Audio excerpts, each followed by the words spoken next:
There's Mike. Hey, superstar.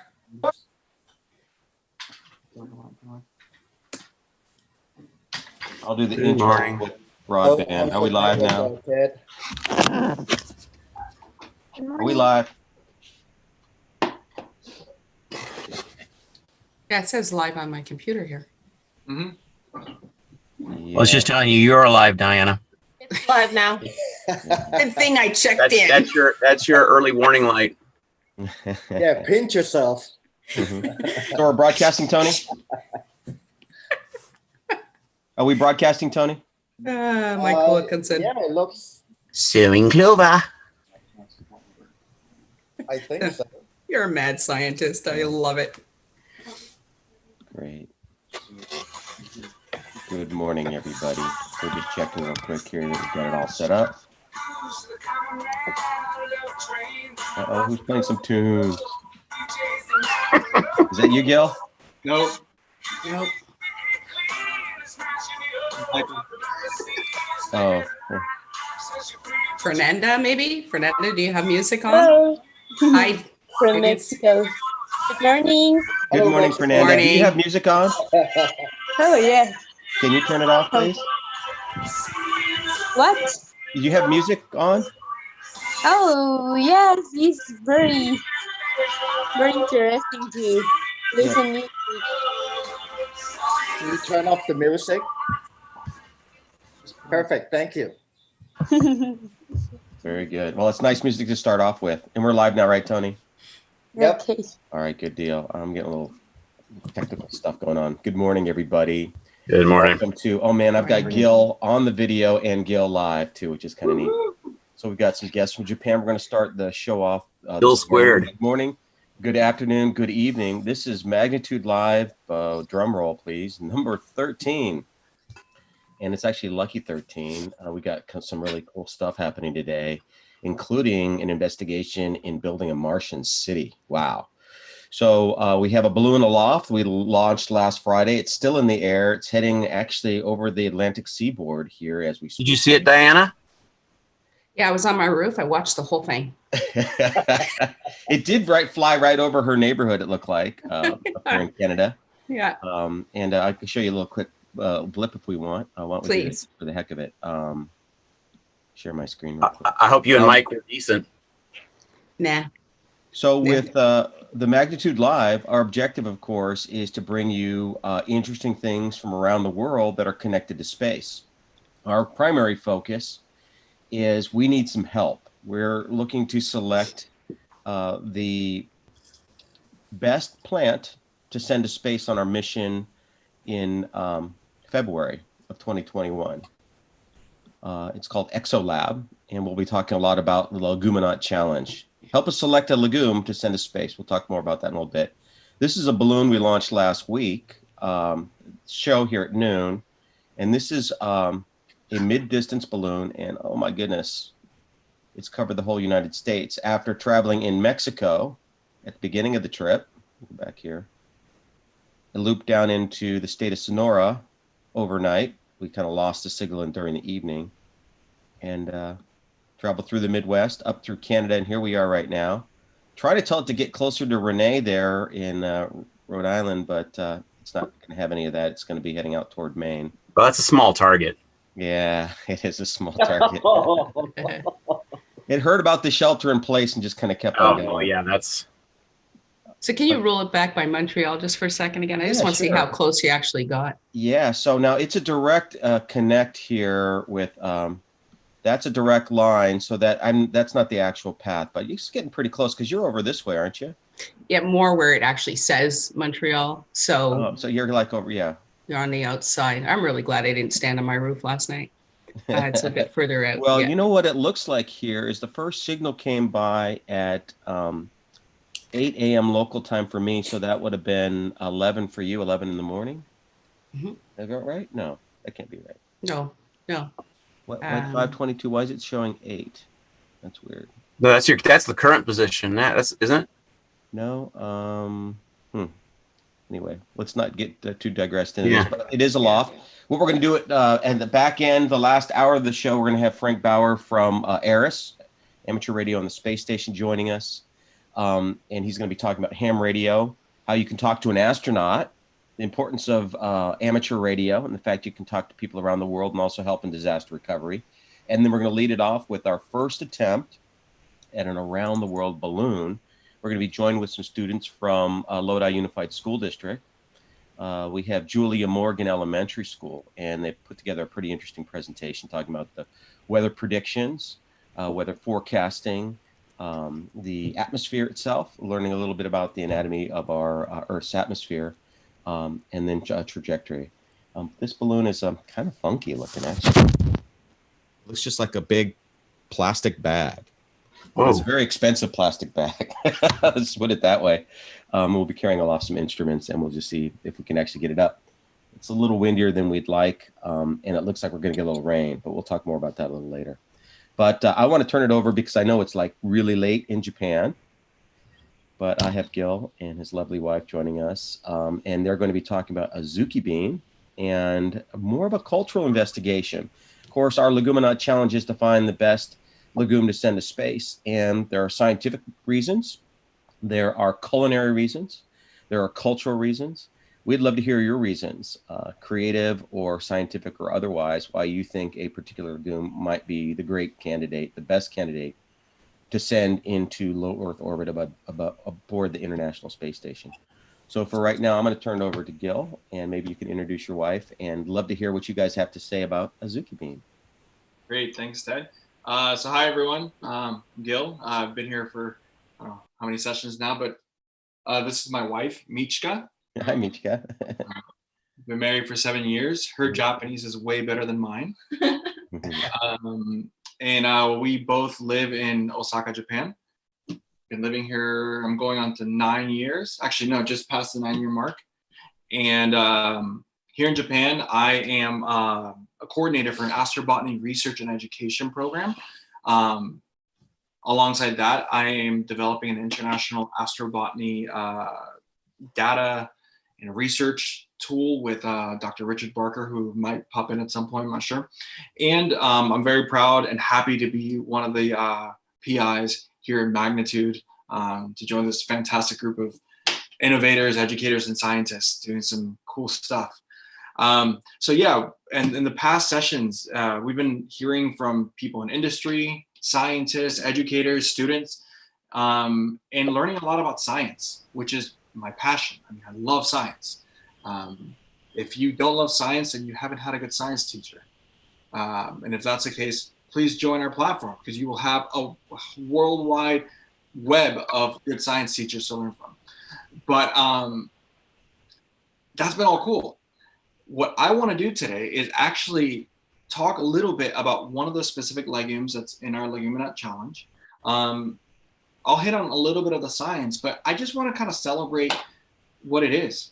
Because we live in Japan, and when I first got to talk to Ted about this part of the program, and he asked me to be part of the azuki research part, I got really excited because that plant is pretty special here.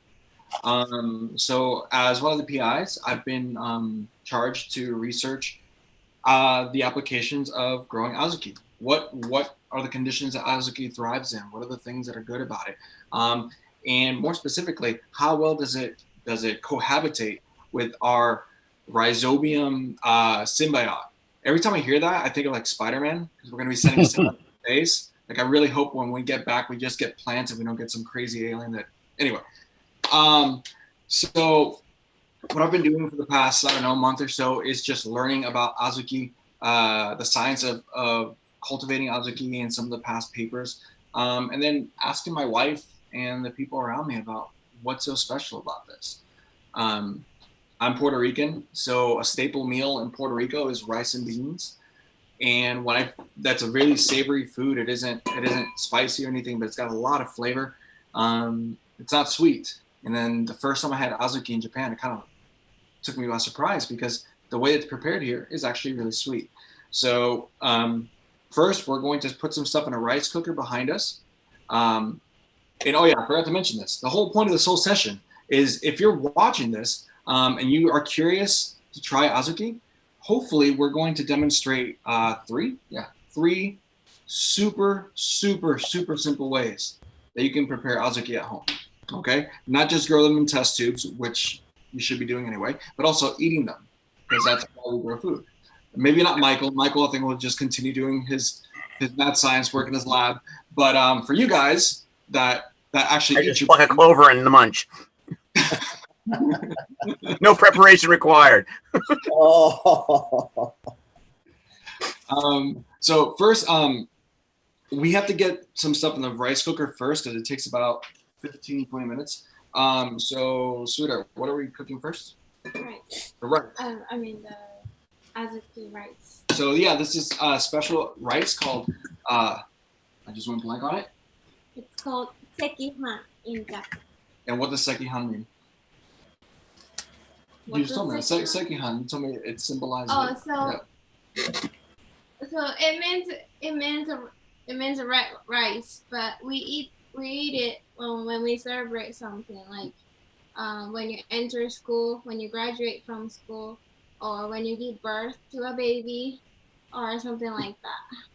So it's a really celebratory meal, and it's really easy to cook. So I'm going to be moving my laptop, so if you get motion sickness, I apologize. So we're going to put that in the rice cooker, and then I'm going to... This isn't a meal you would just cook for any old occasion then? Actually, it's both, right? Okay. You can have it any time, and then you can also have it... Yes. Azuki is very healthy beans. Yeah, but we've had this at home pretty often. Yeah. Yeah. You can also make onigiris with that, which are basically rice balls, and then sometimes you stuff them with fish or meat or something. But it's really good. Good food, nutritionally super dense. So yeah. So sweetheart, what are we gonna do with this? So I have one cup and a half of rice. Sorry. What kind of rice is that? Oh, this is called mochi gome. This is a mochi rice. This is a little stickier than normal rice. The grains are way smaller too. It kind of looks like packing foam almost. This is actually the rice we make mochi. Mm. So before we pound mochi, this is the original. Yeah, the recipe is. And over here we have azuki beans that were boiled for about 15 minutes. They were just boiled in water. Nothing special, just water and heat. That's it. And then you pour all that in the rice cooker. You start with dry beans? Yep, you start with the dry beans, correct. Sorry, I forgot to mention that. All this is starting with dry beans. And I'm going to put water to 1.5 because I put 1.5 cup of rice today. Okay, and then you're gonna put in the rice cooker. Okay. And that's it. Okay, so basically you pour water. You pour the same amount of water as the amount of rice that you put in there, and you put it in the rice cooker, and then you put it all to cook. So that's gonna be cooking behind me. I'm gonna open up some slides, just kind of talking about azuki, a little bit of the information that we talked about in the prior session, plus some of the stuff that we found out so far in our studies here. What's that? Oh. Sure. Hold on. You want to show them what it looks like right before? So this is right before it goes into the rice cooker. Water, rice, beans. Good stuff. It's missing the lid. I have the same rice cooker. You have the same one? It's funny. I was having a meeting with Richard a few weeks ago, and midway through, I was like, Richard, we have the same vacuum cleaner. It's crazy. All right, so that's in the rice cooker. I'm going to go into my slides. Let me see if I can share here. Screen share. All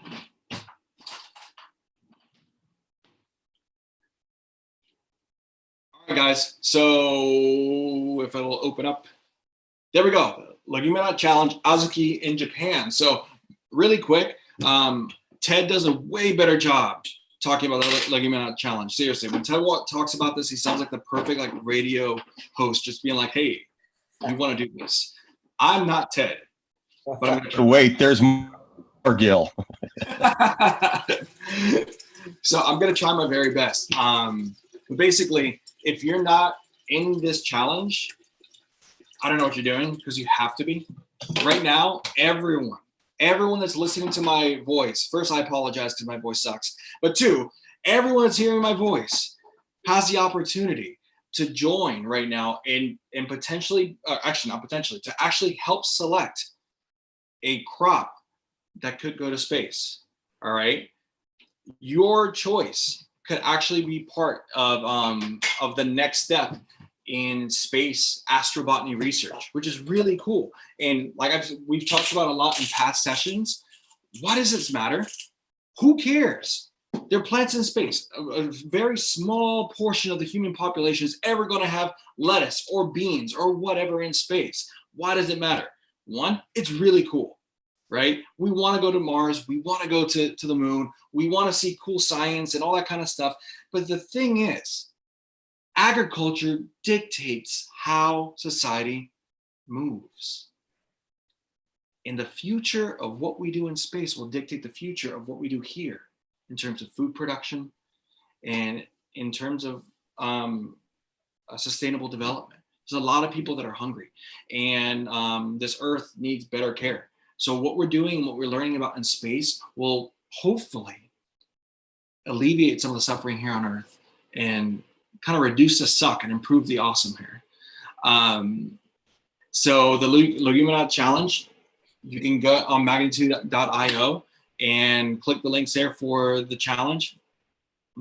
Join in, get your friends, get your family, get your grandma, get your students, get in there and get excited. There are 9 legumes, and I'm particularly leaning on Azuki because I'm here. But you don't have to pick Azuki. Research on your own. See what you like. Put in your voice, and what we're gonna do is hopefully, if it's yours, I hope it's mine, Azuki. We'll choose one. We're gonna send it up to the ISS in February, along with a Rhizobium symbiote passenger, and we're hoping to see the effects that this plant, the relationship between this plant and the special bacteria will have in space. This is something that we've never seen on orbit, and I'm going to talk a little bit later in the presentation. But if it happens, and it will make history. It will add another line in the long book of space exploration and biology, which is really cool. So Azuki in Japan, good stuff. Here we go. So I'm going to right here. So here's some background about Azuki. All right. So Azuki before, when I started learning about this, I heard that Azuki's been cultivated for about 2,000 years. And then I started looking through some archaeology books and some other searches and stuff. And I found that archaeological research has demonstrated that the domestication of Azuki in Asia goes back 3,000, or back to like the Bronze Age. So 3000 BC, which is super old. Okay, it's kind of unknown where it started, but people, that are way smarter than me in this area, gravitate towards somewhere either in Japan, China, or Korea. All right, so it's a really old crop that people have been using for a long time for a lot of purposes. Parts of not just the bean, but parts of the plants have been used for medicine and ointments and stuff like that. But in Japan, the Azuki bean is one of the first crops subjected to scientific plant breeding. Okay, this is way back when, and I forgot to add the date there. I'm not going to say the date because I don't want to misquote. You can look this part up on your own, but it is, I'm talking back during like the samurai era, that people were using Azuki to scientifically breed plants. And they're specifically targeting yield, specific colors, and time to maturity, which is kind of similar to part of the things that we're looking for in our plants as we prepare to send a plant up to space. So also in Japan, it ranks second only to soybean as a dry bean crop in Japan. It's like the second most popular bean in Japan. Soybean, I know that you keep celebrating all the good things about soybeans in our team here. There's another one. It's a number 1 bean in Japan, but number 2 is Azuki. And there on my slide on the right-hand side, that's an illustration from the Japanese Agricultural Encyclopedia. I'm going to try to say it in Japanese. Seikei Zusetsu from the 1800s. Okay. Let's see if we'll go. Okay, so some nutritional facts. Guys, azuki's got so much good stuff. So it's one of the most antioxidant rich foods. Studies have shown that azuki beans may contain up to 29 different antioxidants. It's super high in iron, protein, and vitamins. So it's so high in iron. How high is it? That it's actually given to a lot of people here as an anti-anemic food. And there's a lot of nutrients in there that help with bone loss, with cardiovascular health. So this is a kind of a staple food that they that at hospitals they kind of prescribe to people. It's like, hey, get your exercise, get this, get that. Make sure you're having your miso soup. Get this azuki. Uh-oh. I'm thinking azuki, red beans, geritol, red.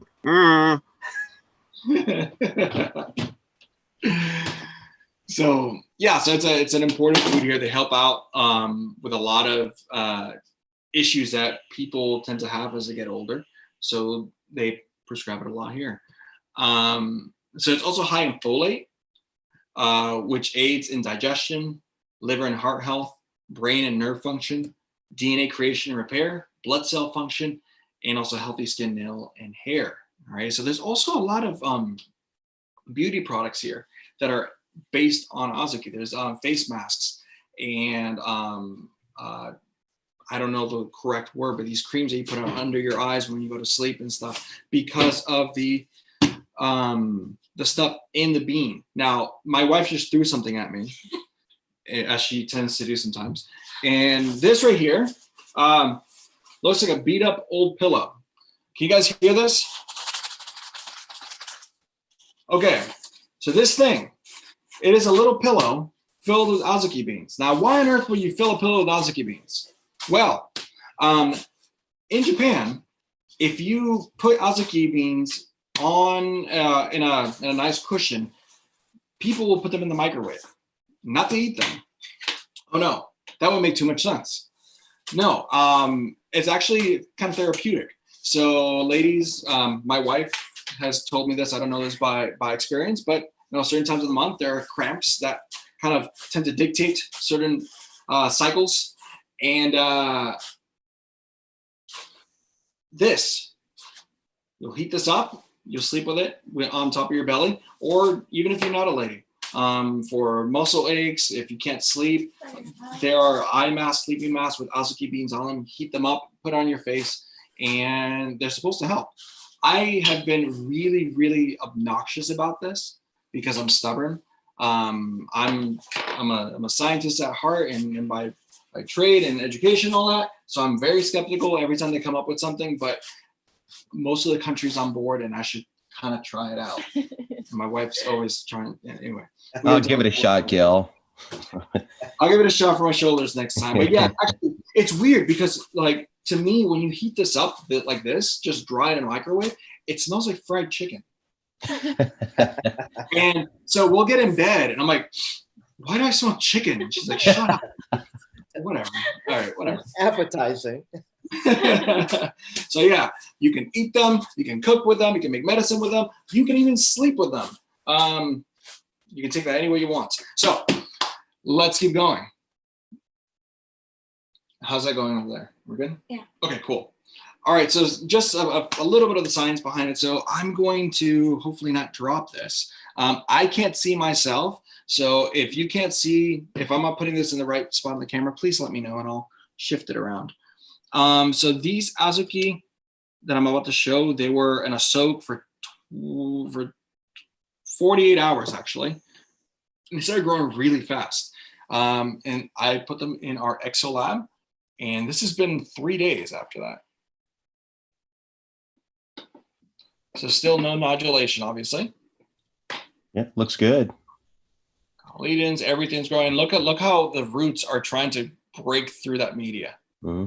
So really healthy, really happy. We got 2 of them, and they both actually have been inoculated with our rhizobia. but usually what I've found here, so after 24 hours of soak, germination, I've been able to see within 3 days, 2 to 3 days. It's a really tough plant.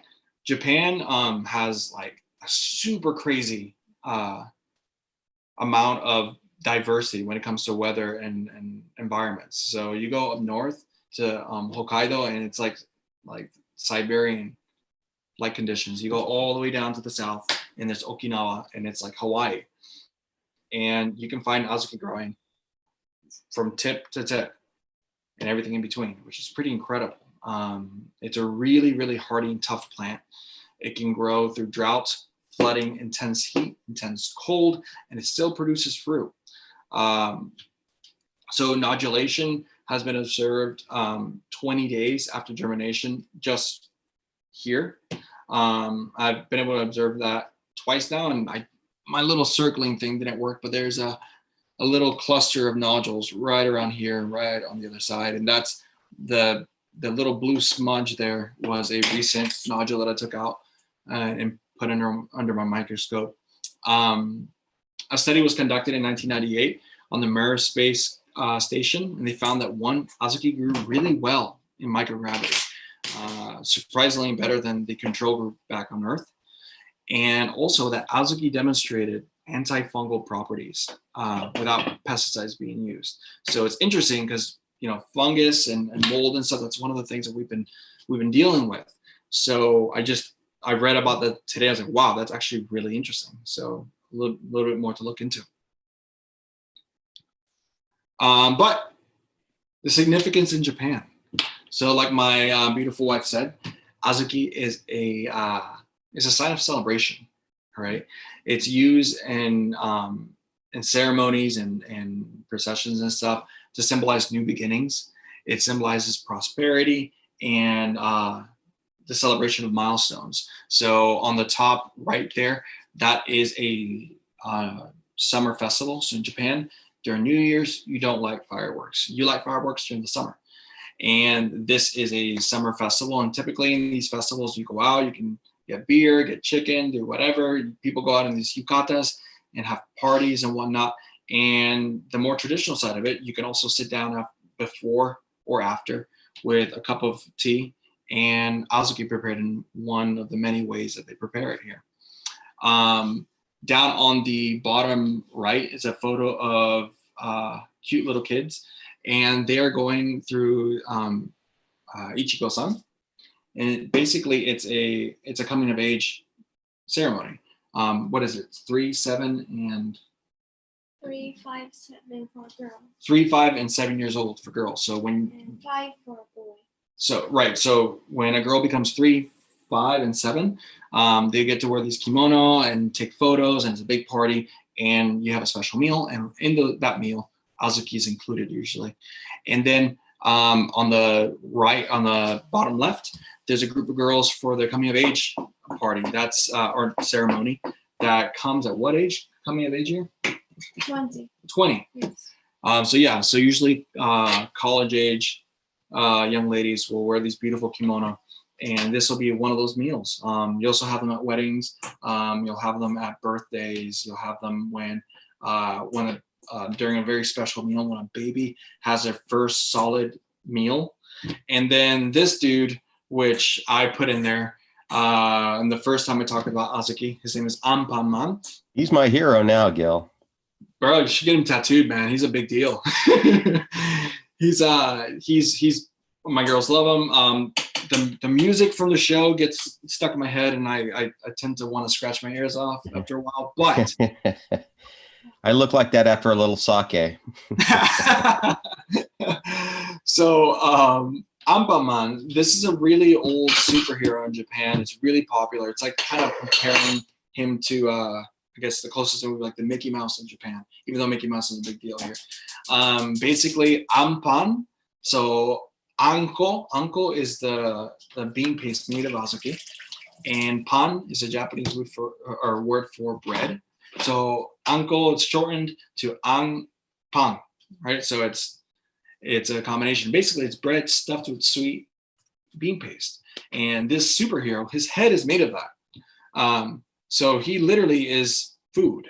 And he's got superpowers. He can punch, fly, and his whole thing is like, you know, sharing love and taking care of people. When someone's really weak or needs help, he literally breaks off a piece of his head.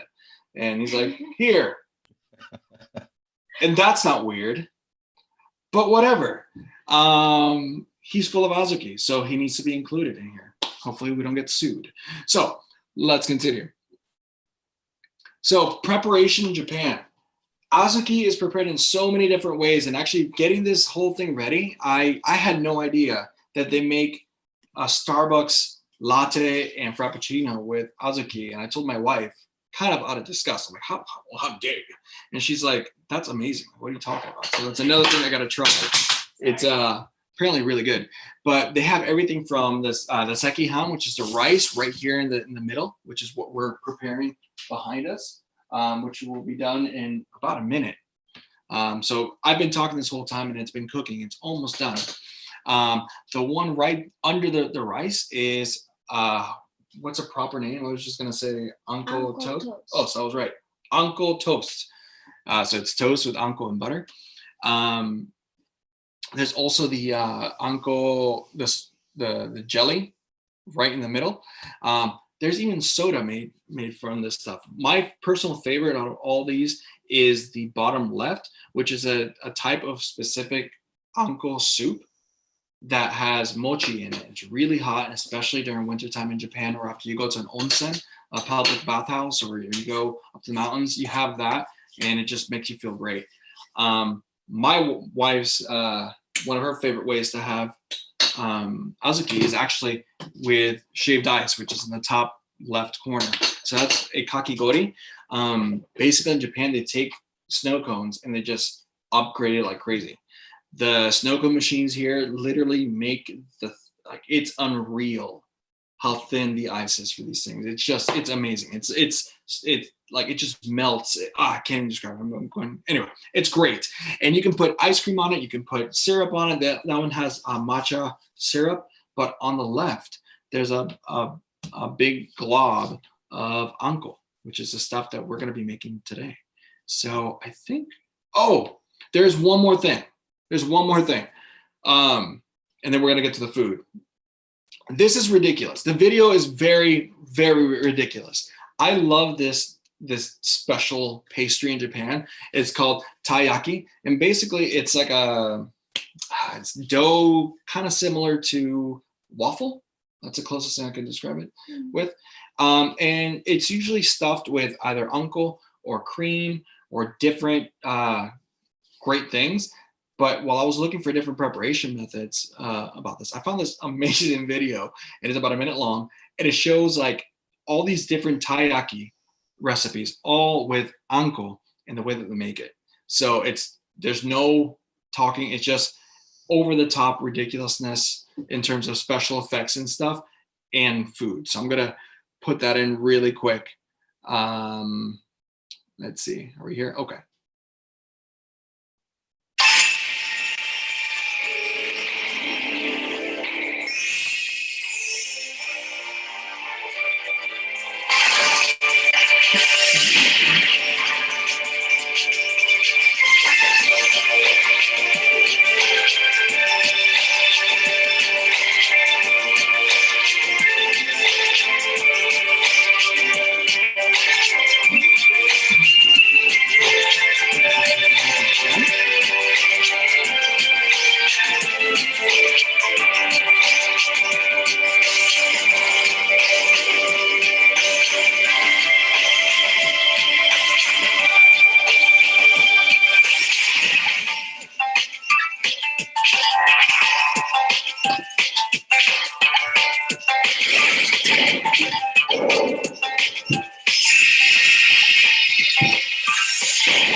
right, that's it.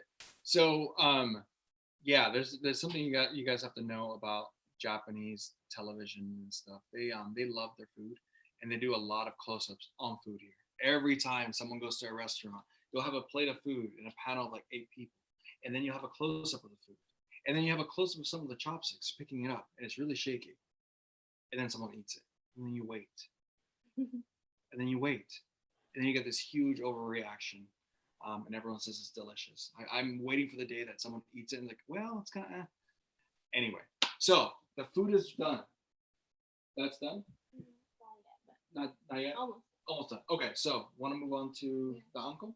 Okay, so the right next to me while we were talking, my wife had put a pot full of azuki beans to boil. So about 30 minutes of boiling. And you get this. It's soft enough. You can squish it with your finger. Yeah, so azuki, when it's dry straight out of a bag, it's really hard. So if you boil it for about 30 minutes, it's soft enough that you can squish it with your fingers. So. And there's 150 grams of sugar. So I'm gonna put it into this pot in 3 times with low heat.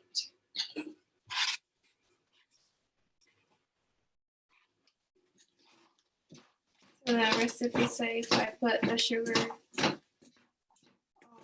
the same time the beans will get hard. So yeah, you don't want to put all the sugar all at once because apparently if you do it all at once, it'll harden the beans up. So you have to do it in increments. You know, Gil, what I love about this here is that when you grow something in space, we are thinking about food, right? How important is it to enjoy your meal up there? Yeah. Yep. It's a part of home, right? Growing plants, it kind of brings home to space. And then how many important things in life are kind of capped off or started with a meal, you know? Then it's done. So that right there, that is uncle paste. So it's basically melted sugar, water, and boiled azuki. So that's the first way you can eat it. So you can literally just eat that straight out of the pot there. If I do that, I will melt my lips off because that sugar is very hot. And I think my wife is getting. 6 minutes. Okay. We can open it. Yeah. Okay. So it's got a few more minutes till it's ready, but just because of time, we're gonna open up the rice cooker so you can see what this sekihan looks like. So remember, just put in the water, put in the beans, and set it to cook. So you can open it up.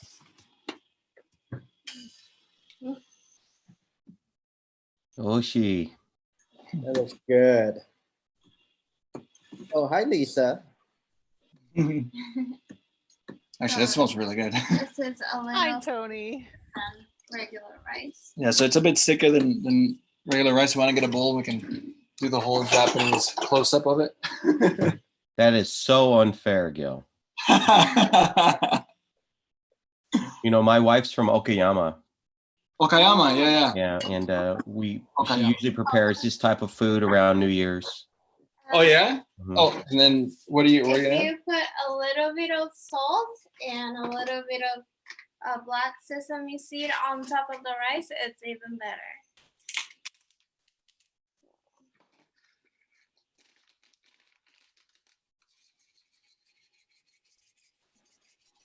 Hey, Gil, I'm curious to know what would it taste like if you don't add sugar? So that's something I've actually wanted to do before. I wanted to actually cook it the way that I would cook Puerto Rican beans. I have no idea, but it's something that I'm gonna try. You know, the sugar part. I think it's still a little sweet. Yeah. Without sugar. Even without sugar, the beans are a little sweeter than normal, like the pinto beans or kidney beans. But basically, the final product of your rice should look something like this. Oh. Send it on over. Yeah. And Take a picture of that, will you, Gil? Just with your camera. Yeah, hold it up. Hold it up again. There. 1, 2, 3. Wait. Okay, good. Cool. So and it's really like it smells great. It's good. All right. So how's that the toast? So the first way was just doing the uncle paste with the sugar, melting it in there. Then you have the rice, the sekihan, and my wife is toasting the bread right now. Yeah, sure. So basically, another really cool thing about Japan is you can get bread slices that are mega thick. Whoa. So you get some toast. Texas toast. Wow. And And you take a thing of butter. ta-da. And there you go.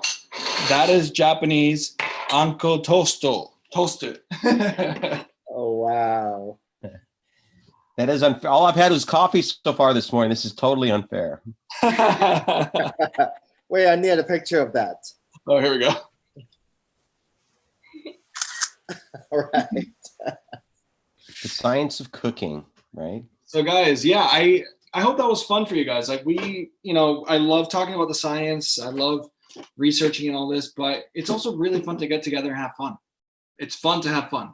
And we should be doing more of that during this time. We're in a really weird time in history that we're not going to forget. And it's during this time that we get to kind of be reminded of what's important.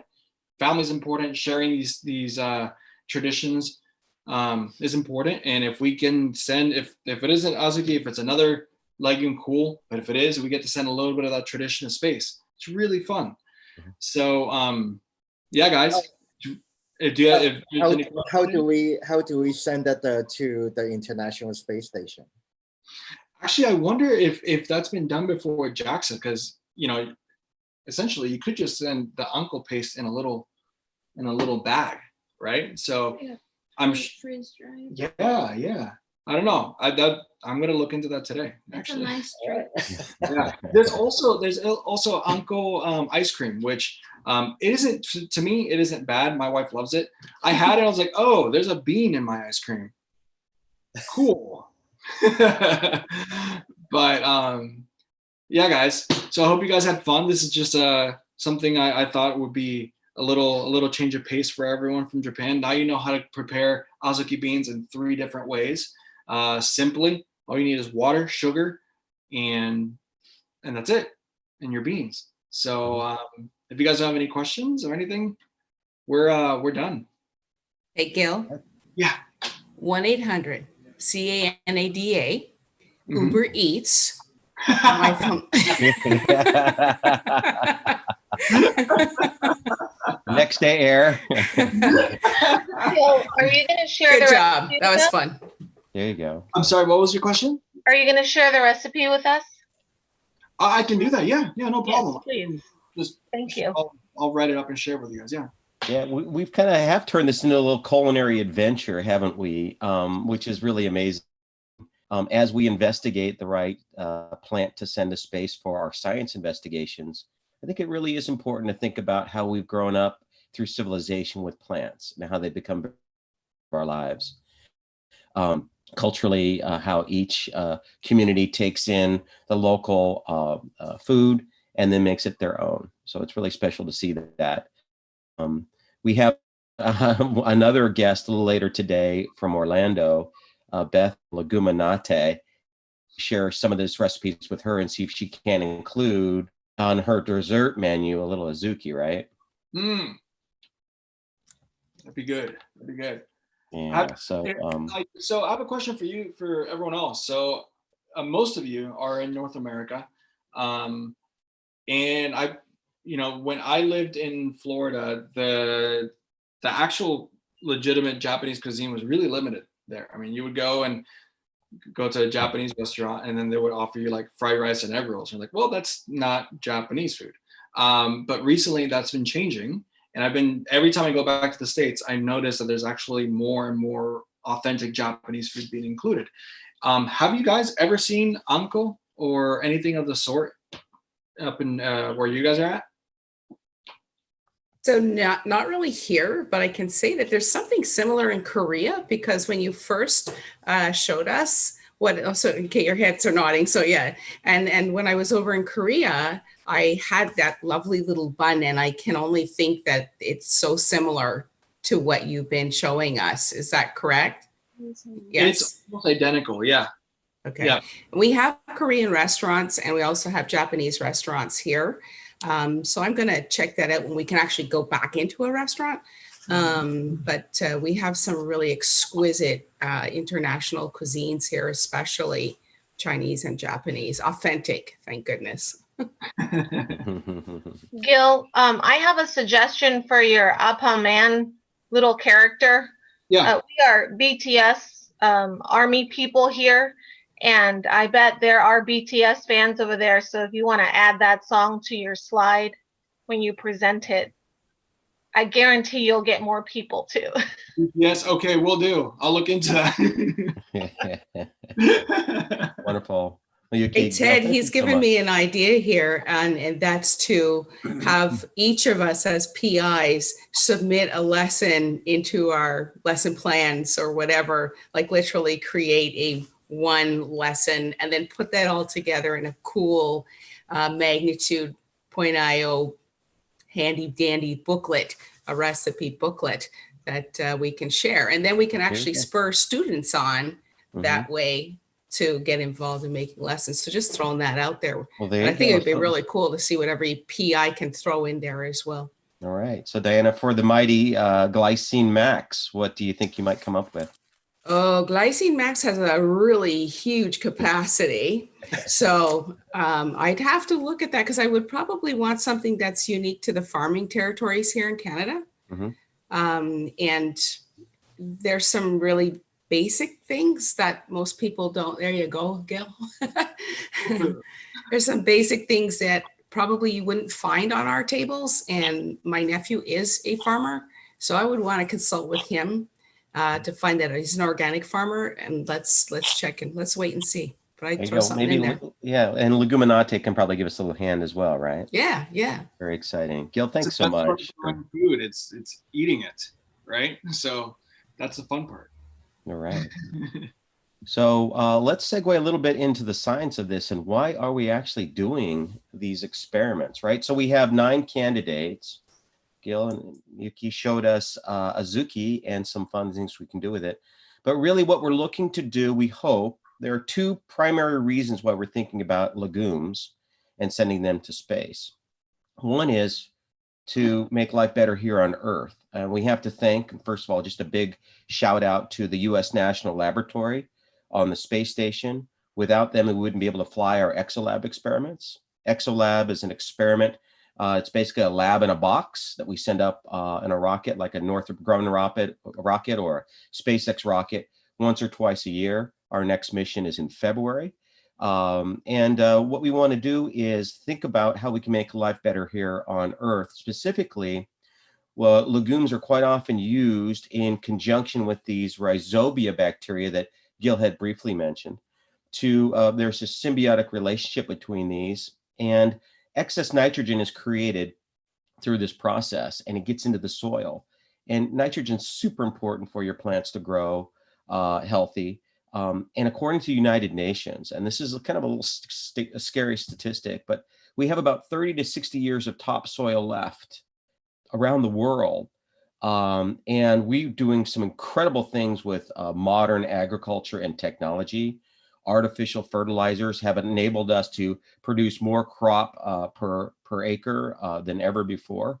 But we're depleting the soil when we do that. Next week, I think we're going to get some folks from Windows on Earth that take amazing images from the space station. And it's a huge catalog that you can look through. And I'm sure we can find some images of looking at just like the Mississippi Delta, for example. And you can see, especially during the springtime here, all that runoff and the algal bloom literally killing the Gulf of Mexico there as you remove the oxygen. And so this is something that's not really sustainable as we look at 2 or 3 or 4 or 5 generations from now. So when you start thinking about space, and we're going to hear this more from Vera Mars later in our program, we're thinking like hundreds of years into the future, right? think about the age of civilization and like 10,000 years or what have you. In the lifetime of us, we're lucky if we can get 8 or 9, maybe 10 decades in, 100 years maybe, if we're super lucky and stay in good shape in modern medicine. But we really have to think about our young people that are joining us today, but also their children and their children's children. What will this planet be like? And so when we start doing research in space, we're looking at these legumes, but there are so many other things we can look at as well. There are heart cells that are being grown on the space station, and brain organoids, and materials investigations, crystallography, looking at how crystals grow in these microgravity environments. And for us, what we're trying to achieve here, and when Michael Wilkinson joins us again, he's going to go in a little bit more in depth. He's still teaching his classes, so he's popping in. I think he's working with some 4th grade students right now, but he should join us in a little bit. But we're looking at this relationship, and if any of our PIs want to jump in and explain it, I love to share for you to share that with us. Otherwise, I can jump in. So let me just pause. Does anyone want to share this relationship between rhizobia bacteria and legumes and their primary function? So Javier, why don't you jump in? Okay, I can do it. So and Espanol too, just for our international colleagues. Okay. So both English and Spanish would be fantastic. Perfect. Especially since we have some guests here from Mexico. Mm-hmm. Very happy because they're going to be developing some project in VR that is related to the Leguminaut Challenge. So welcome, guys. Les voy a hablar un poquito en español sobre la relación de simbiosis que tiene el microbio que se llama Rhizobium. El Rhizobium es un pequeño microorganismo que infecta a las raíces. Las raíces, como ustedes bien lo saben, necesitan mucho nitrógeno.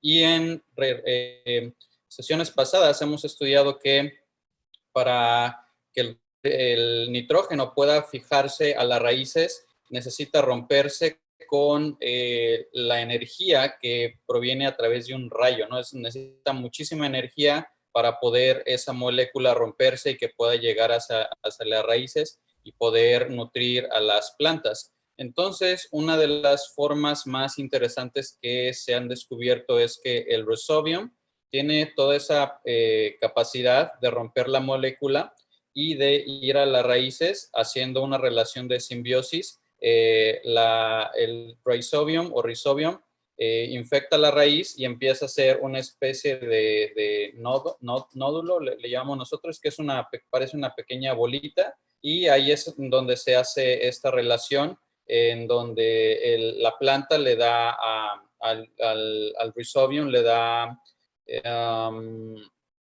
parece que azúcares, y el Rhizobium le da el nitrógeno que necesita la planta. There you go. And in English? Oh, someone else want to pick that up? You can, or maybe if Diana or Gil, well, let's see, anyone else that wants to jump in, and I mean, I can explain it as well, but let's share a little bit of the. Go guys, don't leave me alone. Oh, okay. So why don't I'll jump in and explain it then. So, I mean, fundamentally, we've got a relationship here between I don't know how many hundreds of thousands or millions of years this has evolved, but these bacteria are able to fix nitrogen from the atmosphere and from the soil and make it readily available for our legumes. And there's just really a pretty amazing dance with the legumes going through this photosynthesis, basically generating excess sugar. Down at the roots, there's some magic that happens. These roots literally extend out and make contact with the rhizobia.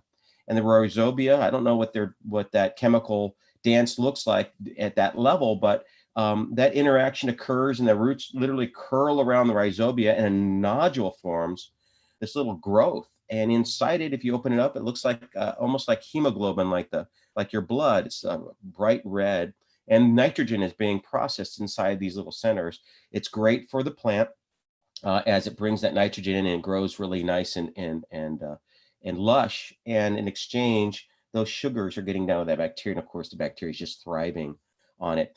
And invariably what happens in this little mechanation is there's more nitrogen than what you need. And so when you turn over these crops, say you have soybean out in the field in between your corn or squash, whatever you're growing, then that excess, those nodules stay in the soil, and that creates a rich nitrogen environment for your next crop of plants that you put in. So you can grow your plants for food, but you can also grow them to replace your soil. We have some guests, Shivar is here in South Africa. Sometimes we have our guests from Kenya join us. I have a gentleman I have not yet met in person, but's been doing research in Ethiopia with the small little farms there, and each of them have their own kind of little beans and what have you. But as we think about this topsoil that the UN's concerned about, how can we replenish it? Plants like the legumes will be a great way to look at it. And so that's here on Earth. But also, wow, if you want to go to Mars, and if you're a student now, and maybe you're in primary school or in getting into middle school, in about 2 decades, 20 years or so, we expect to have people on the surface of Mars. They might stay for a little bit, they might stay for a long period of time. But one thing they'll want to do is probably bring their own food to grow. Just eating your dinner, squeezing it out of a tube every day is not going to be the most exciting way to enjoy your meal. You can see what Gil and his wife shared with us is you prepare your food, right? Something that really brings people together. Something I'm missing a lot, all the restaurants are shut down, is getting together with friends and enjoying a meal, right? Well, that's really probably the greatest thing we can do. And it really has become part of humanity, part of civilization. So growing a garden on Mars, what's required? How can we build a proto soil? Using something like legumes and generating this excess nitrogen and beginning to build this kind of fertile base.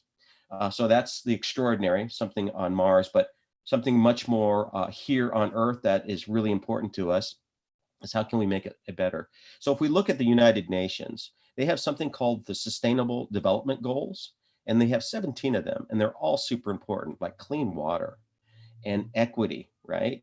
Making sure everyone has equal access to things. Food is really important. And one of their initiatives is zero hunger. And so can we, just as citizens excited about space and about science research, can we think about how our legumes can help solve some of these issues of zero hunger? Clearly, legumes are very nutritious from a protein, carbohydrate mix, really great balance of proteins if you don't want to eat meat, or if we're moving away from the growing farm animals for slaughter and then for food. I still eat my meat. Maybe it's just generational, but I think as we look into the future, we're going to need to look at some alternatives, whether it's lab grown proteins or whether it's proteins from our legumes. But I think this is really important. So we've got 9 that we're going to be looking at. And Tony, I don't know if we can flip up a page there and maybe look at the Leguminaut challenge. That might be really good. And if we can, why don't we walk through what this looks like? If you haven't joined us yet, there's still plenty of time. Now, I know some schools have ended. Some this is the last day of school. Some next Friday is like the last day of school. And so, everyone's getting wound up. Can you end your kind of really strange school year on a high note? Absolutely. How about helping us find the right legume to send to space?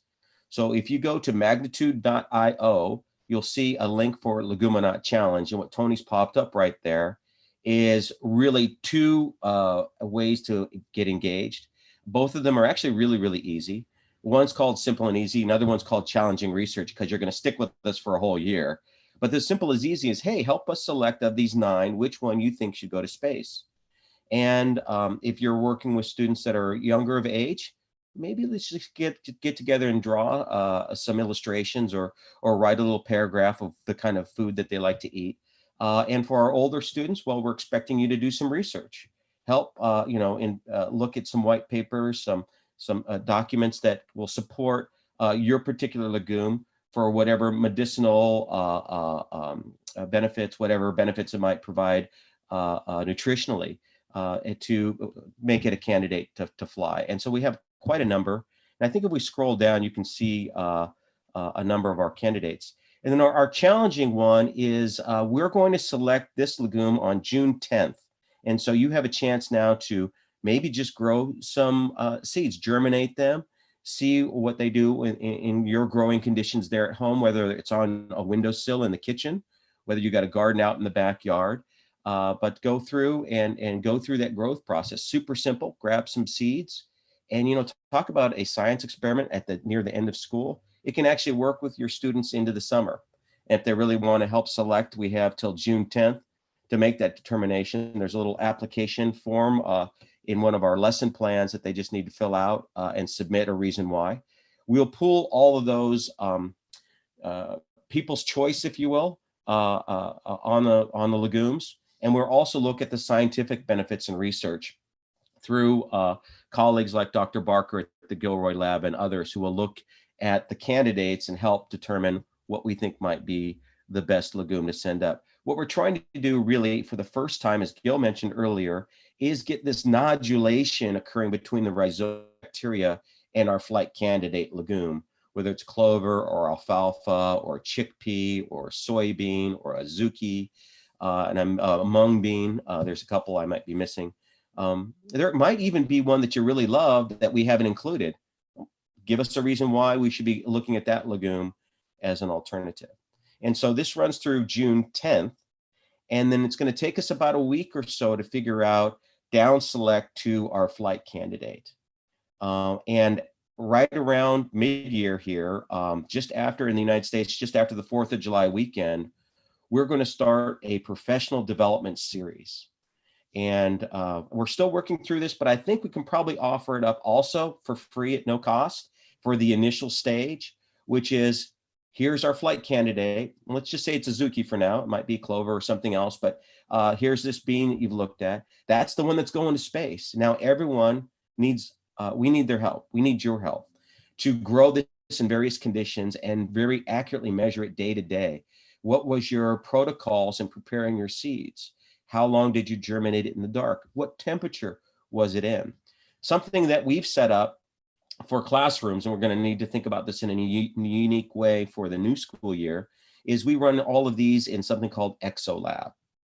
An ExoLab is a device that measures the ambient conditions of the growth of your plant, and it's connected through kind of an Internet of Things to these ExoLabs all around the world, whether they're in South Africa with Shibar, or with Diana in Canada, or with Gil in Japan, or many of our teachers here in the United States. So I don't know if we have our friends from Germany, but we've got them going in Germany as well. So Tony's got a little description of the ExoLab there, but actually I'll show you what one looks like in person.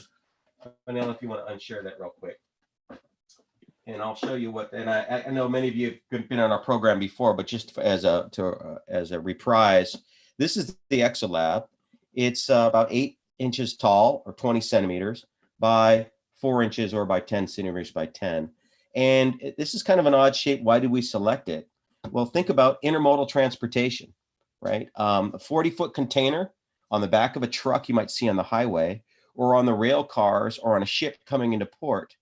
Intermodal transportation has enabled us to send something from one part of the world to anywhere else in the world for just a few $1,000s. I mean, it's pretty amazing.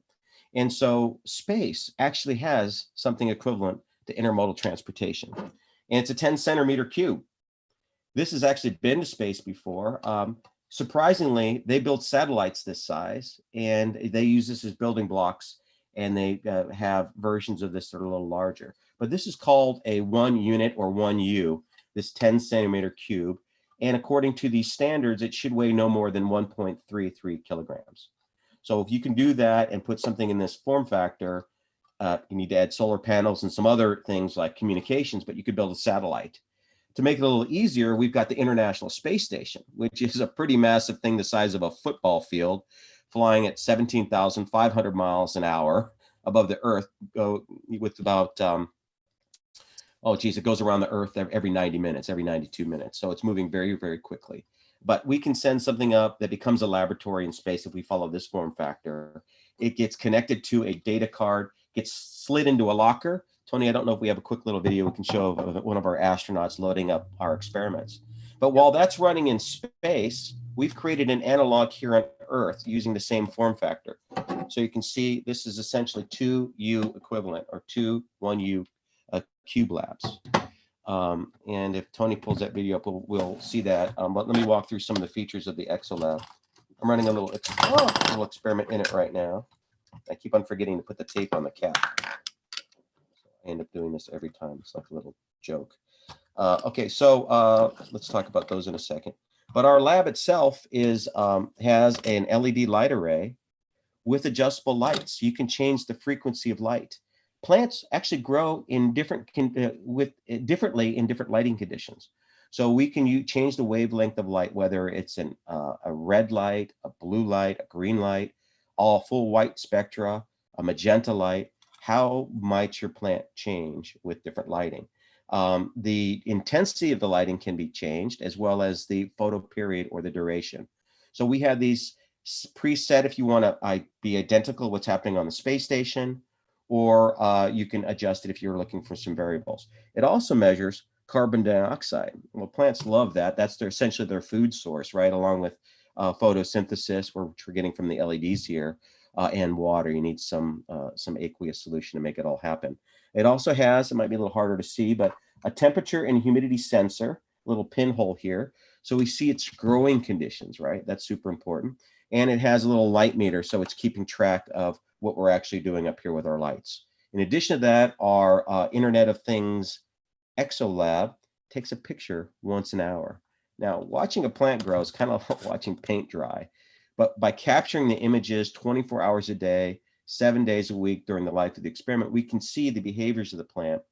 And as we progress and advance our technologies, maybe we can even get into time-lapse microscopy, or looking at the microscopic level over time in situ on the space station. That's going to require a little bit more work, but we're kind of moving in that direction. So while we've got something going up to the space station in February, we have our labs. We have many of our teachers that have joined us that already have labs in their classrooms. They might be bringing them home and having them in their kitchens this spring. But you can join us as well through that more advanced program. So we're finding the right legume. We're then going to be ground testing it to find the right combination of rhizobia and growing conditions for that particular flight candidate. And then we're actually going to fly it into space. And so if you want to join us, you can order an ExoLab and be fully involved with the program. But this summer, after July 1st, probably July 6th or 5th, we will start our summer program for professional development. And you know what? It's going to be a really weird summer because it was kind of a weird spring. And there's a lot of things folks are kind of wanting to do. If you've been sheltering in place like me for like 75 days or so, you're probably going to want to try to find a way to take a little bit of vacation and still thinking about social distancing and what have you. So setting up a 1-week program for professional development, we thought was a little constraining. And what we're going to be moving toward is a self-paced professional development series in which probably 2 tiers. You can still join us at no cost on the front end, helping us refine our selected plant to make sure the growing conditions are proper. You can join us in that research. And if you move all the way along, you can pre-order an ExoLab and get it ready for your school year. And then you'll move right alongside with us as we send this to space. This is our 8th mission in February, and we're really excited if you want to join us along with that. So keep an eye on that and look for our announcement coming for the professional development. It will be self-paced. So you can log in on a Tuesday at 11 p.m. or a Saturday at 5 in the morning, and you can just kind of go along as you will, which will be helpful. Oh, here, Tony's got a load up here of one of our astronauts putting a lab on the station for us.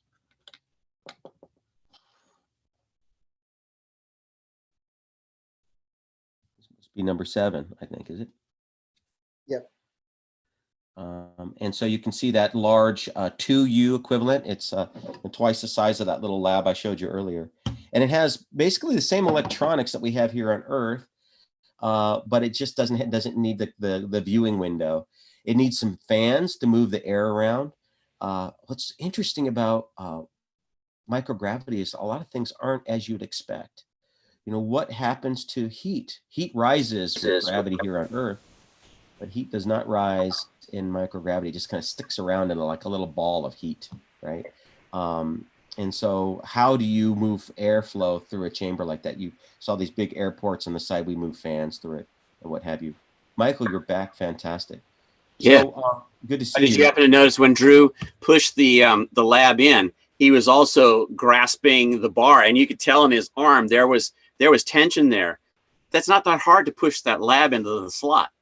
But in space, we've got totally Newtonian physics taken over. If he had tried to push that lab in, he would have pushed himself back into the Destiny module. He wouldn't have successfully clipped our lab in.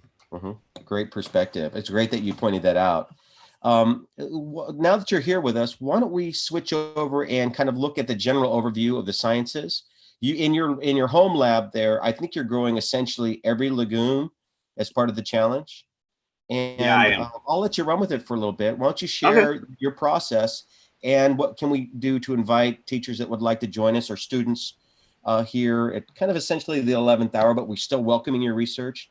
Still plenty of time to nodulate your seeds. And if you'd like, maybe we can find a way to get you some seeds if you're having difficulty doing that. So Michael, why don't I turn it over to you and share a little bit about what you're up to in your lab and see what we can do to get some other folks.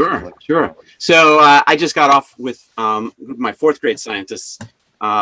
So 9, 10-year-olds that are part of this investigation, and they all are growing several of the different legumes themselves in all kinds of things. The challenge for them was, okay, you're stuck on your planetary outpost with whatever you've got there. How are you going to grow these plants? So they've been experimenting with all kinds of lighting systems and media, and from shredded newspaper to one person was doing a combination of rice and coffee grounds. Some of them have soil. Some of them have, one is trying that green foam, floral foam. So just all kinds of different things that they're working with. And that's how simple this can be. Everything that they're using for the most part are recycled or reclaimed materials. They didn't go out and buy anything. That was one of the rules. You could not go buy stuff because at least so far, Bezos doesn't deliver to the Mars or Moon. He may soon have an Amazon flagged Blue Origin rocket, but at this point, not yet. So you got to work with what you've got. So what I'm about to show you here is the opposite end of the spectrum. I'm trying to run everything in as controlled the conditions as possible. So please don't think this is what you have to replicate. I'm trying to establish the baselines for things that we want on orbit, but I can do a little scan around here. So the primary, as Ted did, I've got probably every legume that we're working with growing up there. I've got chickpeas and mung beans and adzuki and cowpeas and clover and alfalfa. What else? And there's some other sorted things in there. There's some beets because just of my own personal, one of my favorite foods. So, and then I've got some peppers that are started and radishes that I'll just check, just experimenting since I've got some space. And then I've also got some of the even more controlled spaces. These are like giant exolabs where I'm collecting the same data from those boxes, but they allow me to put more than 1 or 2 test tubes. Currently, clover's I'm championing Team Clover. So you had heard from Gil about adzuki. So this is my current trial, and this is a pretty sophisticated experiment, but it's also relatively easy to do. I've got 10 different test tubes here, and they all have the same media construction, the growth media. So at the bottom is just a tissue culture media. So it's a gel substance with some nutrients in it, but no nitrogen. Sitting on top of that is some fine-grained vermiculite that was saturated with water and then sterilized by boiling in the microwave. And then there's a little cap of the gel at the top to stabilize everything, because in microgravity, that vermiculite would just float all around. And then I've got the plants that have been, the seedlings that have been established. I don't know if you can see them because they're only a couple of days old. There's one clover seedling. Planted those in those 10 tubes. Now, why 10 tubes? The thing that's special about legumes is that they carry out a symbiotic relationship with a soil bacteria, rhizobium.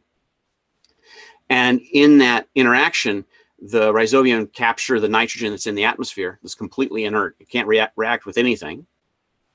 And convert that N2 into ammonia and then into nitrates and nitrites that the plant needs to synthesize amino acids that we all need to make our DNA and all of our proteins and to be alive.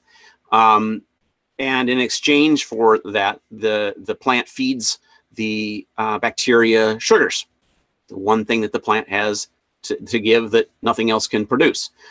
So in that combination, that really, in my point of view, is a very basic structure of what allows life to happen on this planet and to continue surviving. So in space, we want to see if we can make that happen. We've never been, and there's a nodule that forms. But we don't know how much rhizobium we have to have. So there's a titration here. I've gone from 2 × 10⁶ cells of, so 2 million cells of the bacteria per milliliter. And I inoculated this vermiculite with 1 milliliter of that solution down to 5,000 per mil in this tube. So graduated down. So I'm looking for the best concentration because one of the issues we sometimes have is the bacteria will grow faster than the plants and then end up creating instead of a symbiotic relationship, a pathogenic relationship. So we're trying to find that critical balance and create the ideal situations so that we can have nodulation and microgravity. And then all the experiments over here, a lot of the plants are growing fully hydroponically so that I have the roots exposed and I can actually see when the nodules form, because that's the other piece that we need to time this correctly when we send our seedlings to space.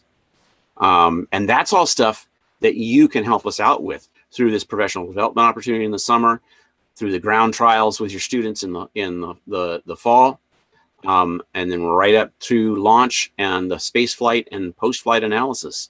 So there's a tremendous amount of research here that you can engage with, and we really hope you'll all come on board.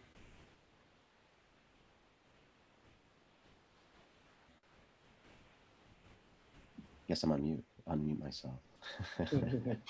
And so here at the end of the school year, super simple science investigation, really students of any age, adults included. Let's grow some stuff. It's springtime. And if anything, just to kind of rejuvenate our souls, our spirits a little bit, being cooped up for multiple months in some cases, let's make some life or help life to come along. Just grab a seed. You can just, I ended up just getting a dry bag of red beans the other day. I was making up some chili. I kept some of them around. And this is just an old bag of red beans. Put them in a little moist paper towel, put them in the dark for a few days. And I forgot about them. Whoops.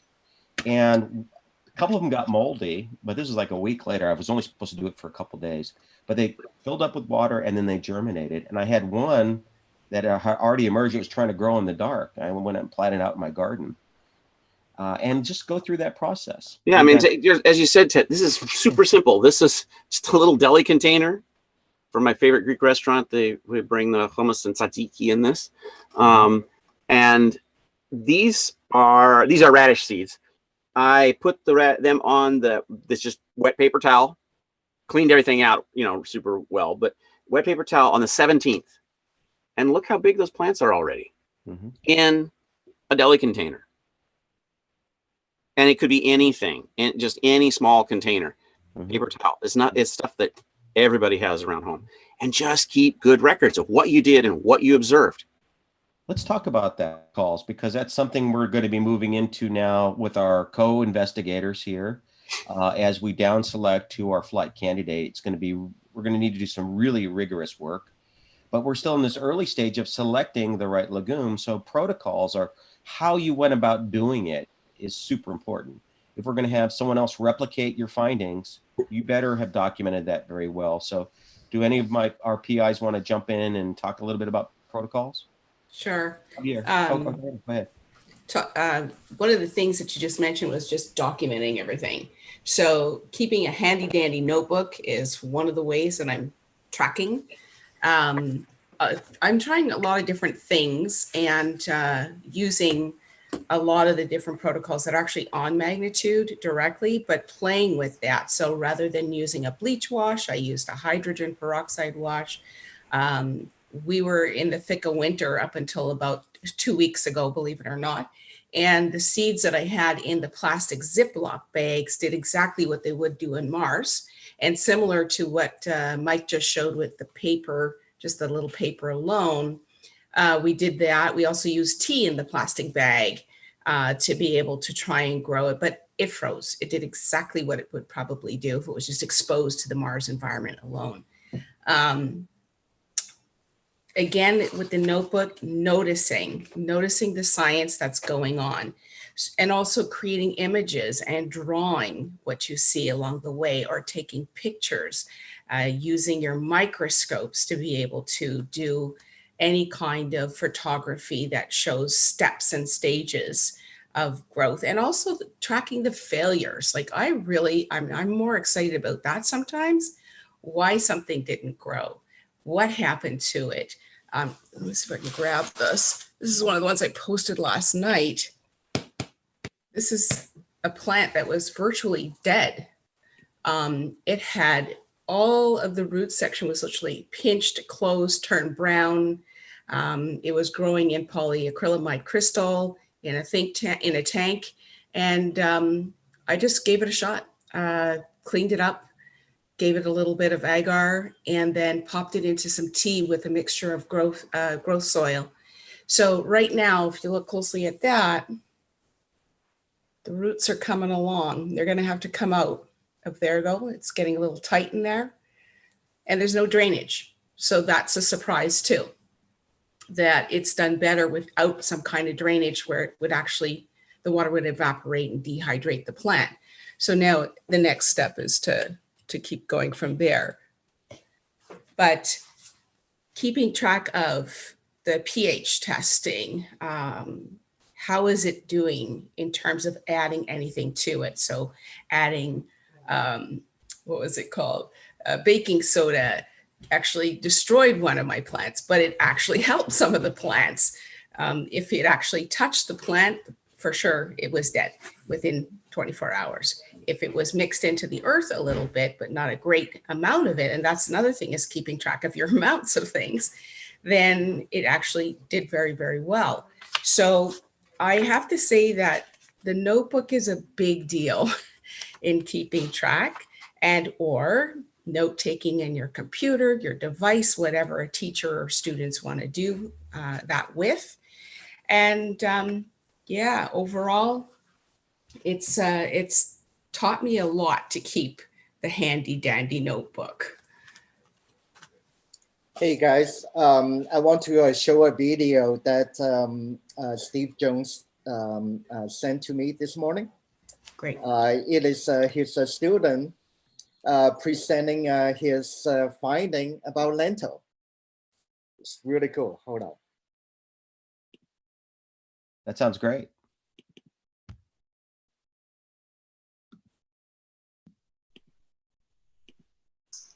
Imagine if you were to go on an interstellar journey on the space station to somewhere like the moon or Mars. You might have food that would be able to last about a month. But if you were to go further into space, you'd have to grow your own. Legumes would supply you with the most nutrition out of any food. But out of the 9 legumes to choose from for growing, I would have to choose the ones. Being a guy from India, lentils are important to me. I really like them, and they're a staple to my family's diets. The harvest time is about 110 days after sowing the seeds. The temperature is very good since the space station is kept at a constant 72 degrees Fahrenheit, and the optimum temperature for lentils to grow is 68 degrees Fahrenheit, which sounds close enough to growing well. The amount yielded in terms of pounds per 1,000 square feet is 33 pounds, which when put into perspective with the space station is quite a lot to support you on a long space journey. Lentils can be stored for years without needing to freeze. The nutrition per cup is 230 calories, 39.9 grams of carbohydrates, 17.9 grams of protein, 0.8 grams of fat, 15.6 grams of fiber, and loads of other vitamins and minerals.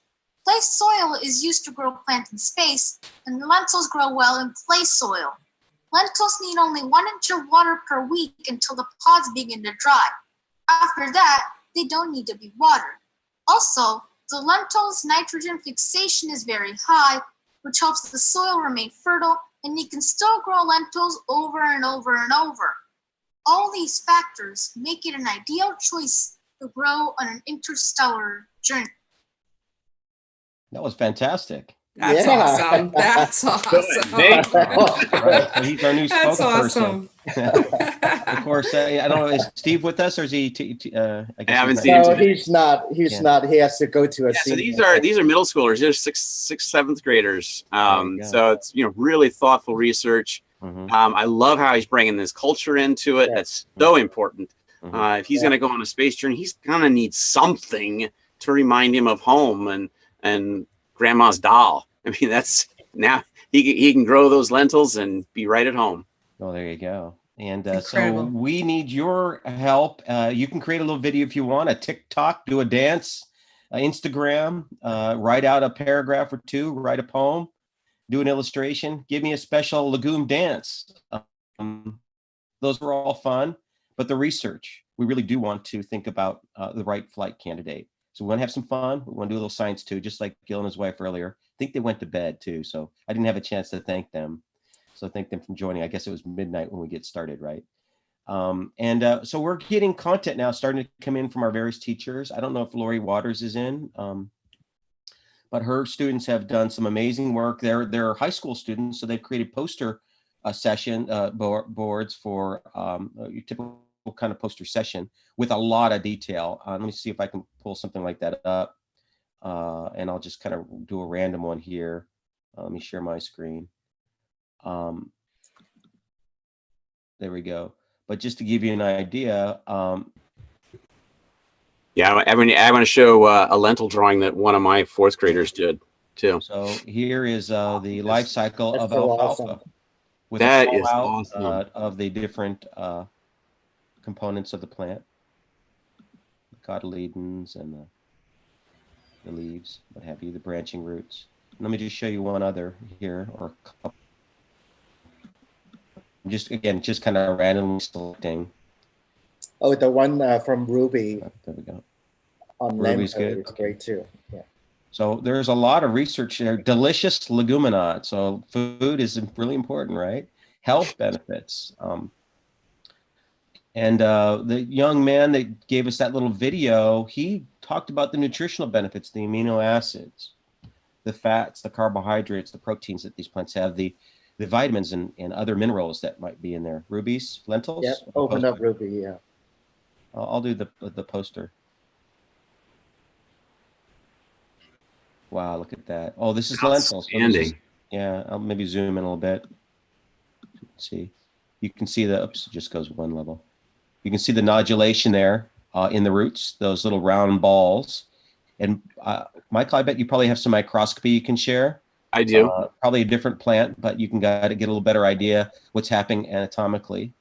Again, talking about food, right? It's our relationship with plants, right? Let's eat them or observe their beautiful flowers or what have you. So this is just really great work. I want to thank the students and the teachers for putting this together in a really kind of crazy time. We want to do something fun and simple, and you can see all different levels of engagement. And you still have plenty of opportunity to do that. Just go to Magnitude.io, submit what you'd like. What you got there, Michael? That is a lentil seedling that one of my fourth graders did. And she's our lentil superstar. I have had zero. I just looked. I'm trying some advice she gave me. That's the seedling itself that she photographed.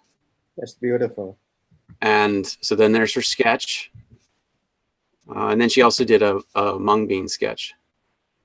Wonderful. And what grade is she? She's fourth grader. Mm-hmm. Yeah. Mm-hmm. So it's these sketches are, you know, super important. And we just took a class period this week, and we all sketched together.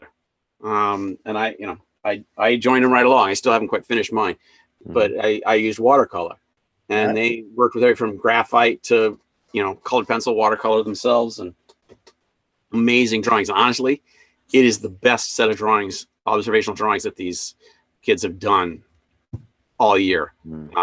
Really highly detailed. You know, it was just a fabulous session. So as teachers, you want a nice chill session for one of your Zoom classes, I highly recommend doing some observational drawing.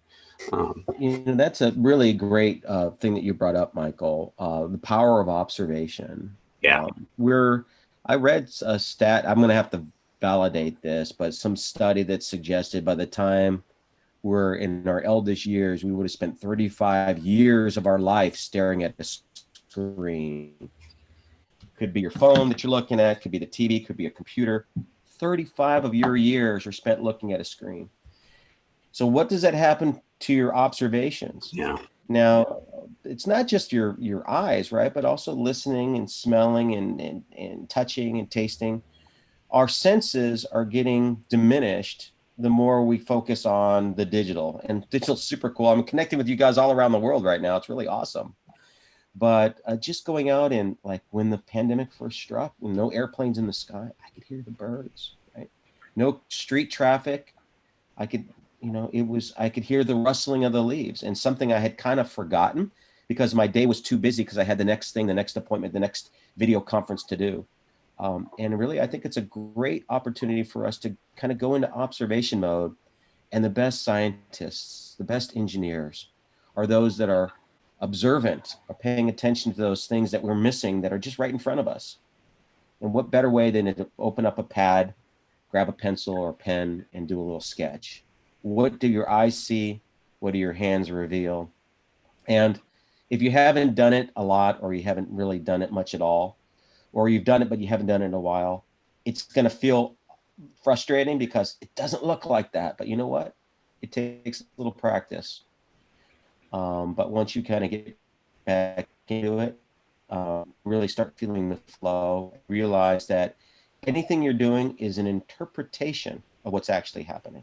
The light that you see, and you try to find that right mix of color, is going to be close. It's not going to be perfect, but it doesn't need to be. If someone else looks at it, like this illustration that Michael showed us in watercolor, I can feel what that plant looks like. And you look at some of these oldest drawings where people are traveling around the world looking for new species and what have you. They didn't have cameras. They couldn't take pictures. They had to illustrate. And if you look at some of these old illustrations, we should probably find some just as an example. They are absolutely beautiful, meticulous field work. And of course, they probably grabbed some sample seeds and some clippings as well to take back to their lab. They want to see it in situ. They want to see it in its environment. What a wonderful. Yeah, that process of using watercolor or colored pencil is so important because it forces you to do exactly that, to really look at your specimen. What color is it really? It's not just green. There's a whole palette of color there.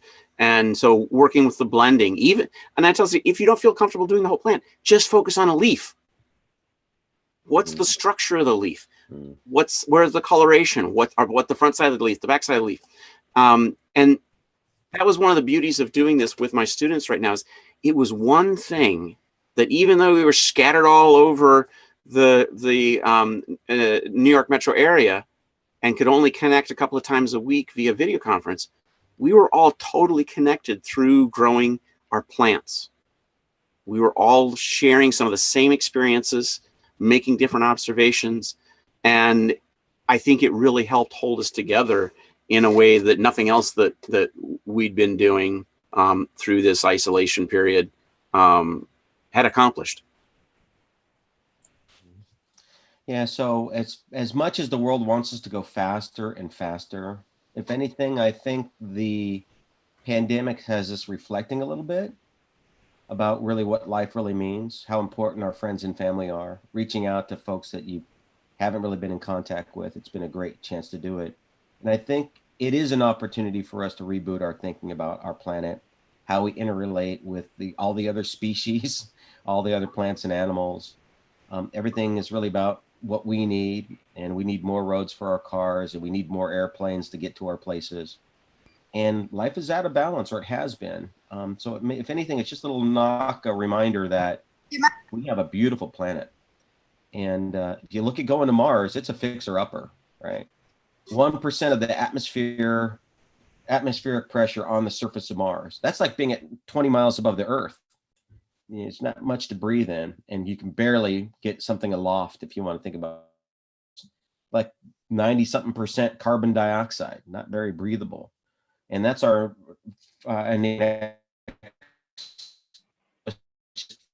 from getting closer to the sun. We got Venus with hundreds of times more pressure on the surface and a very toxic environment to try to breathe. Now, some NASA astronauts or NASA scientists are pretty excited about the idea of floating cities. Oxygen would actually float in the environment on Venus, and could you have literally a cloud city like from Star Wars? Big floating cloud there in a more reasonable atmosphere rather than trying to get down on the surface of Venus. Venus is actually much closer to Earth. It's just got runaway greenhouse gases. And how do you bleed that off? That's kind of an interesting challenge. But we've got this beautiful planet, and we think about exoplanets in solar systems that are farther away in different galaxies. In our lifetimes, unless they come up with some kind of interesting drive mechanism, warp drive, which right now is perhaps in theory, but in terms of true scientific application, I don't think I'm going to see it anytime soon. You never know with science and research, but I'm not holding out for that. Just getting to Mars is going to be a challenge over the next 20 years.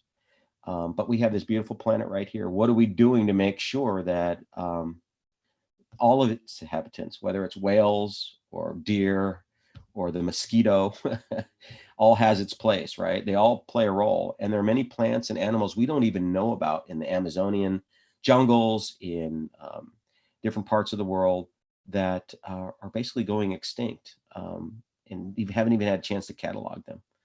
So let's think about that and think about what we can do. With our Leguminaut challenge, we're kind of keeping it simple. We want to have a little fun. Let's make think about how we can make some interesting food or whatnot, but also how can we make life better through farming methods that are sustainable. So a big challenge, something that's really exciting us, and I think exciting all of our students that are participating as well. So this, during the summer here with professional development at your own pace, we welcome you to join us. If you have any challenges or concerns, we're very easy to get to. You can always send an email to hello@Magnitude.io, and it's going to get to the team. And whether it's an engineering question or a science question or more of a business related question, we can work with you. And what's school going to look like come fall? How are you going to get 30 or 40 kids in a classroom? You're not going to be able to. And so there will be some component of flipping the class where you might assign something to your students and they go home and they work on it. They watch a video and then they can report back. And there might be some lab work where you have a chance to kind of go in and do a lab in your class, but in your classroom, but you're not going to get all your students in at the same time. So we think ExoLab, it will provide a meaningful way for you to engage your students in an interdisciplinary way. So we're talking about biology, plant biology, but we have physics. We can talk a little bit more about microgravity and what's happening up there. But physics, chemistry, right? If we get down to the nuts and bolts of it all, chemistry is really a big part of the dynamics that we're watching, is this exchange of nitrogen at the roots with rhizobia and a legume, right? The engineering practice. How do we build a chamber in a box that's going to allow a plant to thrive with the right lighting conditions, the right heat, the right water that we can then bring home? I guess something we didn't mention in this episode, but we've done in prior ones is, so we're going to fly this and launch it in February. Right now it's scheduled for February 1st. That date will probably move a little bit. That's flying out of Wallops, Virginia on a Northrop Grumman resupply mission. So quite often you'll hear about SpaceX. SpaceX is one resupply vehicle that the United States has. Japan has the Japan Space Agency. Roscosmos, the Russian agency, also has a resupply mission that they sent up as well as people. SpaceX actually is going to send the first Americans back to space coming up soon, next week. So that's going to be pretty exciting. But we'll be on Northrop Grumman 15 resupply mission, and we'll be on. It'll take a couple days to synchronize in orbit. This thing's traveling at 17,500 miles an hour. Imagine trying to catch that ride, right? So you have to get that same speed, and literally while you're moving that fast, connect. Grab the Canadarm will probably grab us, berth us, and then the astronauts kind of start unloading the resupply vessel. We'll be then installed, like what you saw Drew Morgan do with Exolab 7, install us in a lab, and he'll kind of float away and do some other experiments. We try to keep our costs low. If we were going to do just by ourselves run this experiment, it's really expensive. You're getting up toward, tens of thousands of dollars, getting close to $100,000 to do a mission. It's way too expensive for any one school to try to pull off. So we take that cost, we spread it around the world, and you can get in space for about $500 on a flight. It's pretty decent. And you're working firsthand with us on the ground, running the same experiment. It'll run on station for, I think our flight's going to be a little longer, because the Northrop Grumman resupply mission doesn't come back to Earth. They use it as kind of a garbage scow. They fill it up with all the stuff that's been left over from the station, and they unberth it from the station. They let it burn up in the atmosphere. So they put it at the right descent rate where it just kind of burns up over the atmosphere. Probably not the most practical way to do things. Have to think about recycling and some other things. They try to do the best about that. But we're going to stay on the station a little bit longer and wait for the SpaceX rocket to do their resupply mission. The SpaceX Dragon will come back to Earth and sends experiments like ours and others, whether they're doing crystal experiments or, brain organoids or something wild like that. Some amazing research going on up there. They come back and they'll land here on Earth. And what we're going to do with our experiment, if we've successfully, and maybe even if we haven't, successfully created this nodulation between the rhizobia and our candidate legume, we're going to take it to a lab. And this is really exciting, I think, for anyone. But in terms of capability to do research, you're probably going to see this more at the high school level. Might be some advanced middle schoolers out there, and you might have some really precocious younger people that will be excited about DNA and RNA. We're going to sequence the nodule that was on station. So we're going to look at the RNA sequence of what's happened in microgravity during those 40 days. And we'd like to compare that plant with the sister plants here on Earth that have been controls. They're all from the same stock. We know their genetic lineage. We know what they're looking like here on Earth that we're growing. And the exolabs will all have comparable seeds to grow. And we'll do the RNA sequencing of the plant that's been growing on Earth, same life cycle, 40 days, 60 days, whatever it is, and the one that's been in microgravity. And we'll look at that sequencing, and we're going to look at what kind of expressions those genes may have changed during their time in flight. And this gets beyond me. If Dr. Barker was on, he would probably dive in deeper. I don't know if he's joined us yet or if he will today, or if any of you can weigh in a little bit further than I can about this gene expression. The closest thing I can think of is the Mark and Scott Kelly experiment, the twins. Does anyone want to chime in on that? I can talk a little bit about it, but I'd love you guys to share what you know about the astronaut twins, Mark and Scott Kelly. Anyone want to weigh in? I'll share then. So while these two astronauts, they're twins, this experiment was pretty amazing. Scott went up to the space station and lived in microgravity for almost an entire year. His brother Mark stayed on Earth. Now, they're twins, so genetically they're going to be identical. They ate the same food, caloric intake identical, same time of day, whatever. I don't know how synchronized they were, but I'm going to guess they were doing science, so it's probably pretty close. And then, of course, they're measuring their blood glucose levels and all these things while they're doing that. They did the same amount of exercise on Earth and in space, and they had the same sleep cycle, right? So they're doing everything as closely identical as they could, while Mark was on Earth with that one gravity vector, and Scott was floating around in a near weightless environment. When Scott returned back down to Earth, and of course they were doing the research all the time, but they did sequencing of his genome. and his RNA, expressions of his RNA were 35% different than his brother. It's like, what? Did Scott from space turn into an alien while he's up there? No, there were a lot of stresses that were happening. The fluids in your body are pulling toward your head because all the valves in your nervous in your system of blood flow they have these closing valves designed to prevent the blood from pooling in your legs because of gravity. So it all pulls in your head. Your eyes, your vision starts going bad. Your bones start to kind of go through osteoporosis. Your bones realize they don't have all that load anymore, and so they don't work as hard. They don't start generating what they need. And so what happened, it was kind of like a rubber band. So Scott's expression changed quite significantly, but back on Earth, it kind of came back to near normal. But we're hoping our plant, our legume and our rhizobia bacteria, and this nodulation is going to happen, that we may see these proteins expressing themselves in different ways. Now, I don't know what that might mean, but we have some pretty incredible researchers that are starting to connect with us. And there are amazing repositories of knowledge, gene sequencing. There's a site called Cyverse that we were introduced to in an earlier episode that actually has sequencing of like mice and different plants. And you can go and see what researchers have done around the world and compare those proteins and what you might be discovering. But some proteins do different things. And you know, this certain sequence is going to trigger a response to light, or this one triggers faster growth, or amazingly, a plant will respond to the sound of an insect that eats it. So if there is this relationship between a bug that eats this particular plant, they will actually send out different enzymes or whatever it is once they start hearing that insect. Amazing.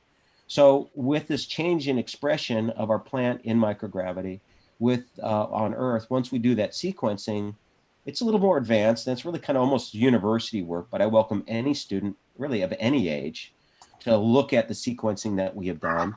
We may not find anything at all, but we also may uncover a little bit of treasure. Could that help us discover more about this dance between the bacteria and the plant? Can we somehow find a way to produce better crop here on Earth and think about allowing everyone to have a nice meal at the end of the day or in the morning? Can we think about a way we can use some of this knowledge to grow a garden on Mars? Wow, that would be pretty awesome, right? So come join us. Simply as grab a seed, go through a process of growing it, protocols, make sure you're recording everything you can about it. And if you select one of our candidates, submit that, your findings. We'll make a selection. I think we're going to make the announcement on the first day of summer, on June 20th this year. And we do that, then we're going to order up our little kits for those that want to get kits to follow along in our investigation. And for those of you who want to purchase an exolab and add that to your classroom or to your own, if you're homeschooling, if you want to set it up that way, you can do it. We have libraries and museums that have done this. They're setting it up, and you can run with us all the way through the fall into the spring and launch a legume into orbit with us and follow along with the sequence. We're really excited about where it's going to go, and really excited that we have folks joining us from around the world. Anyone want to weigh in on some of their thoughts on this process so far? And I'm just going to check our schedule and see what we got coming up here. Always something fun coming up. I'm a kindergarten teacher, and this is new to me. And this message, especially for the new teachers that are trying to get a glimpse of what's going on. It's not that hard, guys. It's just a couple of science, technology, engineering, math, everything under the same umbrella. And for me, you know, it was just growing crops in the classroom, and that's pretty much it. What we just do in our regular schedule. But this is totally new. I'm learning a lot of stuff that I didn't have any idea that was happening, you know, outside of my classroom, here in my garden or in the grocery store. So it's a different animal, and it's interesting and fascinating how the legumina, the legumes, and the rhizobium are working together to produce something that we eventually consume.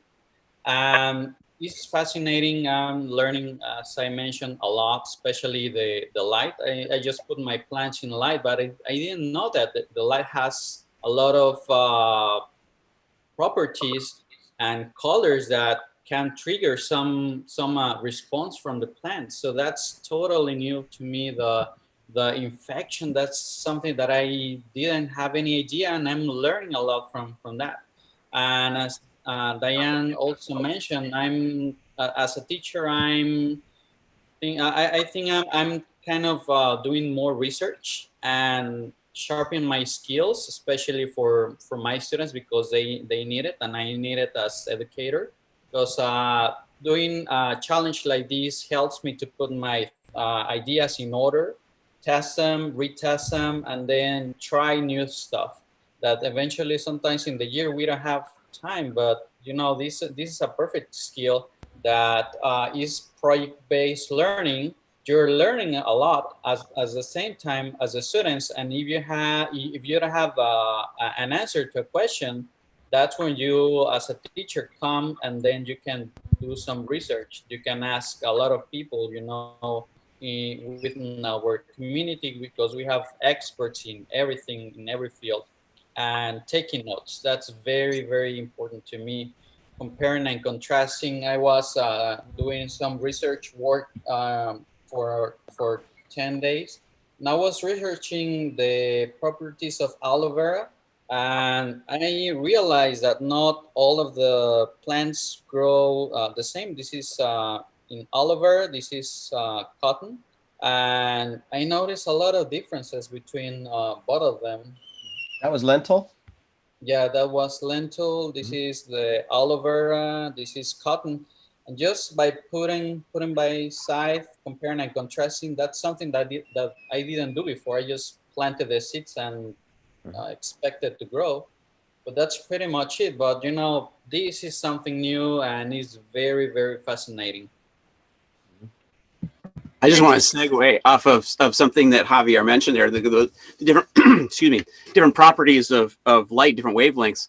And we had a conversation, I can't remember if it was last week or the week before, in one of these around the effects of red and blue light on plant growth. And one of the cool things that the ExoLab allows us to do is document photographically what's going on, but we can also split the lighting conditions. So on the left are clover seedlings that are in blue light. I just got to, because it's reverses, I got to remember. I'm going to make sure. Yes, in blue light. And on the right are red light. And there's so much that we looked at this with my students yesterday, and look at the hypocotyls. There's difference in the thickness of them. There's coloration differences. There's height differences. You want to get into statistics, the median is right there visually. You can see it and estimate it really simply. You can see the outliers in a minute. There are differences in terms of the development. I see under red light, I actually see true leaves starting to form, and I don't think I see any of that under the blue light yet. Everything's still cotyledons. So there's just so much, just visually, as you were saying, Javier, you can learn and question why. Why is it doing this? What's the difference? So just the depth of science you can get into very simply. There you go. Hey, Michael, why don't you do us a favor? And you brought up, and we talked about it. There's some different anatomic features on the plants, like cotyledons and roots and nodules.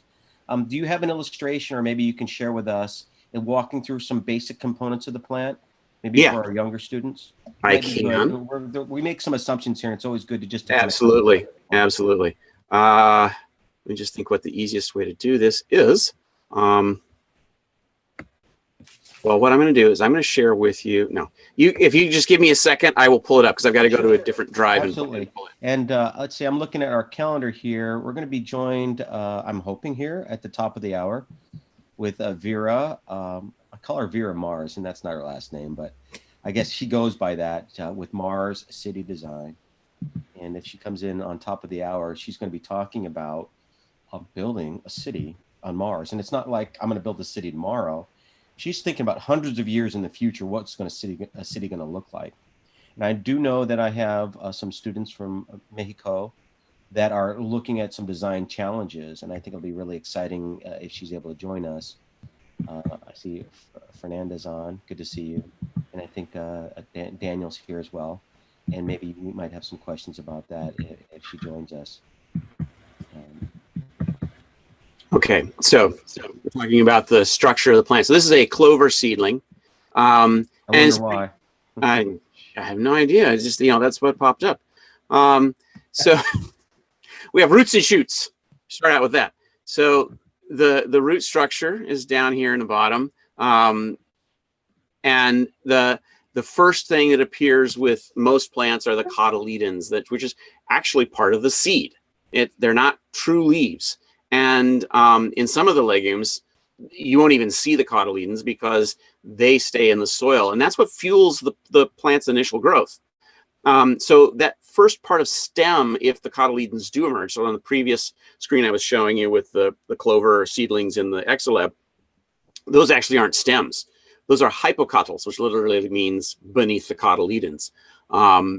And the stem then extends from that point in the cotyledons in the embryo. It's called the plumule. And that is just a tiny pair of leaves. And with the legumes, the thing we get are the singlets. Those were the embryonic leaves. And the rest of the plant grows from that. Legumes have these beautiful trifoil leaves. That literally means three leaf. But that's, they have a real elegance about them, I think. And then we have the real stem that is extending here. Now, clover is not the best example in terms of a stem, because you may know they kind of grow more in a rosette form, where they throw up another trifoil, and they're really compact. They don't really grow taller.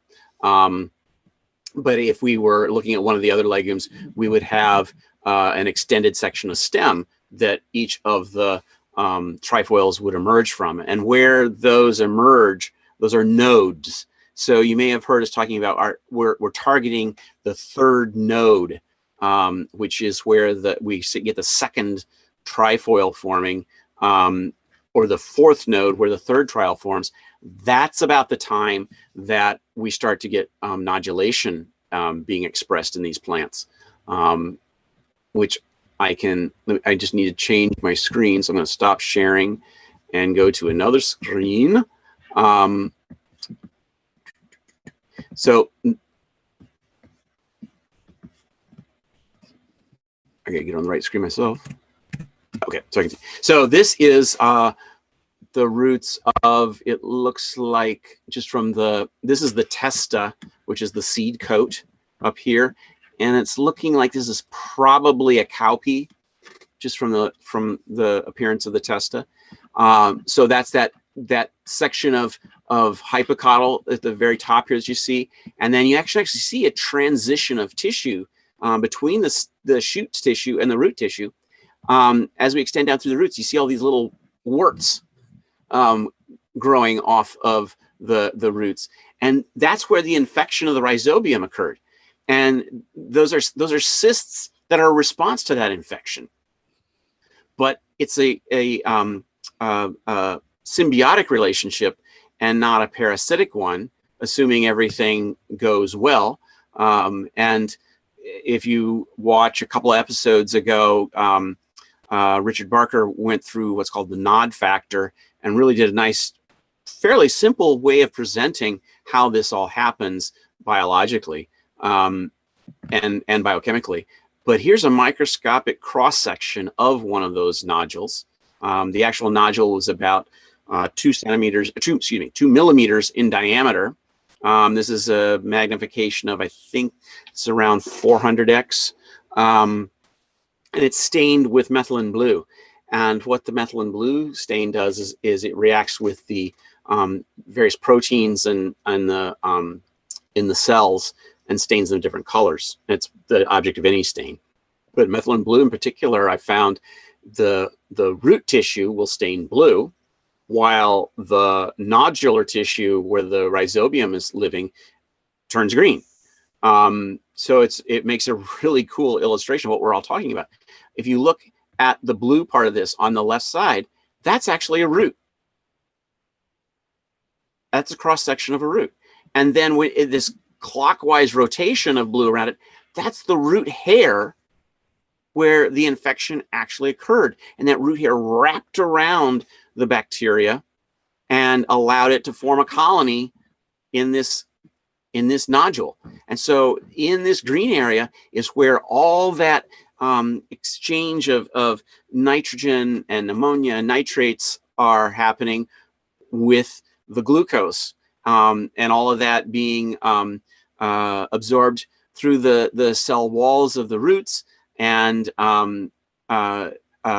traveling up and down through the plant, through its vascular system, to feed the plant, to nourish it so that it can grow, so that it can synthesize those amino acids that are so critical to all life, and feed the rhizobium some of the excess sugars that they produce.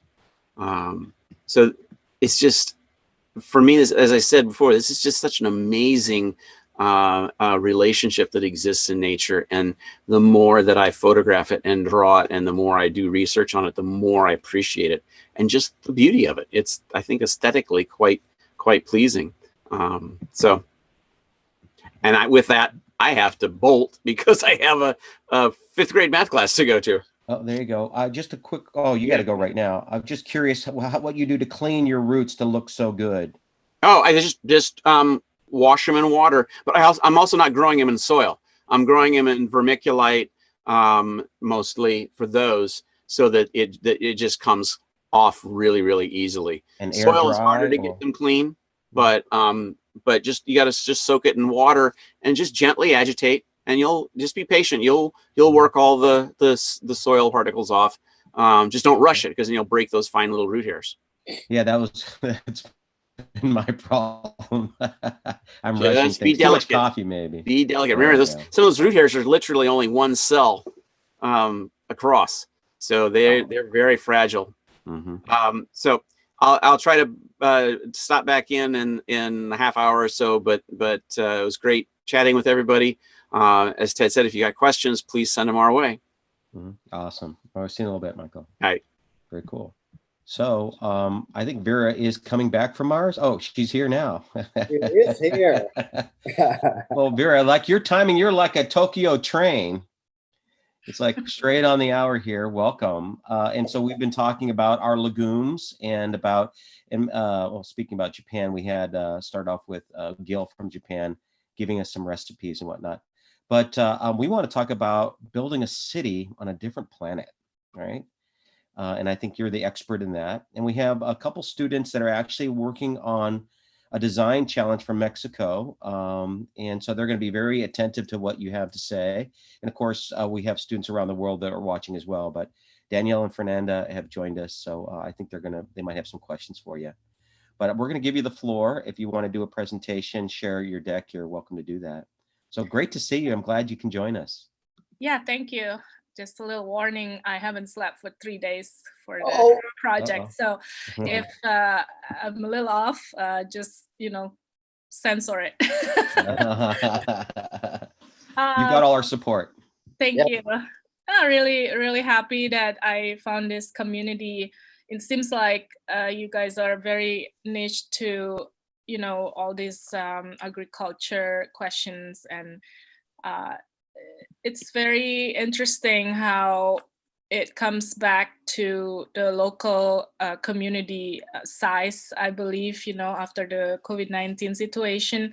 And it makes us look up to how we can imagine life, even just on a travel to go to Mars. It takes about 6 to 9 months, and you have to really figure out how to keep your plants alive and keep nourishing ourselves.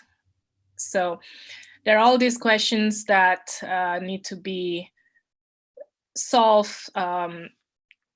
So I'm going to introduce you first to what the platform is all about. Mm-hmm. I'd love a little bit of background about you too, Vera. You've got architecture practice. You've been really around the world doing some different things. And so you have a really solid foundation here thinking about building a city. It's not like you've just decided you're going to go build a city on Mars, right?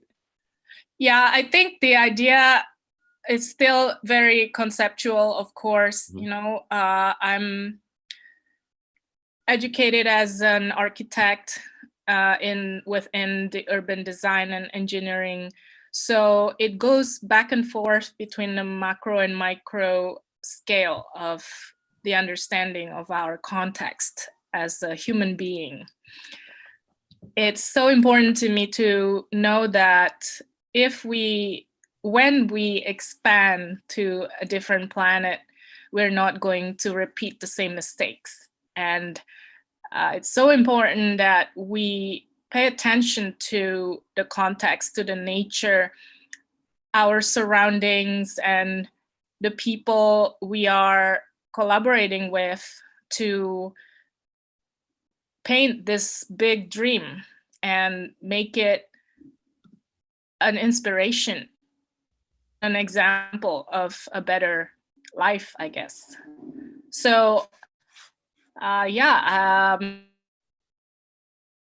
with that, I learned how to basically produce a vision and not just talk about it, but take action in bettering our present time and lifestyle, changing the habit, experimenting.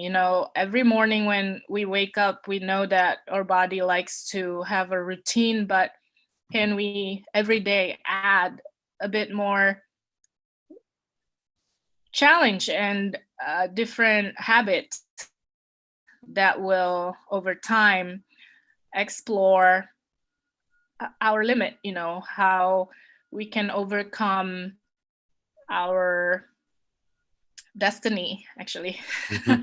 So the idea was if we are to design just a meal for one person, can we think about where each ingredients come from, how we grow those elements of nourishments, and how can this impact billions of people?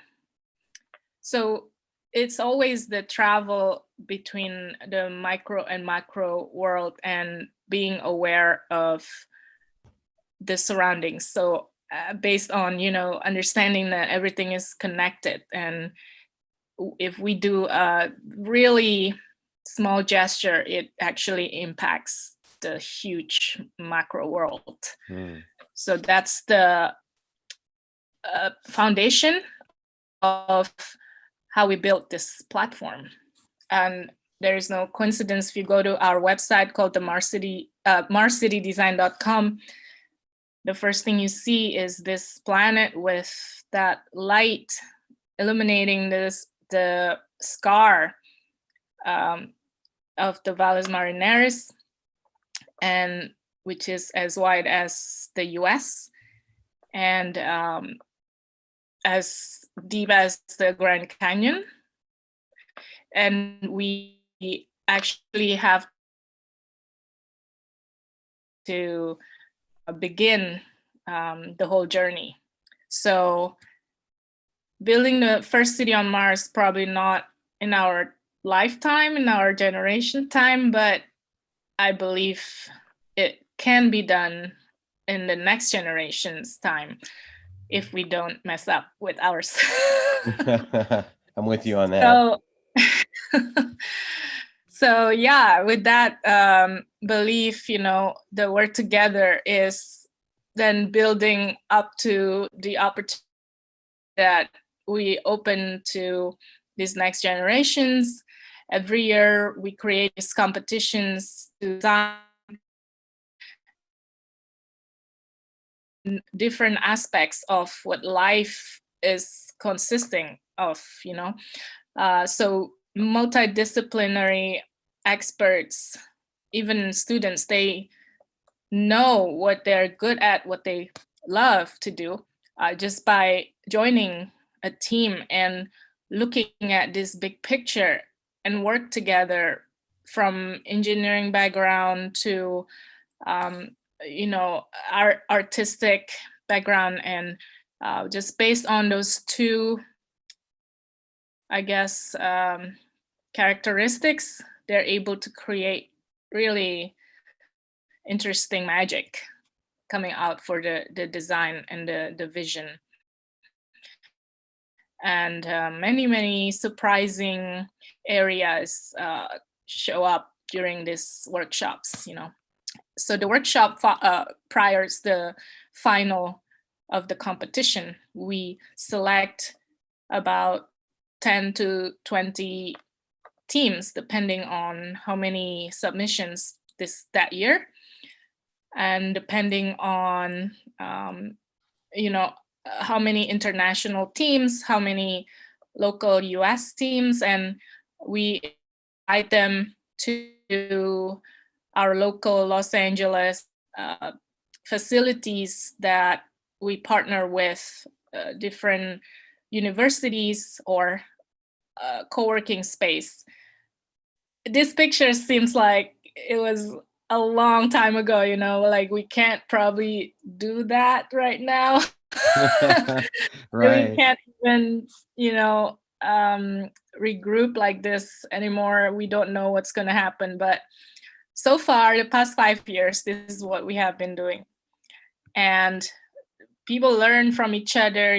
They come from different countries, different culture, different age backgrounds, and they all unite to just explore space. And I thought that was the most beautiful thing. And even there was a time, actually this is the first year where the crowdfunding happened in the Kickstarter campaign. And that is how I actually met Buzz Aldrin, because he ran across it and he started calling his friends in the USC, the professors, and we were able to organize the gala award ceremony with the guest surprise Buzz Aldrin. So that was one of the best time and surprise of the journey. Is that where he invented the T-shirt, or did you invent that? The "Get Your Ass to Mars"?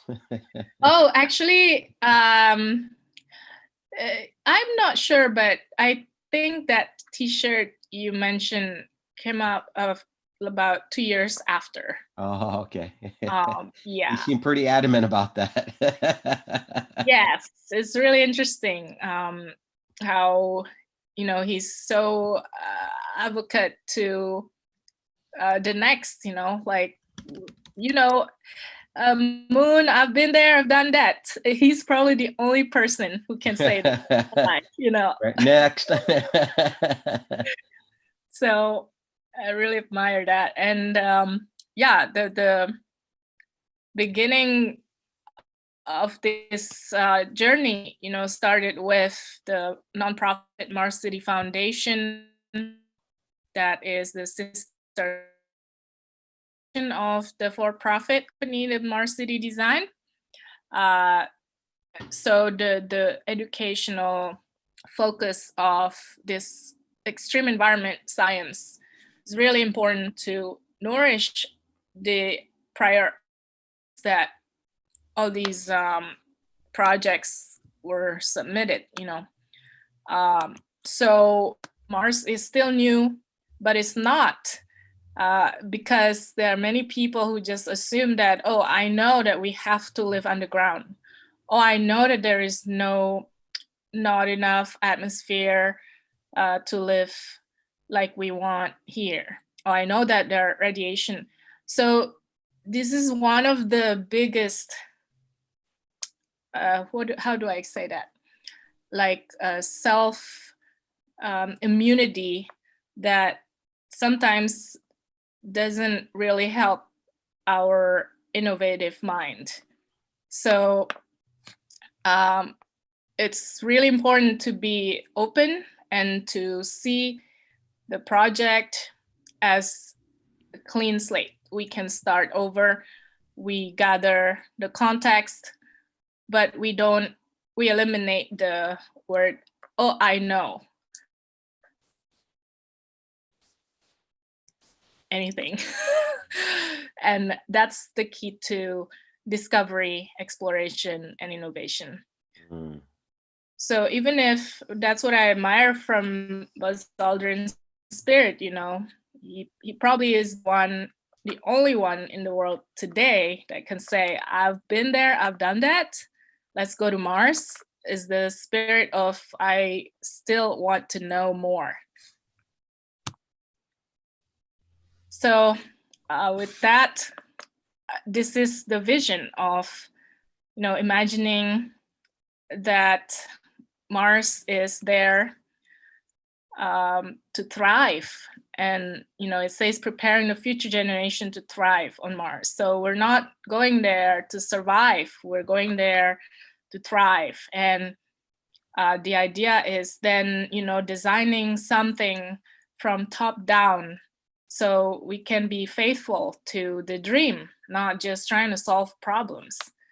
And this image is about the vision, imagining that, you know, I will send you these postcards from Olympus Mons, where there will be possibly, even if this is probably still avatars climbing this mount, it's the vision of having activities and exploration in the new world.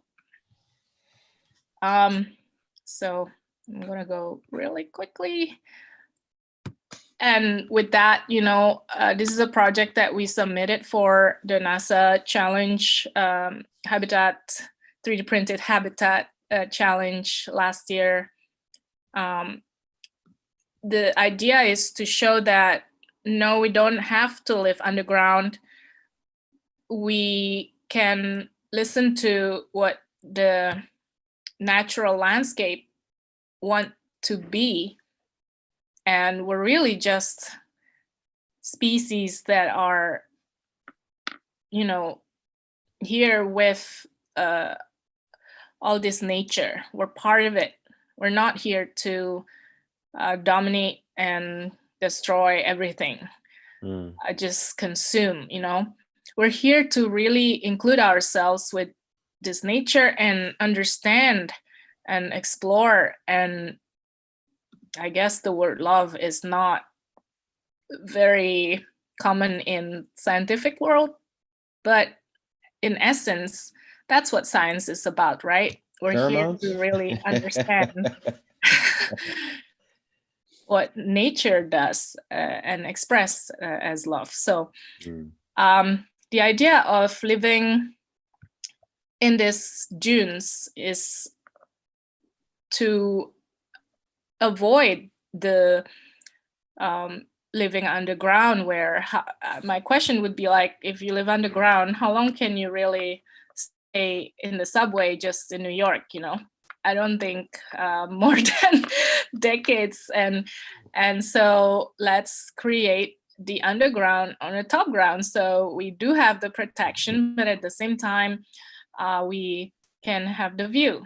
And actually the natural formation of the dune will help naturally to cover the top layers of our habitat. So we don't have to pour material too much when we print them. That was the idea. So the design inside is also adapted to, you know, the lower gravity, the kind of activities that we may need to change when we're celebrating this new nature and discovering more about what we need in terms of health and in terms of food. In the middle, you see this greenhouse.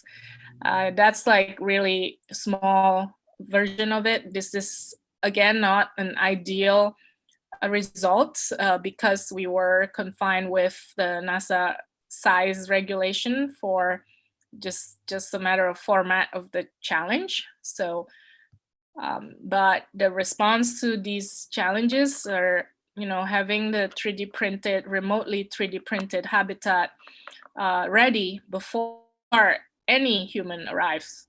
So we'll have a station, and we'll learn already how everything works before just going there. So it's really redesigning the destination before getting too excited to just go and not safe. It's not a suicidal mission. It's more like real mission to go to the next level of humanity. This is one of our partners that experimented the filament 3D printing.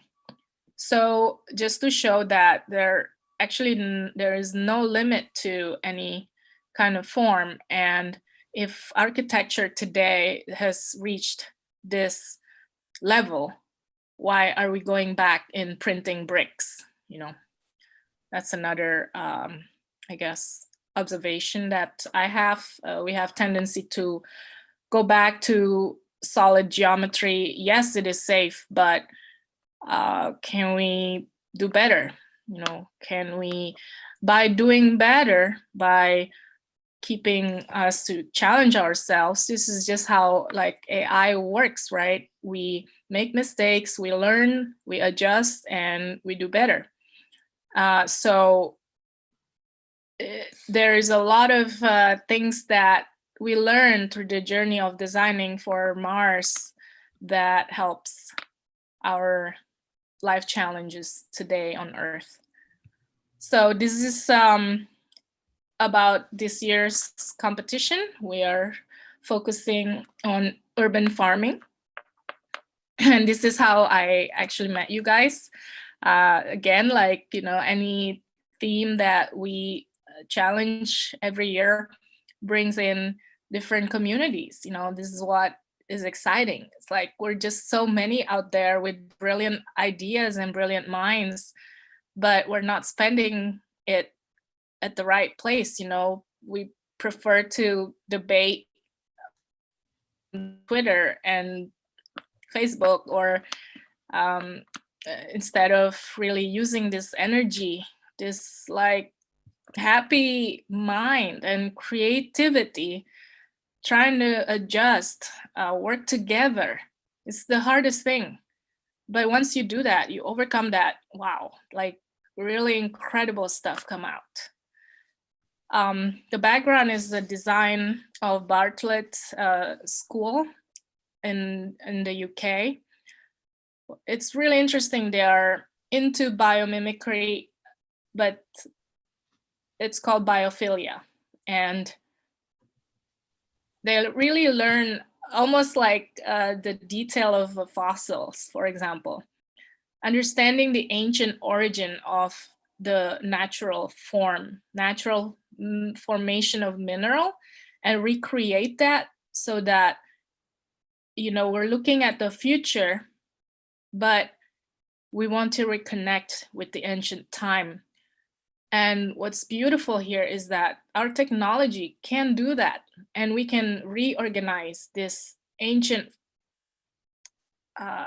context and find the connection with nature that we have lost for all these generations, So I just thought that was really interesting method to understand what agriculture means, what feeding and nourishing ourselves and the population mean.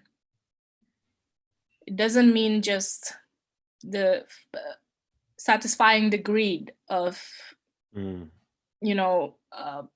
abundant productions, throwing the food that we can't sell. It's really using the energy to learn more about how to maximize the quality, not the quantity. Basically, that was what I meant. Here. So this is one of the winning designs of previous year. The right side is the Redwood team from MIT, creating a type of structure that holds the dome that resemble the nature. So a lot of these are really looking to reconnect with nature, recreate the natural environment. We're craving oxygens. For me, it's more like if I go to Mars, what would I miss? I think I will miss the nature on Earth, you know. So because that's something, of course, we can't easily recreate. So just passing this very quickly, showing you examples of the type of designs that we're looking for, and very unusual, very unique from people's childhood experiences, for example, you know. Just another, this just randomly, you know, I have so many other space heroes, but just happened to be Buzz Aldrin a lot on this talk, but it's also because I wanted to show you this menu. This is the post that he put on Facebook a while ago. Typical crew menu is that of Apollo 13 Commander level. And it has all the ingredients. And from there, I challenged some of the students to really think, you know, how do you make chicken and rice soup when you're already living 3 years on Mars and you can't have chicken running around? So then they start to, you know, think about that. So that's the top-down method that I'm advocating. So yeah, that's presentation. This is my contact. Please register if you have some ideas you want to submit. It's going on right now. Just go to our website and find the 2020 challenges. Awesome, Vera. This is quite inspiring.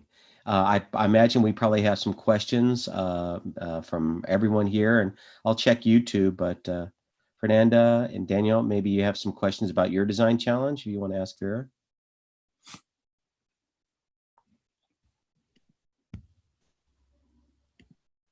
Yes, I have a question. What is the biggest challenge we have when living on Mars? I think the biggest challenge is, it's hard to answer that because there are so many challenges and they all somehow interconnect. So I guess the answer would be to stay alive. To stay alive, we possibly need to solve the water issues, the oxygen issues, and I think it will be really helpful to, again, use the top-down method. Think about a timeline when we imagine that all these technical issues are solved. Then you go backwards, you know, because otherwise we can stay for too long just trying to solve the physical problems and forget why we're going. So NASA and other researchers in the world actually have been working on this for decades, you know. So we can use that. This is why it's so important to be able to communicate with different multidiscipline experts.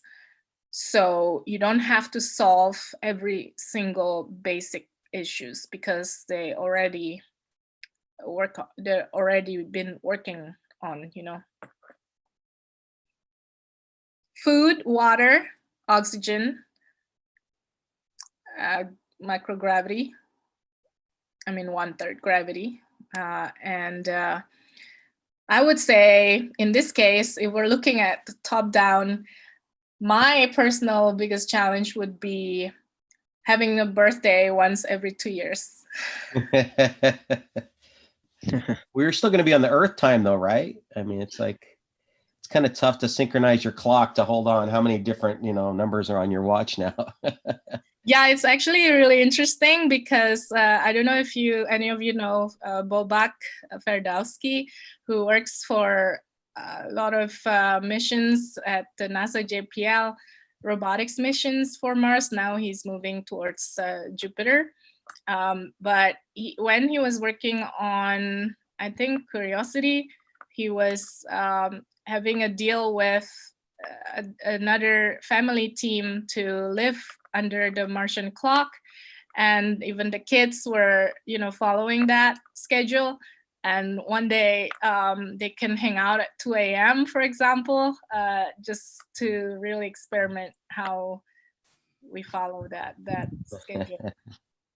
Yeah, 40 minutes longer every day, right? Yeah. Mm-hmm. Do you have a question, Daniel? No, I just want to add to, I just want to thank you because, by sharing your knowledge and your experience, and I want to say a little bit about our project. That is, Sure. yes. And says, I would like to say that our project is focused on working with a virtual reality or VR in order to create not just an habitat and a greenhouse, an amazing habitat and a greenhouse, which is going to be able to represent how plants are grown and how these are developed in other surfaces. So that's why, it was really inspiring for us listening to you. Thank you. Oh, thank you. I really hope that, we really need to see something different. We really need to solve many Earth actual issues from a different angle. So you guys will be able to show that, So our inspiration is on your hands now. There you go. And Yes, to that thank you so point, much. Vera, if we were going to build a city in the Mojave, for example, from the ground up, what would be some of those conditions that we wouldn't have to worry about the 6 months of travel and about the different atmosphere, carbon dioxide and what have you, and the lighter gravity. But there's still other constraints, right? I mean, water is still an issue. We can do things like grabbing the moisture out of the atmosphere. Fortunately, we can do that here on Earth. But if we look at a simulant, let's just say like the Mojave, because it's kind of in our backyard, right? California. What would be some steps you might take to maybe create an Arcosat 3 or whatever? It's like what is the new version of a prototype, and what are some steps that we can go? You mentioned instead of bricks, let's go 3D printing. So conceptually, where are you going with some of those ideas? Yeah, so my mind is like going really fast right now, so I try to organize. Mm-hmm. Okay, so I have a resistant agreeing with, let's go to Mars so we can learn about let's go to the moon so we can learn about Mars. There are some technologies that may require that and benefit from that, but just in terms of architecture, I'm not going to build a house in Alaska that is the same as the one in Hawaii. It's just not. This is why we have to learn very well about the context and adapt. So if I just take sections of the focus about learning, for example, the exterior skin of the habitat, and the habitat will dominate how the city would be formed. So it's really important to keep going back from, again, macro to micro and vice versa. So if I look at just one discipline, which is, let's say, water wall, there is a scientist who have been working many years on it, called Mark Cohen. The water walls could be one of the interesting concept that could be applied to our simulations on in the desert of California. But the form is not going to be the same because we will be in California, right? Right, Not right, on right. Mars. Mhm. But the understanding and the concept could always be applied. So that's the thing. It's like if you are cooking, you have this recipe, you know, you will be able to pick different ingredients based on what you find where you are.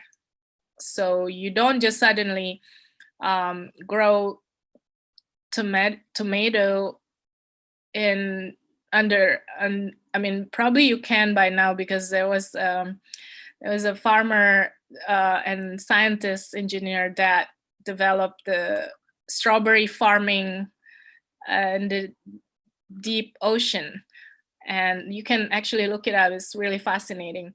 But what I'm trying to say is, you know, you adapt to your site and pick the ingredients, but not the form, because this is the problem: is people get stuck with the form. You know, people get stuck with, Martian buildings need to look like a dome. No, it's not. No. So if we build something in the Mojave Desert, when we build something in Mojave Desert, it's important to be aware of the context environment of that. I guess that's an important lesson to really work from the environment in which you plan to build it. So although you could perhaps do exercises, if you will, in design thinking, you really have to say, well, that's not Mars, that's the Mojave, or that's not it's Alaska, it's not the Serengeti. Yeah, it's the moon. It's not Mars. There are these dusts that are completely different consistency. One thing I think could be similar, I think you're going to concur based on what I'm hearing so far, is what will lead the parade aren't the people. What will be our machines, our robots, our artificial intelligence, and building automated factories to begin producing the nutrients and the gases that we need for habitation. Right. And so who's working on the robots, who's working on the artificial intelligence, and who is working on the capabilities of having these function with that 20-minute built-in delay, or whatever that delay is in communications from Earth to Mars. And so that, what Curiosity is doing is kind of like the future faster than people, I guess, especially if you plan to build a city, whatever, in the 23rd century, right? Whatever, mid 22nd century, right? This is fascinating. So you've got the challenge running right now on your site, and this is focused on the gardening. And we'd love to find a connect point here. We're gearing up, as you know, our Leguminaut challenge is to down select from a number of candidate legumes, find one that is our flight candidate. We'll make that decision and announce that on the first day of summer on June 20th. And then teachers and students from around the world will help us optimize the growth conditions for that plant to take it to the space station. We'll send that up on a Northrop Grumman mission in February. It will be on station for maybe 35 or 40 days or so. We get a ride home in the Dragon. We're going to take that to a lab and do some sequencing to look at some expression changes in the RNA, to think about what we can learn more about crop development here on Earth, as well as the gardens on Mars. And so as you work on your design challenge there at Mars City Design, we can also think about how we can weave in that conversation all the way through a year from now. Absolutely. As we're doing our experiment with that lagoon. That's exciting. And we can evolve. Congratulations. Well, thank you. And so I encourage our collective groups here to think about what we can synthesize, and maybe create a charrette or something which we're actually thinking about this in a more practical and deliberate way. So you had that picture of all the people getting together, which is always so much fun. You go to a conference and you get these gatherings. It's going to be difficult to do that again. But do you have plans to do a virtual session, virtual conference? Let's do it. We can. We have to see how we can do that, because the time zone is different for many. I guess they just have to stay up all night. Let's run a 24-hour, right? It's planned for late Yes. summer, maybe getting into the winter. That's Well, right. it's a hackathon, right?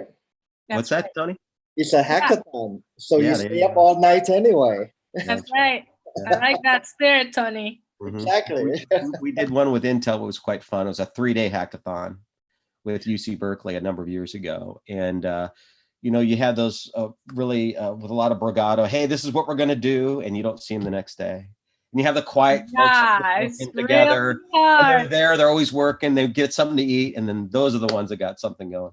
It's the quiet ones we got to be careful about, right? It's not the ones that are talking to you. All these people on the pictures that I show you, I still have personal connections and friendship with each of them.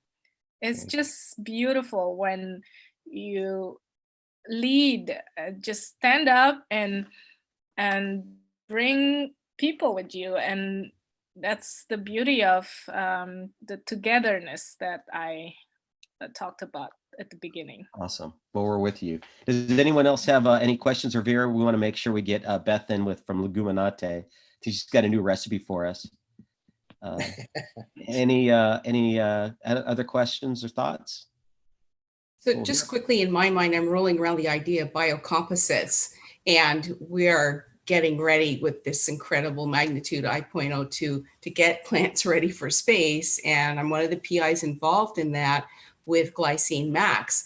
And it is something that this particular plant, maybe the others do as well, we make things by recycling it. Are biocomposites perhaps from plants something that could be considered for the actual structures? So in my crazy mind right now, I'm thinking almost edible structures that could be part of all of this too. Put that wall down. Yeah, like build them, grow them, and hey, we need a new place to go, so let's just eat that one over there. But seriously, just biocomposites. Tell me what you're thinking, if there's anything being done with that at all. I love that, Dania. Nice to meet you, and You too. congratulations again. It's not easy to manage all that project as a PI. So I have 2 comments about that. So when I was in architecture school, this was a while ago, man. 3D printing is actually already, it's like an old technology by now, Yeah. And I'm actually surprised that NASA still highlights the additive manufacturing as the technology, but I don't think that's the only way. I think the robot needs to have subtractive function, and also different functionality. We can shape our local regolith with, and really interesting. You mentioned that. I actually talked about this to an architect in Colombia, in Bogota, and he said, oh, the next time you come, I'll show you the ancient habitat that was built by the native locals. They did build it with animals and humans poop, and it makes it just like natural soil at some point, and grow the local plants on it, so it's been just how we were a long time ago as well. So it's just like the concrete is actually the ones that is not natural. So the reason why we go so far away from nature, I think it's really the insecurity. We want to make sure that everything holds, that the technology is on top of everything, but without really looking again to the context. I think it will only damage the environment, and including ourselves in the long run. So yeah, those are, so in the 3D printing, they call it additive manufacturing. In my school at the time, I was in France, so you're surrounded by brilliant chefs. I was working with chocolate chef, and so we 3D printed the final model, 3D model with chocolate. And of course it's gross because it's just exposed, you know. I don't think anyone would touch that these days, but some of the students actually ate the models after the finals. And the test prints probably taste pretty good. yeah. Yeah, so it was really funny, actually. That's great, Vera. Thank you so much. That's We're gonna have to awesome. find a way Thanks. to connect again and go more in depth here. And Thank since you. we've got Yeah. our culinary palates ignited here, I'm gonna bring Beth in. Good to see you. Sorry we missed you last week. I hope everything's okay. Hi, it's Yeah. good to see everyone again. Hello, Beth. I'm loving all of this talk about 3D printed chocolate. I actually have some chocolate for us today, so Oh, okay. funny that we're talking about chocolate. I also like the idea of edible structures. That's like, you know, why not have a gingerbread house on Mars that we just all live in? So I'm gonna be doing my absolute favorite legume for cooking today, which is soybeans. I could talk. I could talk about soy for years. There's just so much you can do with it in the culinary world. So the first thing I'm gonna do and I'm also in my kitchen today, and I'm gonna cook for you all live. Awesome. So I'm gonna be making some chocolate pudding. It's really easy, but before I get cooking, I'm gonna just show you some of my favorite ways that soy can be turned into other foods. So edamame are soybeans in their whole form. So you can just, again, they're already delicious, just straight, you know, soybeans. And they're healthy. They're a complete protein. They have all the amino acids, which makes them a nutritional advantage because they're a complete protein. So, and they're really, really high in protein. So I really like them for that reason. And if you don't like them in their edamame form, you can pretty much turn them into anything. And that's the cool thing about soy, is that it is so flexible in what it can become. So one of the cool things about soy is that you can take the beans and make milk out of them. So we've all heard of soy milk. Here's some soy milk. This is a common thing that a lot of people have in their fridge. And once you've taken the beans and liquefied them and made soy milk, which usually involves removing the fiber and keeping the fat and protein. There's several ways to make it, but that's the most common way. So once you have that liquid soy milk coagulates, which means that you can take that liquid and turn it into a solid or semi-solid state. So we have this magical food called tofu, which a lot of people are afraid of, but I'm gonna show you a really non-scary way to use tofu to make something really delicious today. So if you've never ever used tofu, had tofu, I'm gonna hold your hand through it. But yeah, you can, this turns into this. And so between these two, the soy milk and the tofu, there is just this whole culinary world for thousands of years where there are so many things that have been made from them. The other cool thing about soy is that the oil from the soybean plant can be used to make butter. So I've got my soy butter right here. So again, like there's just this whole world of familiar foods that can be made out of soy. I have some soy yogurt. So there's a lot of soy. A lot of people are afraid of soy, but science is showing that including soy in your diet is absolutely fine. So as more and more research has been done on that, people are realizing that soy is actually a really healthy and nutritious food. And then something that I thought would be really interesting to try in space is that soy can be fermented with different types of bacteria to make even more foods. So I always have miso paste and soy sauce on hand. And so if you're on Mars and you are going to want flavor and you're going to want your food to have depth and really have a culinary experience, maybe we could experiment with fermenting our soybeans as well. So that would be such a cool thing to see if that's possible. And what types of bacteria will get different foods, because different bacteria do different. There's also a food called tempeh, which uses a bacteria to ferment the soybeans that's really, really delicious. So there's, depending on how you're fermenting it, you're going to get a different type of food. So that's really fun.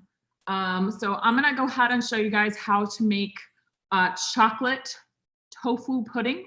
And if you're serving it, just call it chocolate pudding, and no one's going to know there's tofu in it, and they're going to love it.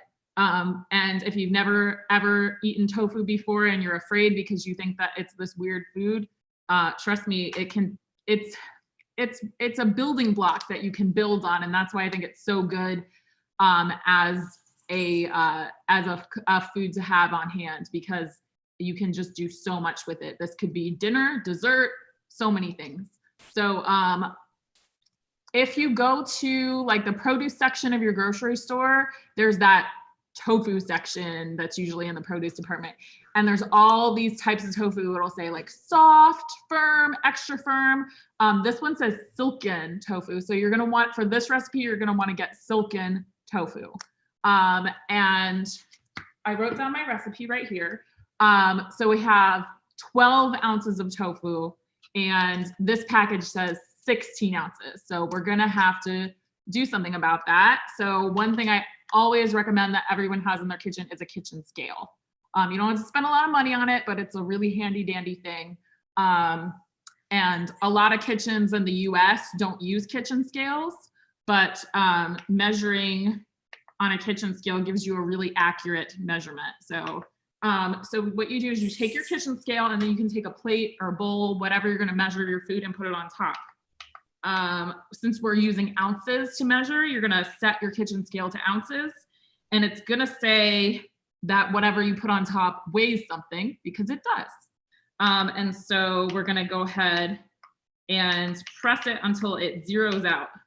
So that will make it so that the scale is no longer reading the plate or the bowl on top of it. And that way, when we add the tofu, it'll just be measuring the tofu. So I'm just taking a knife and opening my tofu. When you open up a package of tofu, if you've never done it before, there's liquid water in it. You don't want the water, you want to drain that.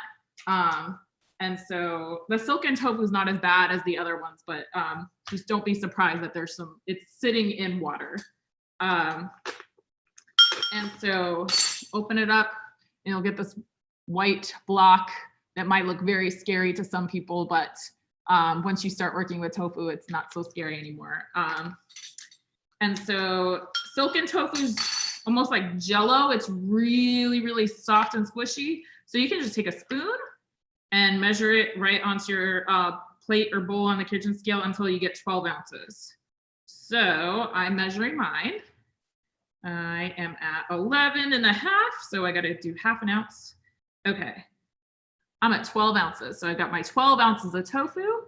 And for this recipe, I'm just gonna put everything in the blender and let the blender do all the work for me. So I've got my 12 ounces of tofu, and then I'm gonna add 1/4 cup of cocoa powder. So that's what's gonna give us our chocolatey flavor. But of course, cocoa powder is just the cocoa. It's not sweet. It's really, really bitter. So now we have to add something sweet to make our pudding really sweet. So I have half a cup of white granulated sugar. If you are a family that doesn't use sugar, you could use a sugar substitute like coconut sugar or maple syrup or something like that. And it would still work and be really yummy. And then I'm gonna add 1/3 cup of almond milk. You could also use soy milk if you wanna keep it all soy, or you could use oat milk. So whatever non-dairy milk, there's also hemp seed milk. There's so many non-dairy milks, but you're gonna go ahead and add that. And that's it, not a lot of ingredients. And you're gonna go ahead and put it in your blender. And you don't have to put anything in the oven. You don't have to cut anything.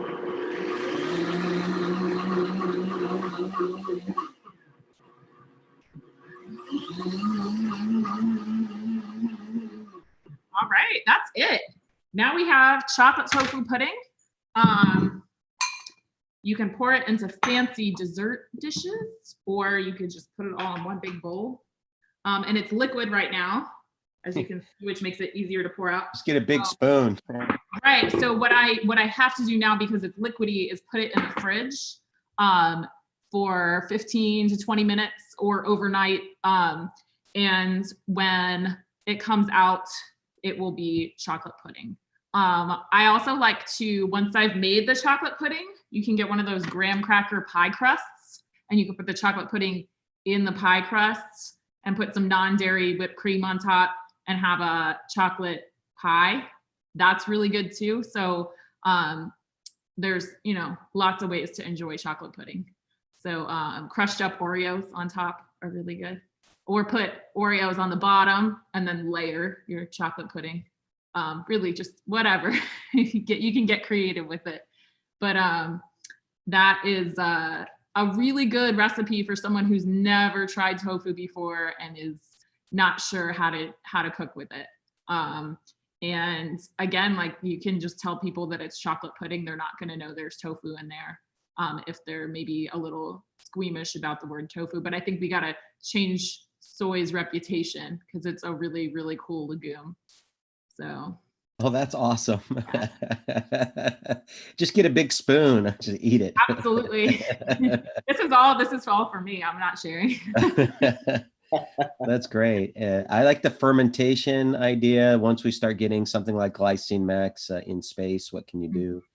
Soy is quite versatile. Right. And Gil this morning with his wife in Japan was sharing azuki and what is done there culturally. And the number one bean in Japan is soy first, and then azuki second. Right. And of course, around the world, it's a big factor. But there's so many cool things to do. Just to reprise, you've given us several different ingredients and recipes. Having like mung beans as a egg protein substitute, right. Fabulous. And just really encouraged by the potential of even like green beans, right? And the first thing that you did with us. Right. So looking forward to our final episode next week. I'm not wondering what you got up your sleeve. Is there? So for next week, I want to get as many legumes in as possible, but I also really want to have like a little celebration. So I thought we could have a corn tea party. So if anybody has a hat, it doesn't have to be a fancy tea party hat, but if it is, that's great. If it's just a baseball cap, whatever, wear your hat to my tea party, and I'm gonna have some tea party recipes for everyone as our final goodbye to legumes. Oh my goodness! Well, our group has a lot of hats. You're right, Tony. We do. I'll have to find a funny hat. We have hats. We have hats. So I'm wondering. I want all the hats. We're gonna have a tea party and a legume themed tea party. So can I put a challenge out to our co-PIs or anyone else that wants to try this? What if you could actually share with us what we should prepare so we can have a real tea party? We can actually enjoy the food with you. I love that. Would that be cool? Yeah, so that's great. Just ad hoc here. Let's make it up. Get some information out to C or to me. We'll get it out to everyone else that would like to try to do that. Bring your hat, bring your recipe, bring your tea.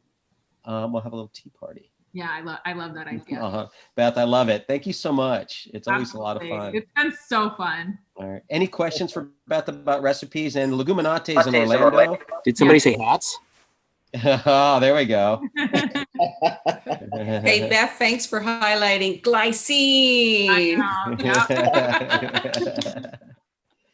Very cool. And so if next time you're in Orlando on the way to Kennedy to watch that rocket go up, drop by Leguminaut. Make sure you pick up some of you've got those crispy things. I'm gonna have to. Our crunch wraps are doing really well. In fact, we sold out the other day. We ran out before because we're just selling them so fast. People are, they're at home, but they're coming by to pick up their takeout from us. There you go. You need a sign in your window that says "As seen on Magnitude Live." Yes, absolutely.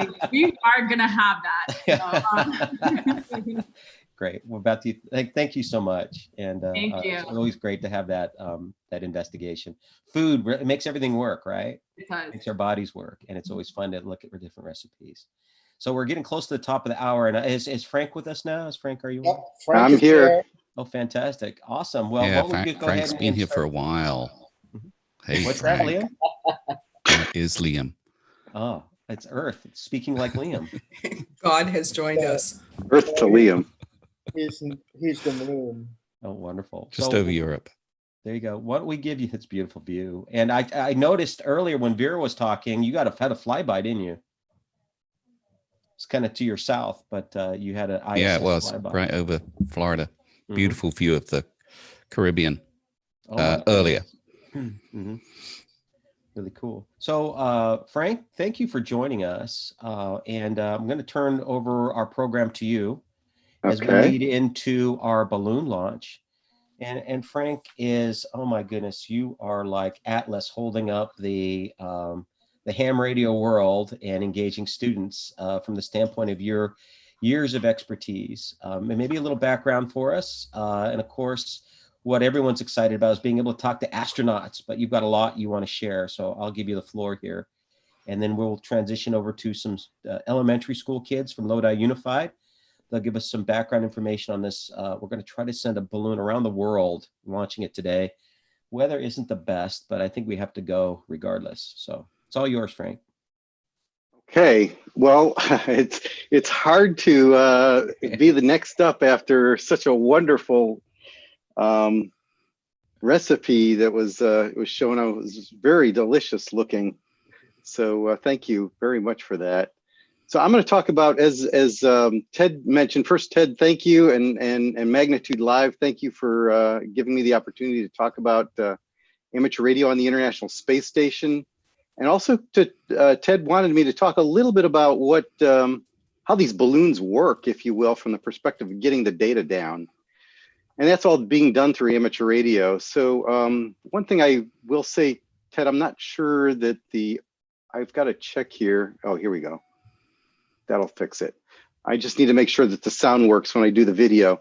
Okay. So, so let me, I wanted to start with something here, which is, has to do with amateur radio, actually. I wanted to talk a little bit about my, I wanted to show some of the things, and if this stuff is in the way.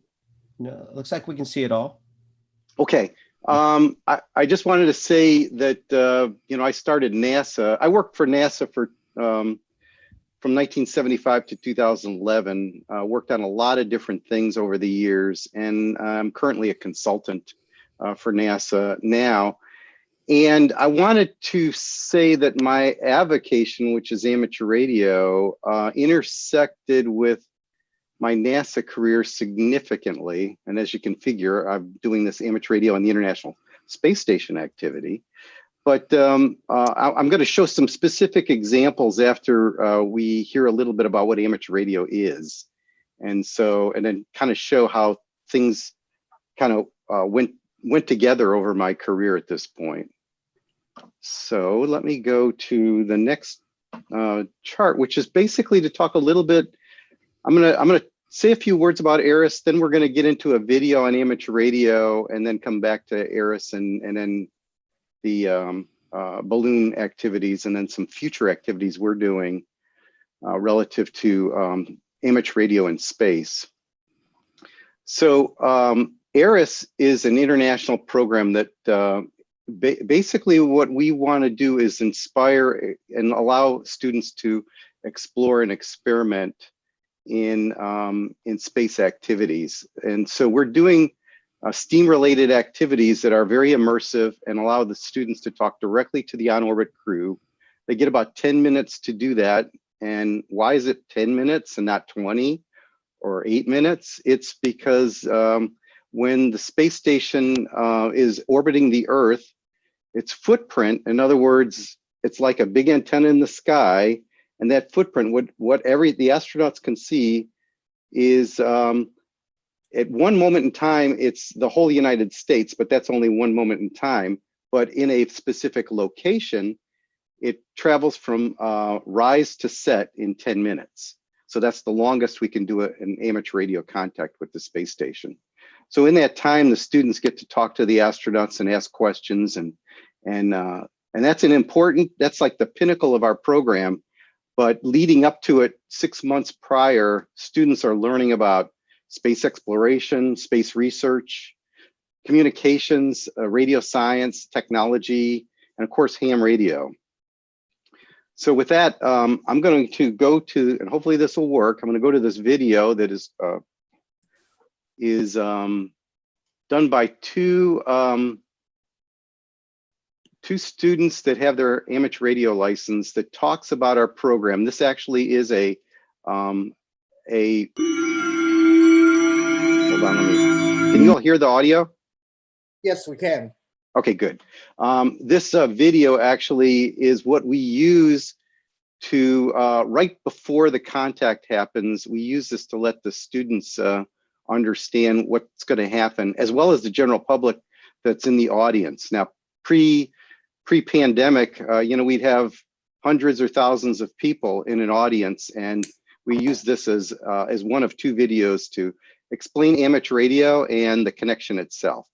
So with that, I'll turn it over to the video.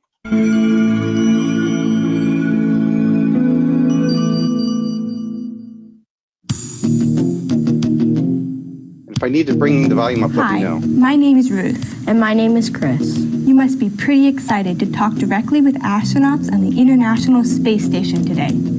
While we're waiting for the space station to come over your portion of the sky, let's talk a little bit about how it's going to happen. Of course, Mission Control is in contact with astronauts all the time, using a big radio with lots of fancy equipment. However, we're going to be using something very different today. We are going to use ham or amateur radio to talk directly to the International Space Station. When most people hear the word radio, they think of a music radio station. But it's so much more than that. Radio actually refers to the unseen energy that transmits all sorts of signals using electromagnetic waves. Are you not hearing it? At first, people learned how to send signals like Morse code. And then they discovered that you can send so much more, like data, computer signals, and even TV. Maybe you don't realize it, but you use radio every day. Maybe you watched the TV this morning, or you texted your friends, or maybe even you checked social media like Twitter or Instagram. Let's travel back to space for a minute. Since the beginning of the space age, humans have sent many spacecraft out into the universe. These range from the Hubble Space Telescope, orbiting the Earth daily, and the Curiosity rover exploring Mars. We've even sent a long-distance messenger, the Voyager 1, who has traveled outside of our solar system. Whether it's capturing a great picture of a far-off galaxy or conducting experiments on the space station, radio has to do with all of these. And today, you're going to be using ham radio. Now you might be wondering, what exactly is ham radio? Amateur or ham radio is a service and a hobby where operators can talk with people around their neighborhoods, their cities, their country, and even around the world. Amateur radio operators require a radio license from the government. They're not that hard to get. I have one. My call sign is KM4LAO. And mine is KD8YVJ. Our call signs are a way of identifying who we are to other operators. This lets everyone know that we have the proper license to using the radios. As amateur radio operators, or hands as we are often called, we can talk with others about basically whatever we want, often science or some new radio gadget that we are interested in. Let's focus back to the space station and your contact today. Many of the astronauts and cosmonauts aboard the space station are licensed ham radio operators. That's why your operators today can contact them. The people here, as well as the astronauts, are licensed to talk to each other, and you are allowed to talk over to their radio. For our conversation today, we'll need an amateur radio station on the ground, either in this location or somewhere else around the world. We'll also need a radio in the space station. Anyone SS? You can hear the calls coming. This is November Alpha 1 Sierra Sierra, the International Space Station, over. On the space station, the radio transceiver is connected to an amateur radio antenna mounted on the outside. One of these antennas will be used today during our contact. For our side of the contact, we need a good-sized antenna, a signal amplifier, something to make our signal stronger, and a rotator for turning our antenna. We have to keep our antenna pointed right at the International Space Station. And remember, it's moving across the sky and fast. To aim the antenna properly, we need to track the path of the space station exactly. NASA uses complex systems to track the path of the space station and other orbiting objects. The satellite tracking program we are using works out a complicated set of mathematics to provide the orbital location of the space station moment by moment as it moves through space. This information is sent to the computer that controls the antenna rotator, which moves the antenna to follow the space station. Maybe some of you have seen or worked with robotics. That's pretty cool stuff. And just like you can program a robot where to go, what to do, and how to get there, you can also program a computer to tell an antenna how to track the space station across the sky. You know, it took a lot of planning to get this contact.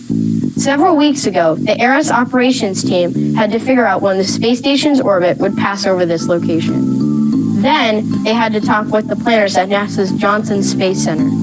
The crew's time is pretty full, so they were able to find a time that could work for the crew members' schedules. Once they found times that would work both in space and here on the ground, the host organized this contact. And in just a few minutes, you'll be hearing and talking to the astronauts.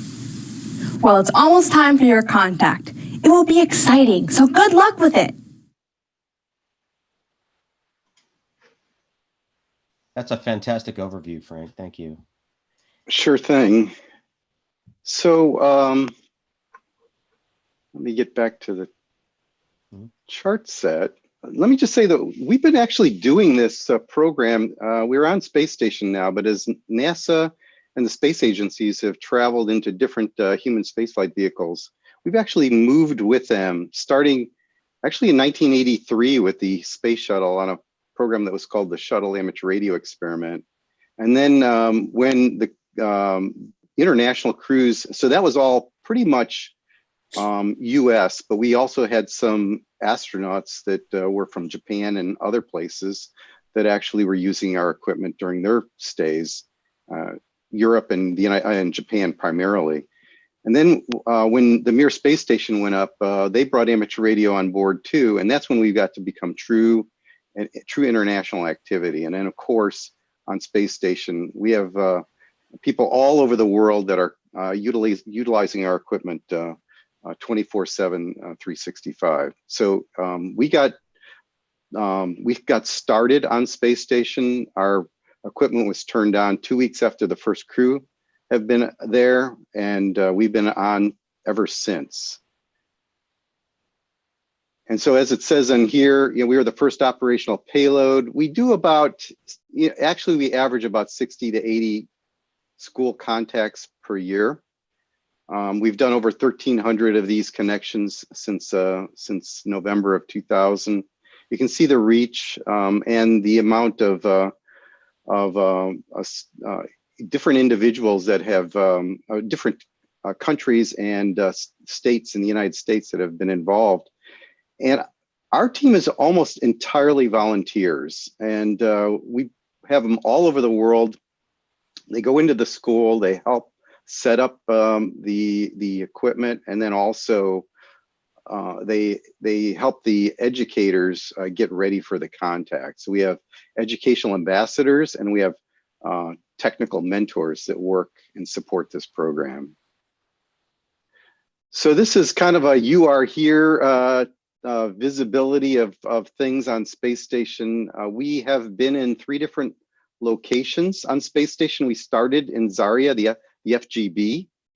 We are not using that right now, but we are currently operational in the Columbus module on the US segment and the service module on the Russian segments. We have radio stations in both of those locations. And if you can think about how you communicate, every type of communication that we do as individuals, we try to do with amateur radio. That includes, the two-way voice. We have this picture uplink and downlink capability, which is called slow scan television. We have a ham TV video downlink capability.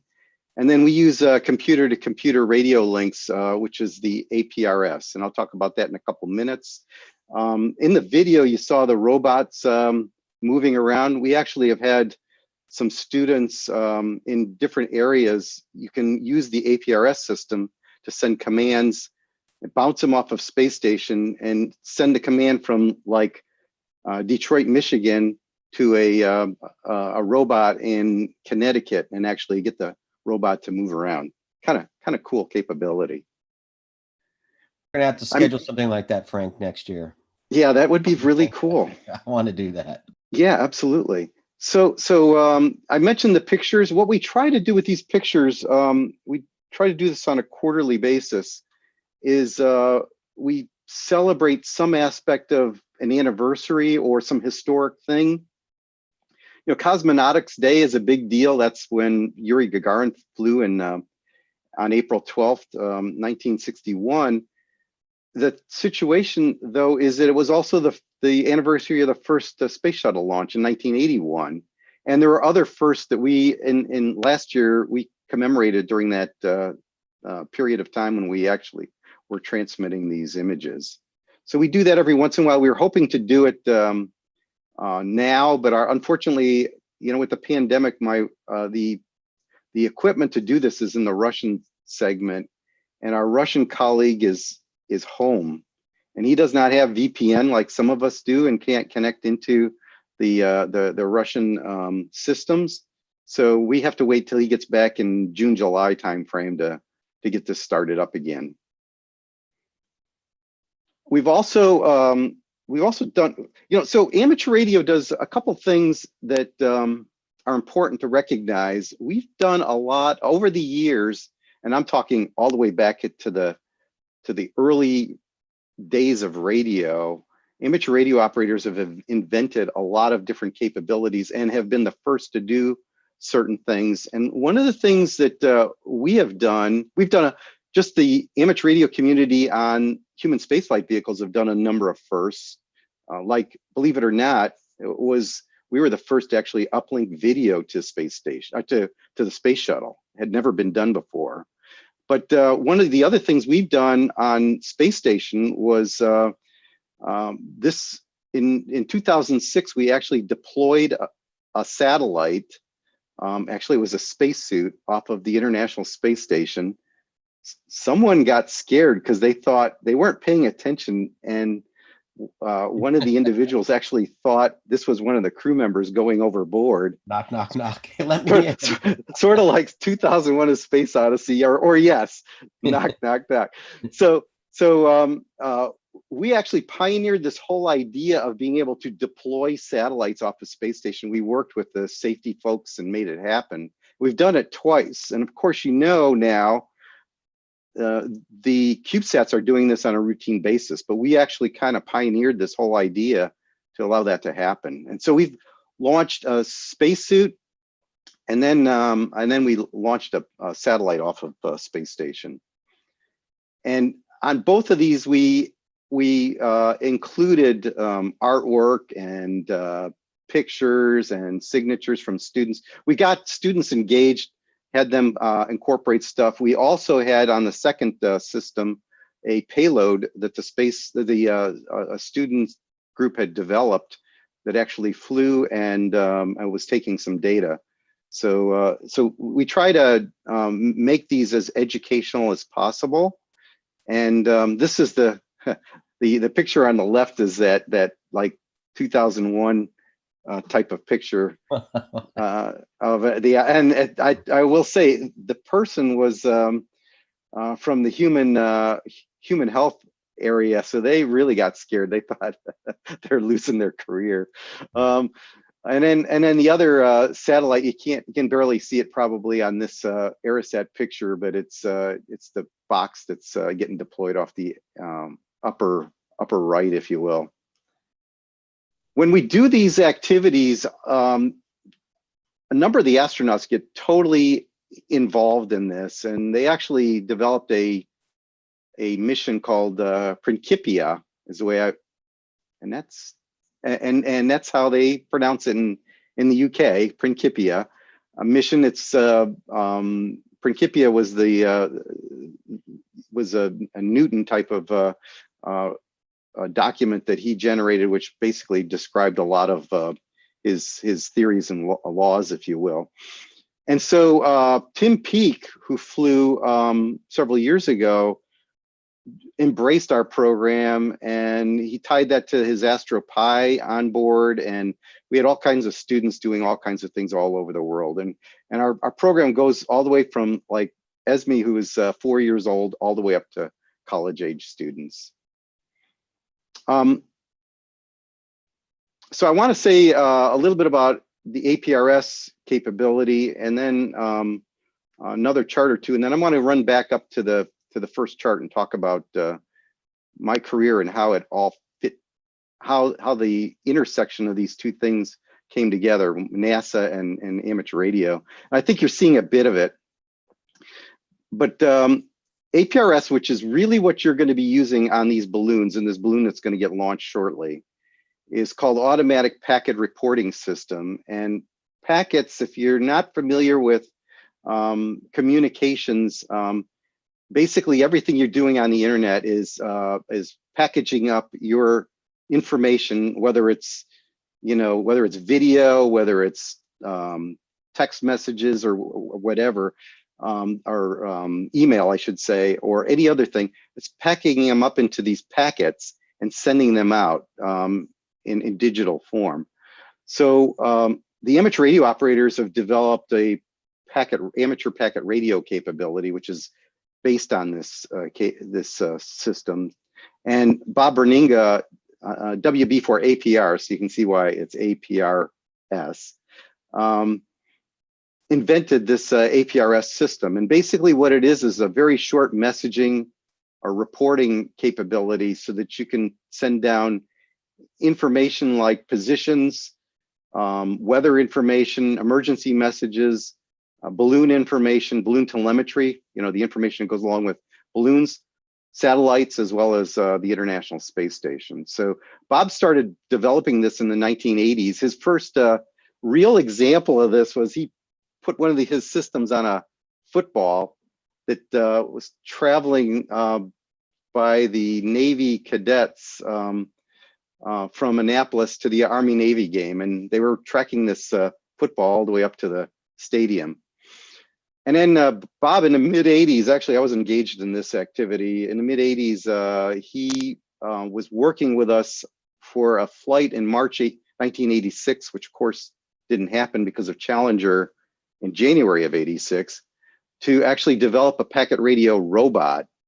And that actually flew in 1990. It was really the first global use, because it was on a space shuttle, of APRS. And so now APRS, you can track APRS data using the APRS.fi.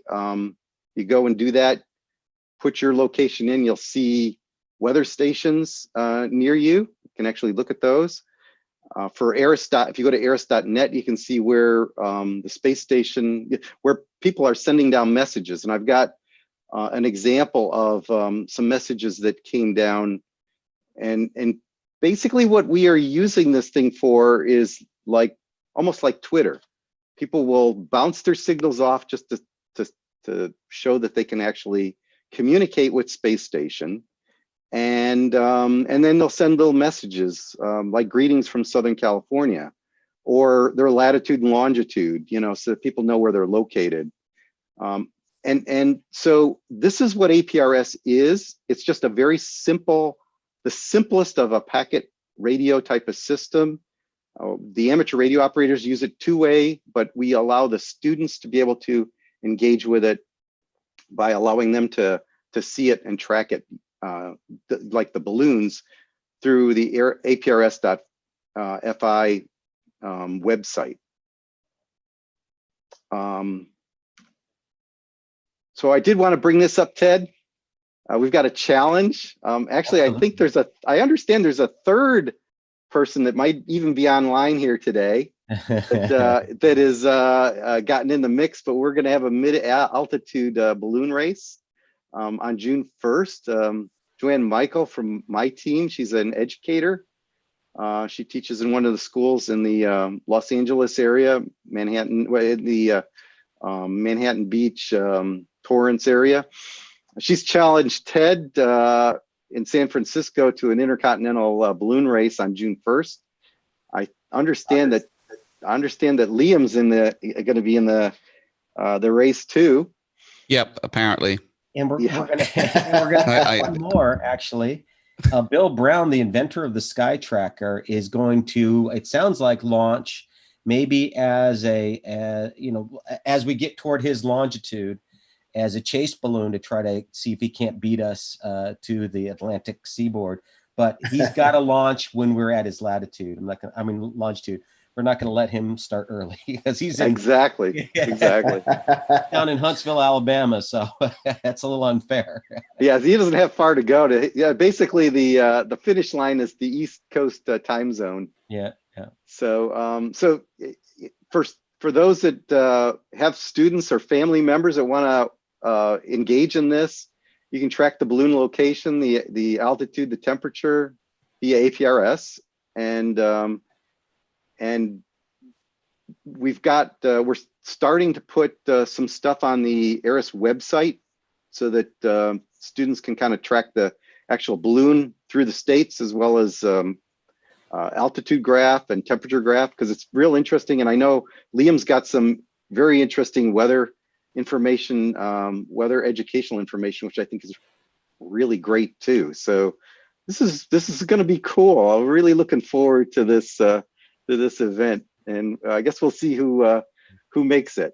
Well, we're looking forward to this as well, Frank, and we're realizing that school is not going to be the same in the fall.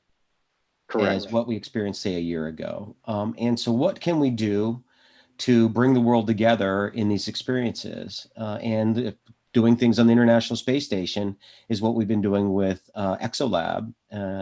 And our balloons is something we normally have done through engineering practice right at the school, designing things and putting our larger balloons aloft. But we're also finding now that with these small balloons, we can engage people around the world as well. And it's a way to kind of connect, even though we can't connect physically. So we're super excited that Joanne threw the gauntlet, threw it down the challenge, and we're stepping up. We think it's going to be great. We'll be launching just east of San Francisco out of Berkeley. In fact, that's where we're going to be launching today. Hopefully it's not too bad out there. It was blowing a little higher winds than I'd like, around 8 miles an hour, but hopefully it'll work today. But super exciting. And thank you so much for your info. Do you want to wind back and talk a little bit about, you said you wanted to go back to the beginning of your slides? Yeah, let me do one more thing before I do that. I do want to say we are continuing our trek to follow the space agencies. And we've been working, the ARIS team's been working very strongly. So I didn't say this, but there's an organization called AMSAT, and it's a worldwide organization that actually builds satellites. They're actually the first do-it-yourselfers or homegrown satellite team, starting in California in 1961. They launched the first satellite called Oscar 1, and we have well over 100 satellites at this point that have been built and are flown. So AMSAT and ARIS are working together on this lunar gateway payload we're trying to move forward. And what we want to do is we recognize that on Gateway, the crew's not going to be there all the time. So we need to make this more like a satellite. So we want to have capabilities that do the same kinds of things we're doing, but it's going to be much more challenging because of the longer distances. We're going to try to handle that by going with higher frequencies, microwave frequencies, and because with an antenna, you can get more gain back to the Earth that way. And so want to do the same kinds of things we're doing now in a satellite type mode operation. And then once in a while, have crew members engage when they're on board the Gateway. And, being able to image the moon or image the Earth, because we want to include cameras with this system. is pretty inspiring, and being able to maybe command a system, by students commanding a system to be able to do this is even more inspiring. So this is what we want to do, and we're pretty excited about it. We don't, of course, it's not a done deal. The way it worked with every one of these programs we've done so far is if you build it, they will come. We've even been encouraged by NASA to move out, because if you don't, you're not going to get there. And so we're trying to do that and develop it and hopefully get it on board. So let me go back up to the top. And it's super excited about the Gateway project, and it's going to be so much fun to be able to work with that. Yeah, it will be. And let me just say that I'm going to start at the top and work my way around on this. I mean, almost every one of these things, I started in amateur radio in 1974 as a high school student, and I was just I just left high school, I should say. And I got to start to work at NASA as a co-op student in 1975. And Astro 1 and 2 flew one of our SAREX astronauts, actually several of them flew and used the equipment. But it was Astro 1, the development of Astro 1, which was actually supposed to fly in right after Challenger, where the whole APRS activity came into play, and we flew things on that mission. Let me just say the biggest thing is in the bottom left, which is GPS use in space. My background is in guidance, navigation, control. Navigation and GPS, go together, as everybody knows. But using GPS in space is very different than using it on the Earth. And as an engineer, most people do not have the RF experience, the radio frequency experiences, and shied away from GPS as a guidance, navigation, control sensor. I worked with some of my other amateur radio mentors and got this in space, and now we're using it. NASA's using it halfway to the moon. And if you can think about RF, all you need is a higher gained antenna, and you can use it at lunar distances. So we're actually working with NASA on using it as part of my consultant activities. We're using it, we're working with NASA to use it on the Lunar Gateway, as well as on some of the landers. So, and then on GOES weather satellites, the latest generation now has GPS on board, recognizing that GPS is at 20,000 kilometers at orbit, and it's pointed down. GOES is at 36,000 kilometers. So we're actually using signals on the other side, which is a very weak signal capabilities. Very different, and that's what this Cosmic GPS article that just came out in Aerospace America talks about us using GPS beyond what it was originally intended for. And so, and then, my work in guidance, navigation, control, being able to bring that RF experience in was important. Same thing with as chief engineer, and any of the activities I did, mishap investigations, are all systems level responsibilities, and having an in-depth knowledge of radio technology helped me a lot in a lot of different environments. So what I can say is that, especially if you have students that are interested in different things, if you get them involved in ham radio, all of a sudden they can use that for launching balloons.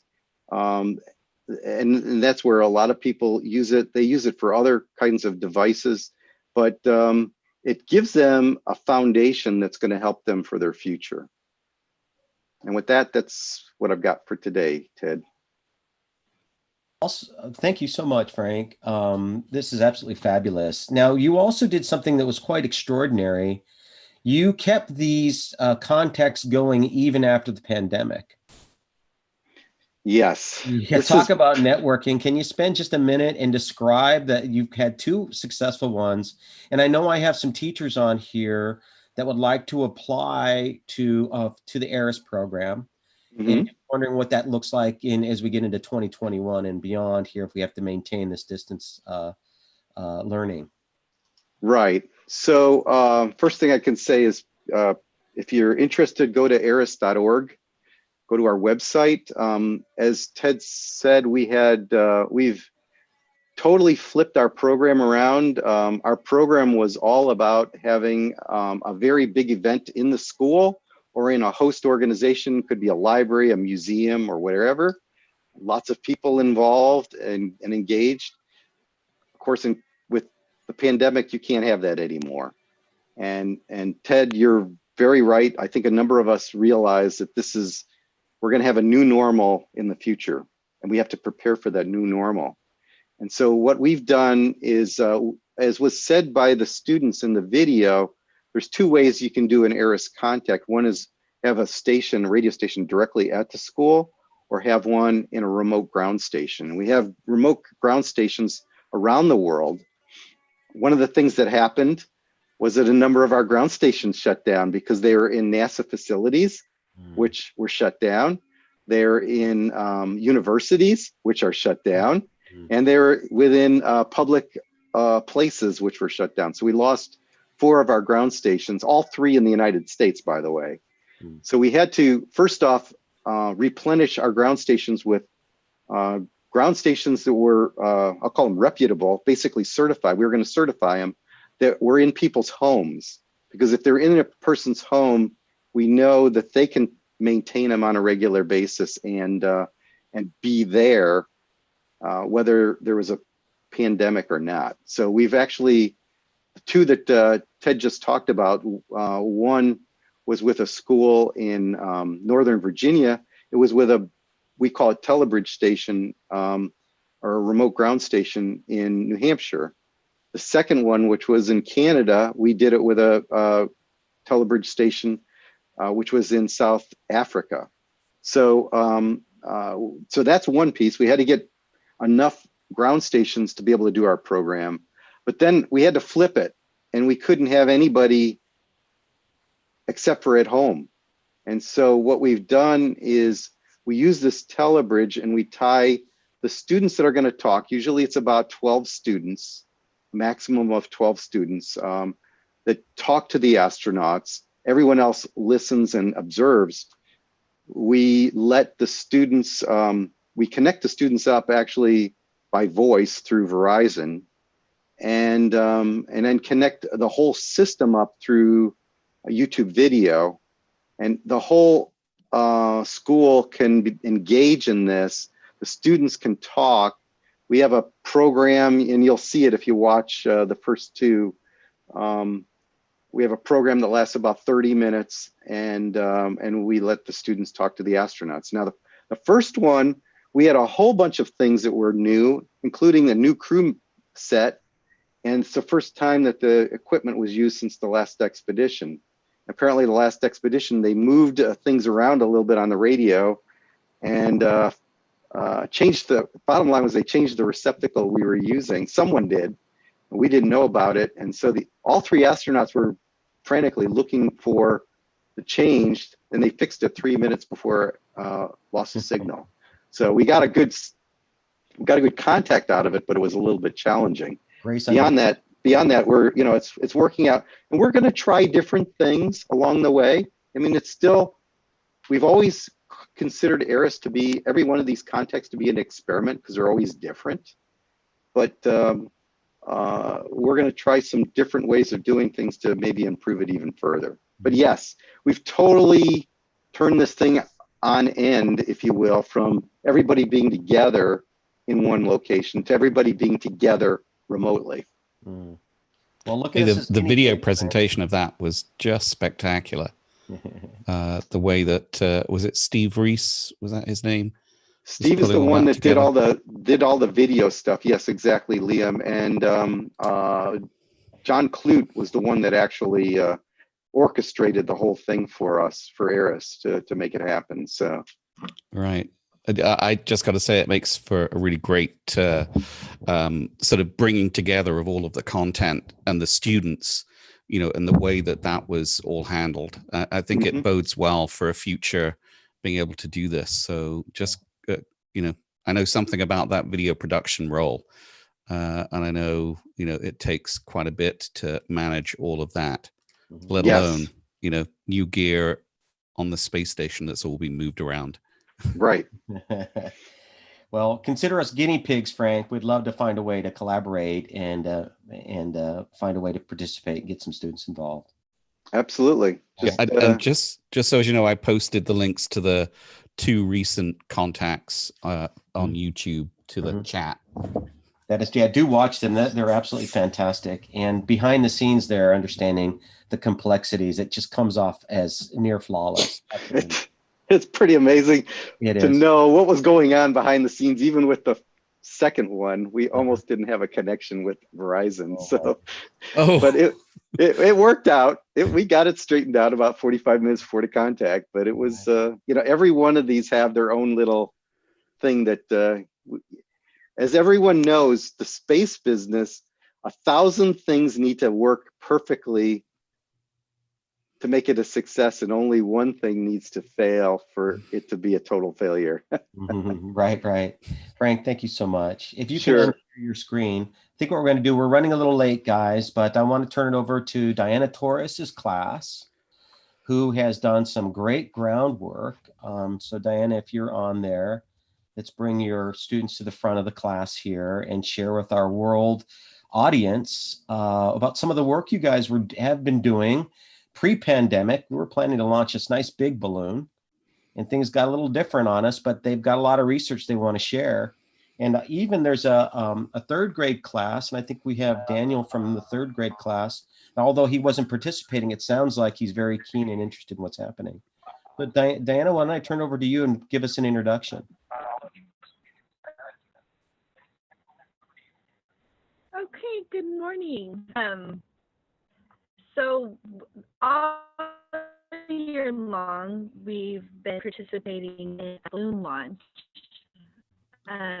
with Magnitude.io, and we actually had a really cool setup with John Muir, a 6th grade class there, where they were our pen pals.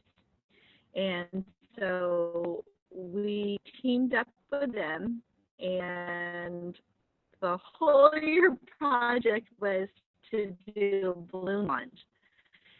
And obviously, for obvious reasons, we weren't able to complete that. But my students were so involved. So we had an engineering team and a scientist team, and our class were the scientists. We had, you know what, I don't want to talk so much. So actually, let's see, Kaylee. Who's up first? I'd rather the kids, I don't take all the spotlight, because they really worked hard with their pen pals. And so let's see, maybe Kaylee, can you and Isaac and Grace, you guys could unmute your mics and chime in with me. And why don't you guys tell them a little bit of what we did to get ready for the balloon launch. Okay. Hello. Unmute. And Isaac, don't worry about the map. Isaac, don't worry about the map. Text me right now. Isaac, don't worry about the map, because oh, you know what they're saying? It's lagging. That's okay. So Diana, I think I'm gonna help Isaac with the calculations. You guys on Zoom can hear, right, Tony? Yep. Yes. They're saying that they can barely hear. That's lagging. Okay. Is it lagging? Yeah. Yeah, so Diana, let's do this. We have Kaylee, Isaac, and Grace want to present. Who would you Okay. like to present first?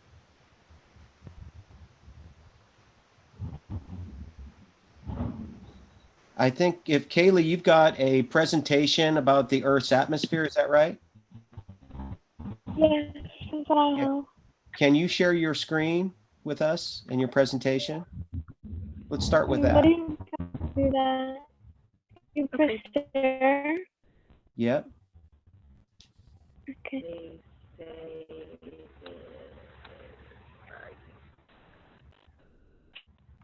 Okay. It's loading. Now these are fifth graders, and they've just done a lot of work. So they're saying that the internet is lagging. They're texting me. They're saying they're having a lot of trouble hearing and talking. It's okay. Kaylee on atmosphere. So Kaylee, atmosphere, and maybe then won't lag as bad. All right. Can you guys see my screen? Sure. Yes, we can. Okay. So I made a presentation about Earth's atmospheres. Okay. Here's a diagram of all of the Earth's atmospheres. The closest one to Earth's land is the troposphere. The second is the stratosphere. The third is the mesosphere. The fourth is the thermosphere. And the last one is the exosphere.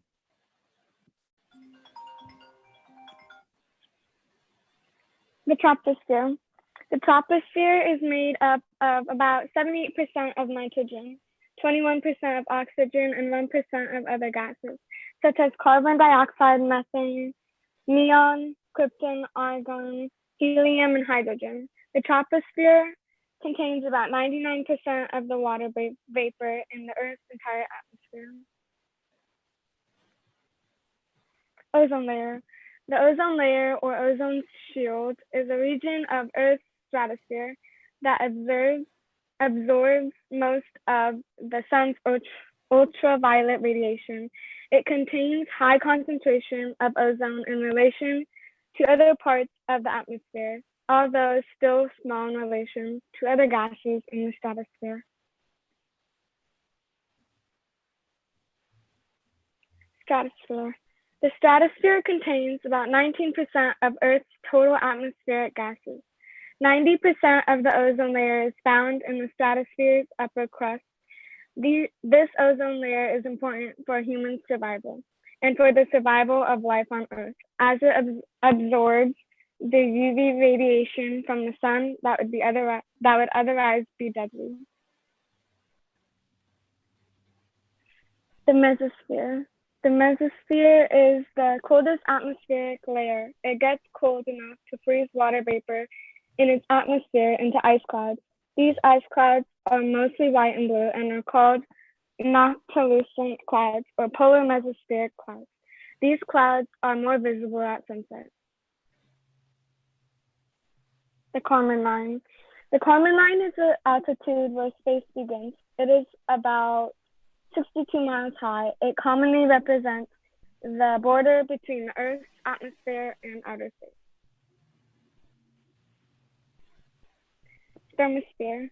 The thermosphere begins at a distance of about 56 miles above the Earth's surface and extends to between 311 and 221 miles from the Earth, where the exosphere begins and expands into space. Exosphere. Exosphere. The air in the exosphere is very thin and is made up of mostly helium and hydrogen.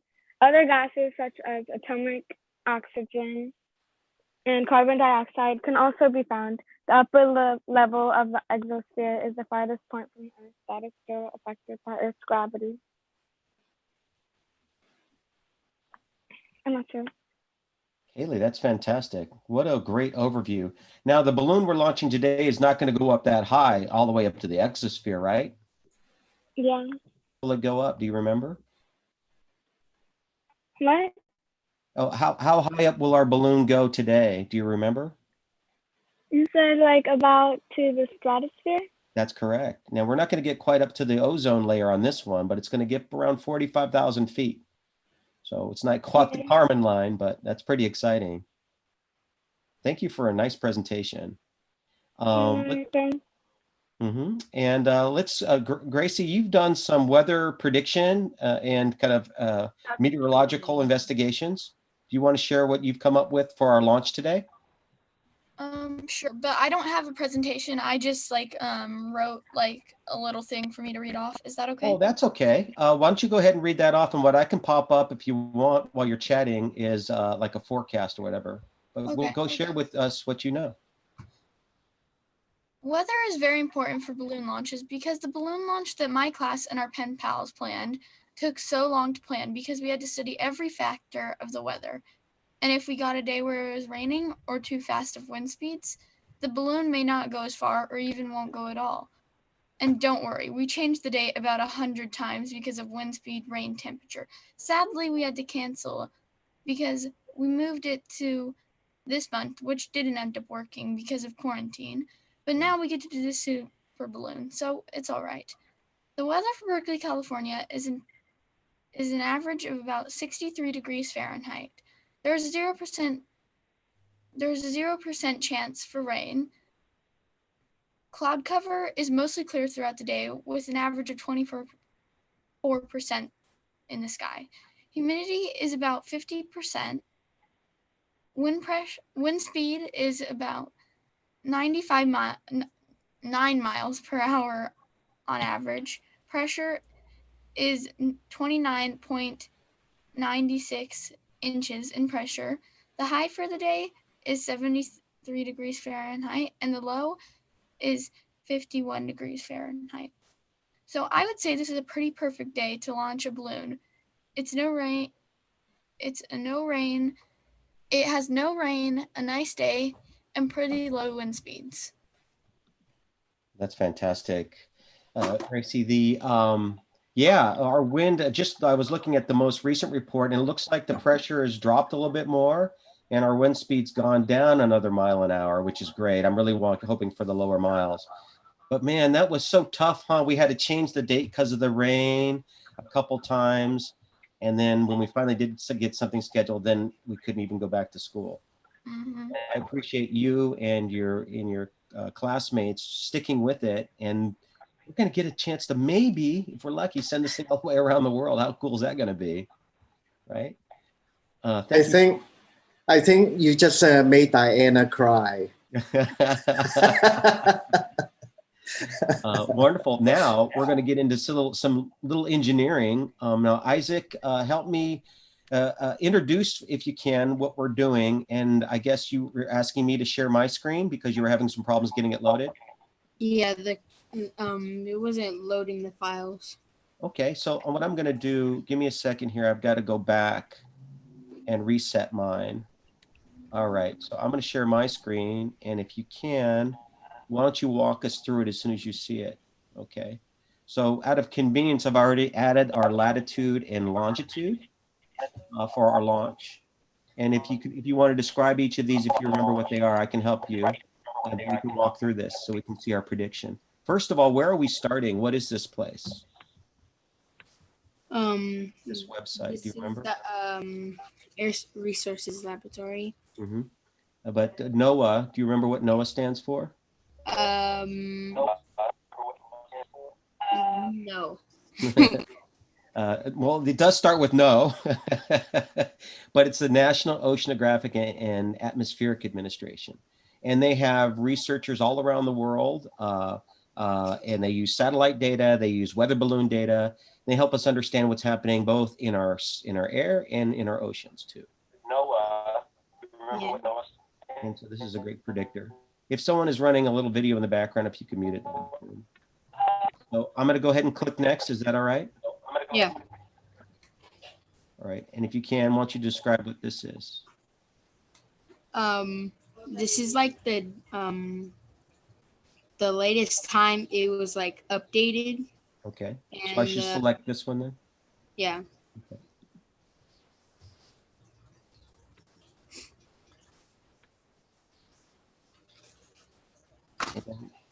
So it's not 7 p.m. right now. So why do I have it set at 1900 hours?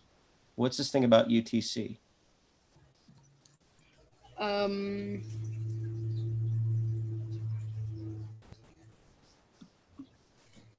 I forgot. That's okay. Do you remember how we have, we want to try to keep everyone on the same clock? So if it's like noon here in California, it can't be noon in New York, right? So New York, so the sun rises in the east, so it rises in New York first, and it works across the sky and comes over to us.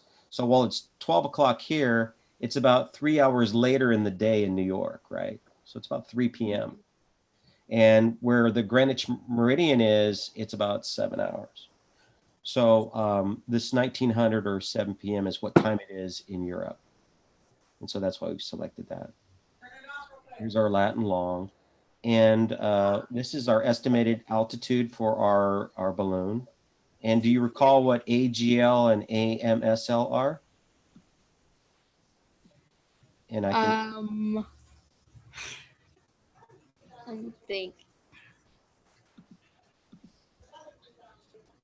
Would you like me to help you out on that? Yeah. So one is above ground level, right? So we could measure the meters above ground level, but if we go over a mountain or into a valley, it would be changing with the terrain. Instead, we're selecting AMSL, which is above mean sea level. So we have a constant. If we know we're going to be at 45,000 feet in altitude or 13,750 meters or so, that if we use the average mean sea level, then we know pretty much we're in the same layer of the atmosphere. We're not going up and down with the mountains and the valleys. Okay. Now you helped me out on this one, I remember. We wanted to do something about the weather, tracking the weather, right?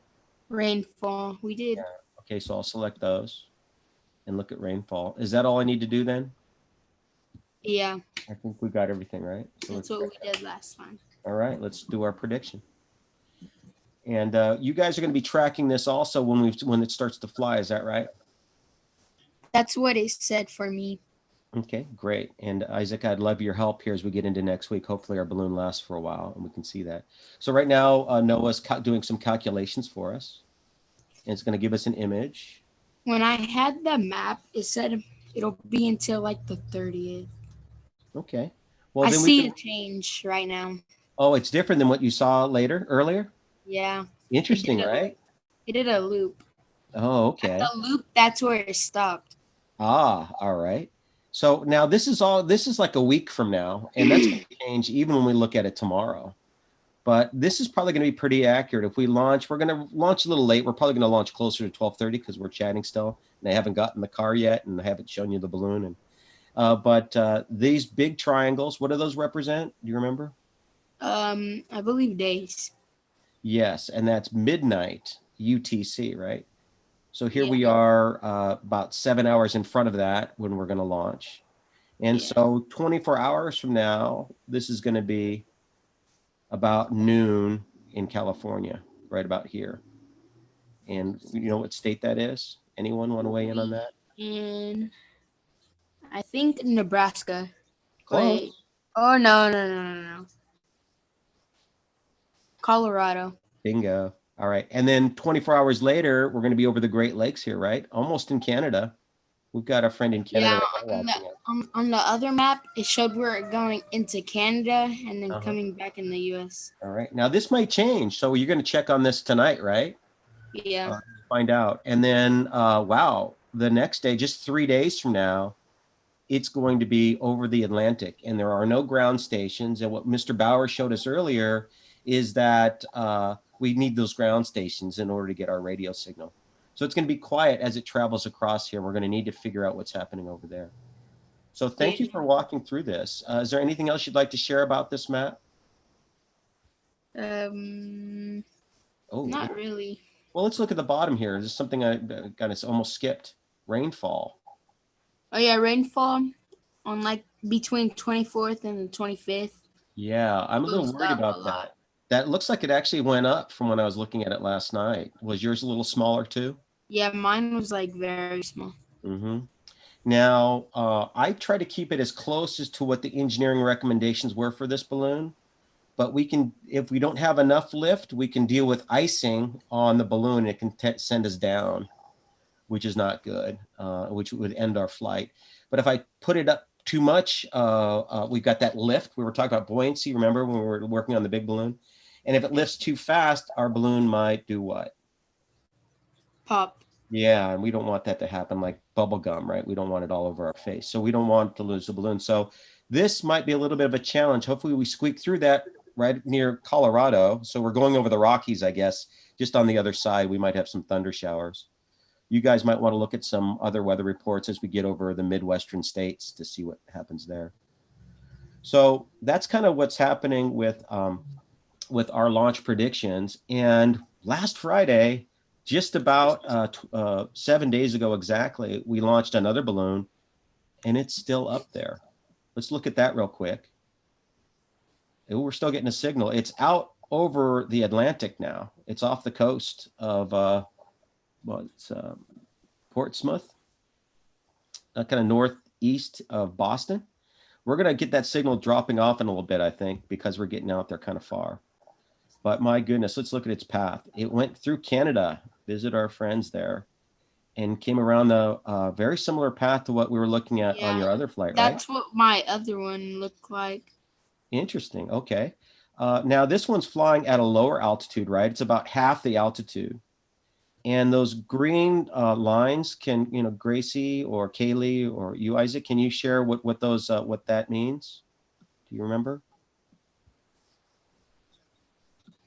This is happening over the nighttime, right? So we don't have any signal because we were running on solar power. So it's quiet here. And when it wakes up in the morning, if we have a radio signal, kind of spotty radio up here in Canada, but we were getting some information.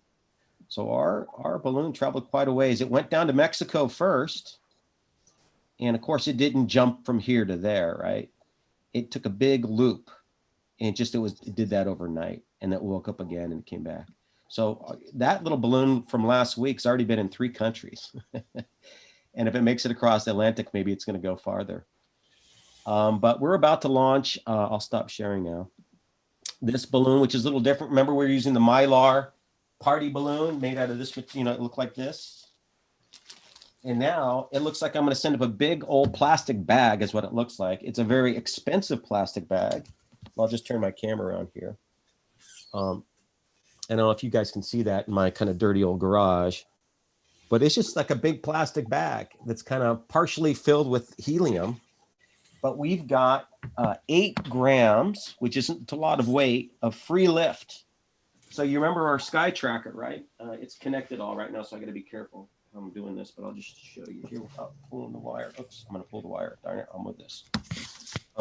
This is our sky tracker, and maybe if Liam's with us, he can kind of turn over. I can hand the helm over to Liam if you're there. Yeah, I'm here. Oh, fantastic. I'll come down from space as well. Oh, there you go. And maybe talk a little bit more about our instrument for those that are seeing it for the first time. And I think what I'm going to do, because we're at the top of the day here, I'm going to have to try to work my way out to the marina and get this thing aloft for us. Okay. So I'm going to switch over to my mobile phone, and I'm going to leave it in the capable hands of Mr. Kennedy. And I'm just going to turn around and grab the sky tracker. Hold on. Thank you. Oh, what is the call sign on this one? I'm sorry, there's a question there? Yeah, I would just want to say good job to Grace and Isaac and Kaylee. Well, you guys did. Well, you're going to continue to do fantastic work. And yeah, Tony gave it away. I started to cry there. And so it's my internet, I think. It says my internet connection is, and so the kids are sitting there texting me saying, you're lagging, we can't hear you. And so that's why I just turned it off so that they could go on and present. But I know they are super excited. They've been tracking the balloons that you have launched. We sit in class and we watch it, we talk about it. So I'm super proud of you three. Thank you for representing our class and Julia Morgan. And I know that our other students are logged on. I don't dare log on right now because my internet is so bad. So I know that other students are logged on also to YouTube. So in a moment, you guys get to see.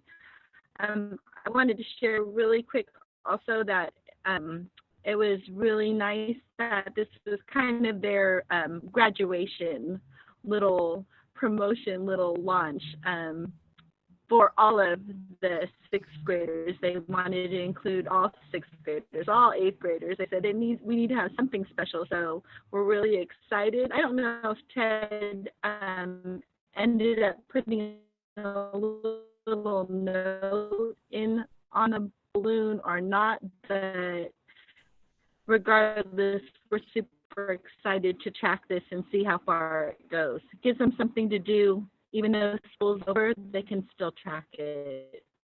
They all have their Chromebooks over a break, so it's really nice for them to have the opportunity to watch this balloon. So thank you very much. Thank you. You can have it now. Okay, cool. Hi, everyone. So are we seeing Ted in his car yet? He's probably going to join on his phone in a minute. Oh, no, you're still there, Ted. Hey, Liam and Ted, do you guys know what the call sign is? Yeah, that's what I wanted to know. I know it's KK6UUQ-6.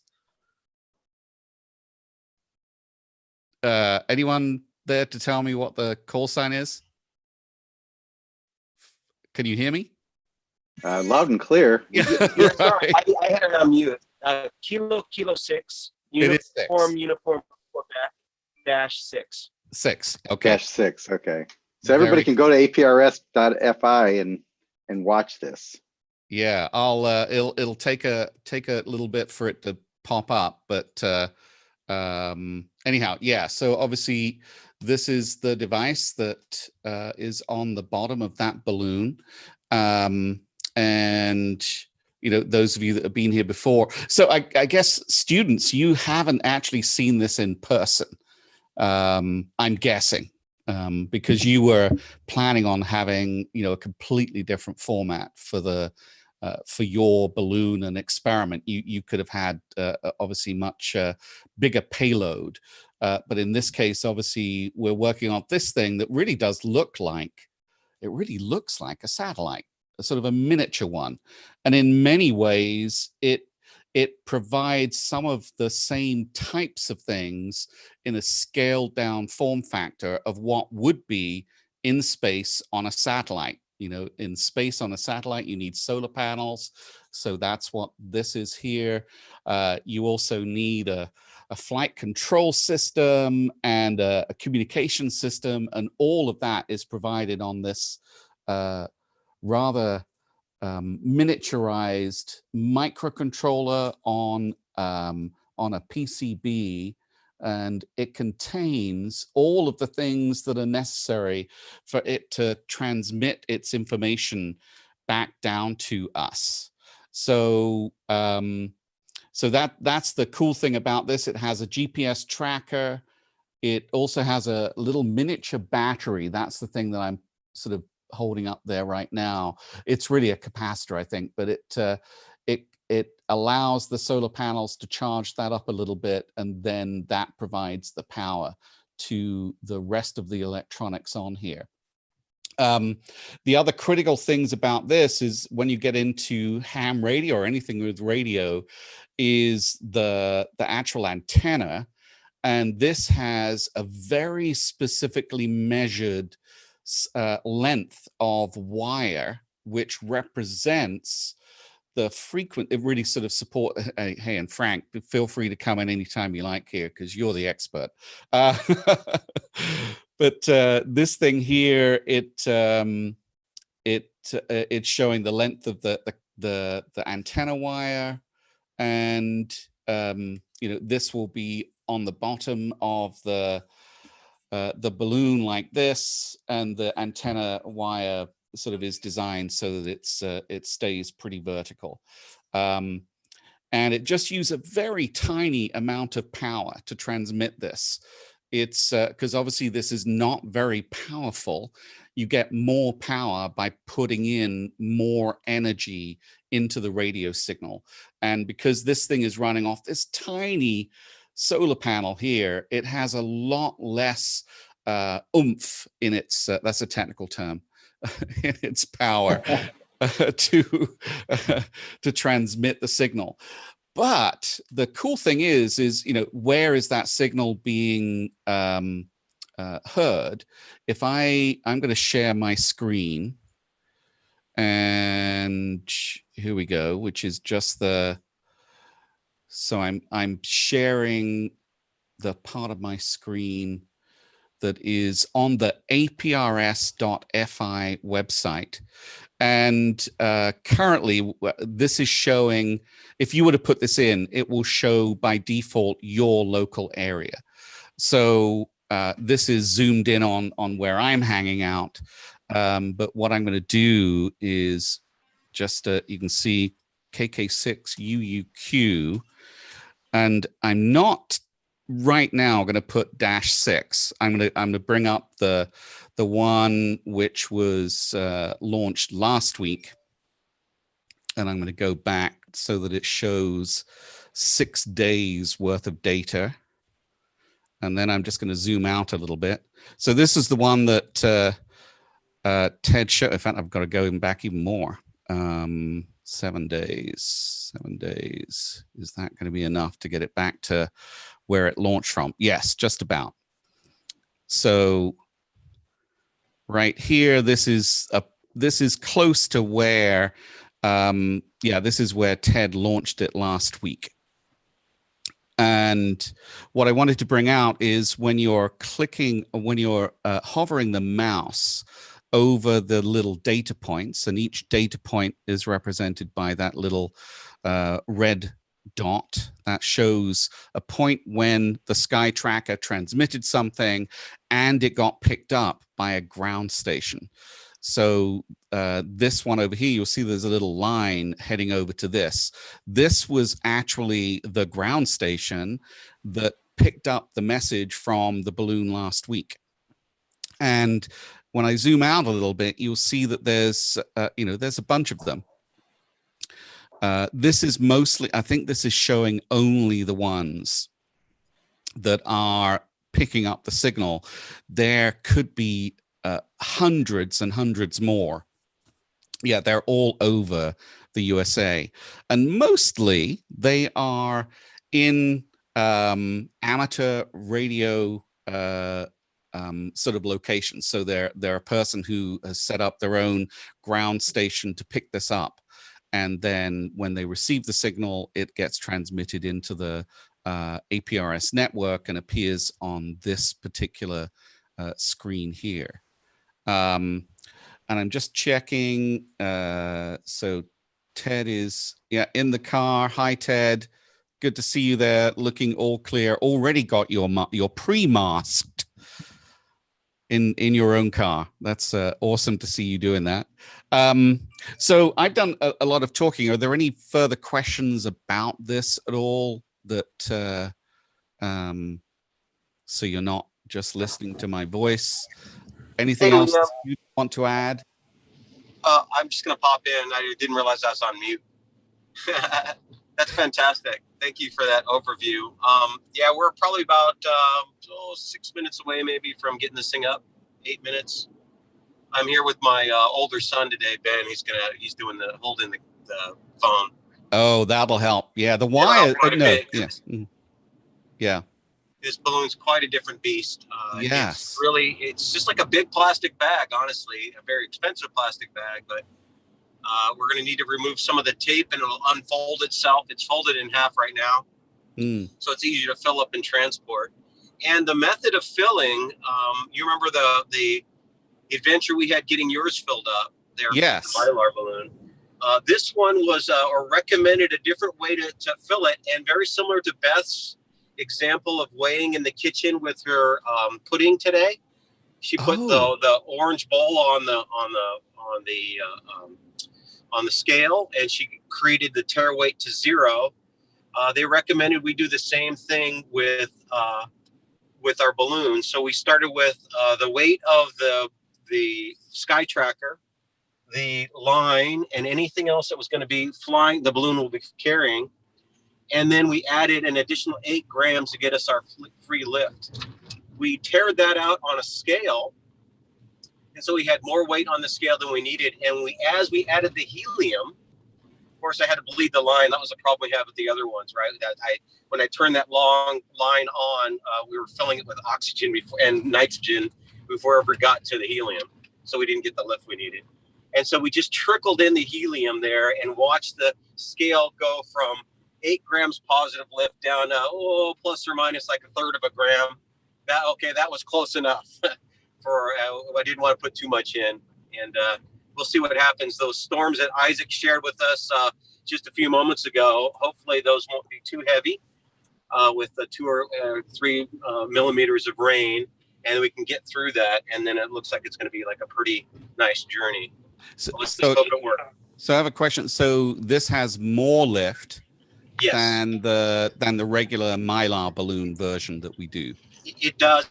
It has, I don't know the actual area of gas that could fill inside this balloon, but it's much larger. I'm going to guess maybe 4 or 5 times larger by volume. And we're not putting that much more gas in it, just enough to get the free lift.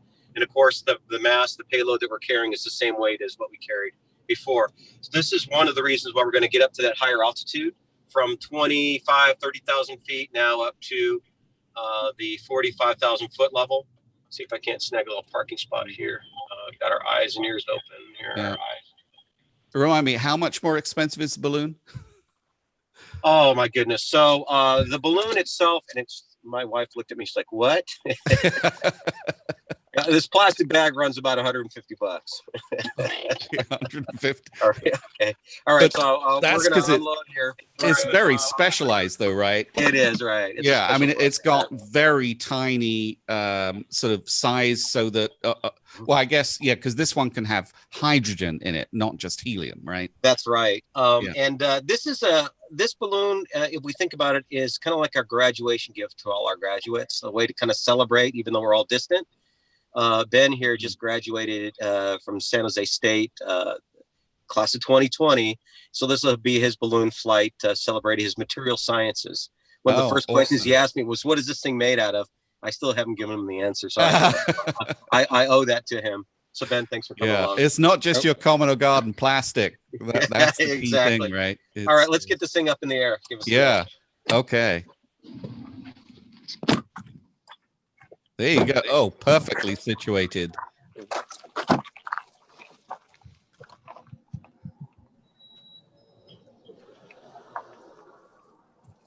All right. I think wind is higher than we'd like, but it's what we got to work with.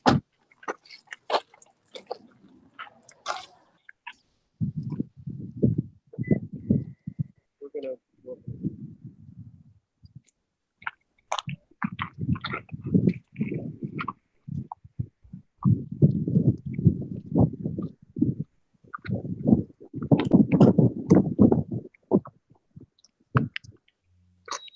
Good, you got your videographer here this time.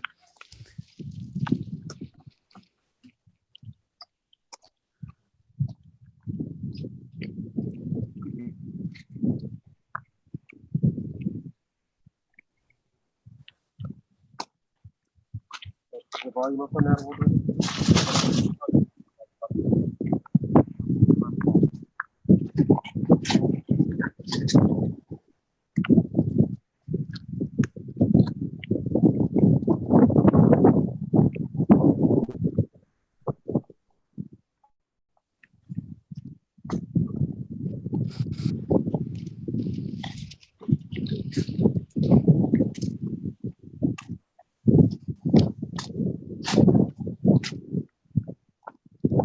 There's one way for us all to get out.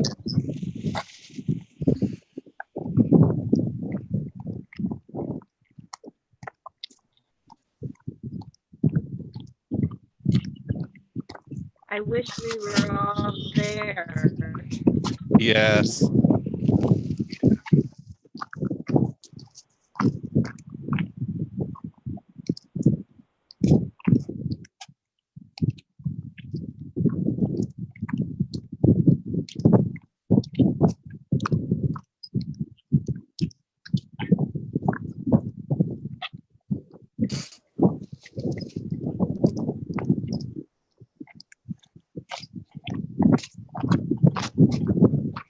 Looks like we're going for the highest launch altitude.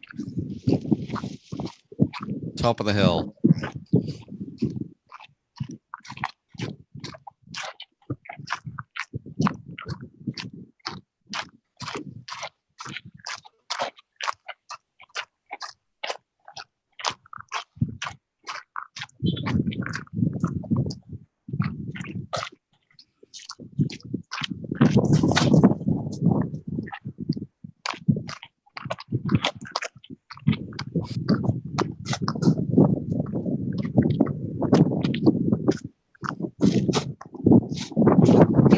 And I just noticed any of you with on the aprs.fi website put KK6UQ-6 on, I think you'll see a ping that was from the balloon yesterday. It looks like, so that was probably when Ted was checking it out. What's the temperature, Liam? Yeah, well, yesterday, it was showing, what does it show? The temperature 35 degrees. That looks like it was about 24 hours ago he did that. Yeah, test. yeah. Awesome. So it's a beautiful day. Gracie, your forecast looks spot on here. 30% or so cloud cover. Beautiful day. I don't know if you can see the Golden Gate Bridge there. But then you can see the Campanelli on the other side. What I'm going to do is take out the blue painter's tape, so unfurl the whole payload. Get the thing up in the air.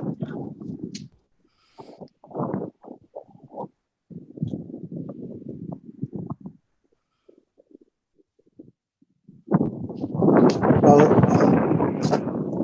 the temperature right now in Berkeley is 66 degrees.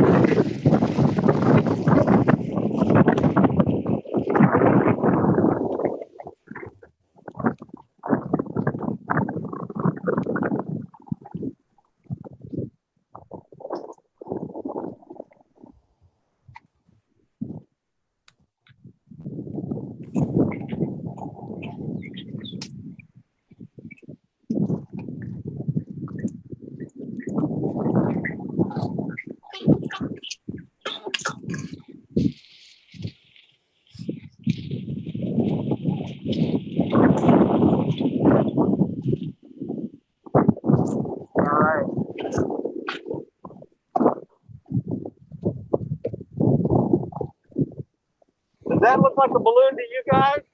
It doesn't really, does it? This big plastic bag. All right. So we got the sky tracker connected and well secured. And we're a little past our launch time, so I don't know if there's any better time to launch it other than wait just a second, see if the wind dies down just a sec. And then how about a countdown?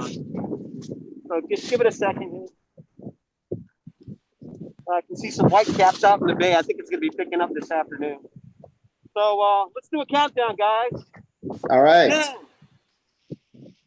9, 8, 7, 6, 5, 4, 3, 2, 1. Ooh. Yay. That's pretty windy. It is. It's supposed to be ascending about 1.3 meters per second. And that's a good ascent rate. It's looking like it's going more horizontal than vertical right now. But should have no problem clearing the Berkeley Hills there.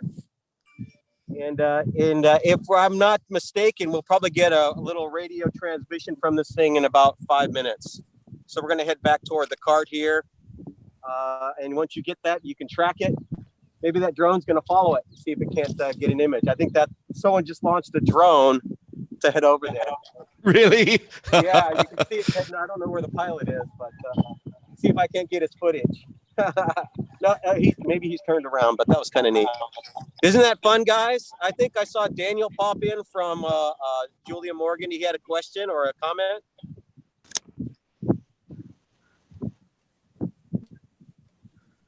Let's walk back. Yes, I have one. Yes, sir. What do you have? What's your question? My question is that how do you calculate how much nitrogen goes in and out from a It's a little hard to hear you there. Can someone repeat Daniel's question? Tony, if you can mute Ted just for a second, I think. Yeah, just, I was trying to. And then Daniel can. Okay, Daniel, go ahead again. How do you calculate how much nitrogen gas comes in and out of a legume? That's my question. Oh, and then unmute Ted. Yeah, I'm muted. Yeah, there you go. Hold on. I got to keep my mask on for a minute. But he's asking, he's talking about the plant and measuring nitrogen from the exchange from the plant.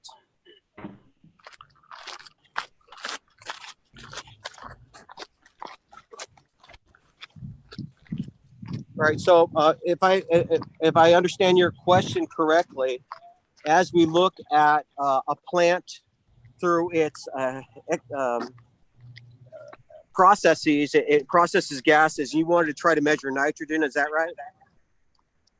How we do that? I don't know if Dr. Barker's on, but he'd be one to be able to provide a better explanation. Carbon dioxide is normally what we follow. Our atmosphere is comprised, as you kind of alluded to, you guys earlier, about 3/4 of it, Kaylee showed us, of our atmosphere is nitrogen. So it's kind of hard to really look at that respiration through the lens of nitrogen. But the bacteria, rhizobia bacteria, is producing it. So how much nitrogen is the rhizobia producing? And how do we measure that is a great question. I don't know if Michael Wilkinson's on, but he can probably speak to that a little bit. And if any of our PIs can answer that, that'd be great. And I'll just leave that there. We might need to follow up with a more specific answer for you. Can anyone else weigh in on Daniel's question about nitrogen? It's a pretty interesting question. Haven't thought about it. So probably we need to research that. I love it when our students have questions that we don't know answers to. Yeah, right? me too. Everyone is learning, which is the beautiful thing. So whether you're 8 or 88, there's always something new to learn, right? So let's investigate together. By the way, You've given us some homework. Got our first APRS telemetry. Cool. What's the altitude? It says 137 feet. Yeah, this was a low one for the first ping. So that is, but what relative to where we launched from, how far is it? Oh, I can't tell. If we recall the launch from last week, geographically, if you can remember, I'm wondering if it's just gotten more horizontal than vertical. Yeah, I think it has. Yeah, it's certainly back off that little peninsula where the park is, and a little bit closer to the 580. Looks like it's traveling about 9 miles an hour. Mm-hmm. We'll find out in 2 minutes, in a couple of minutes for the next ping.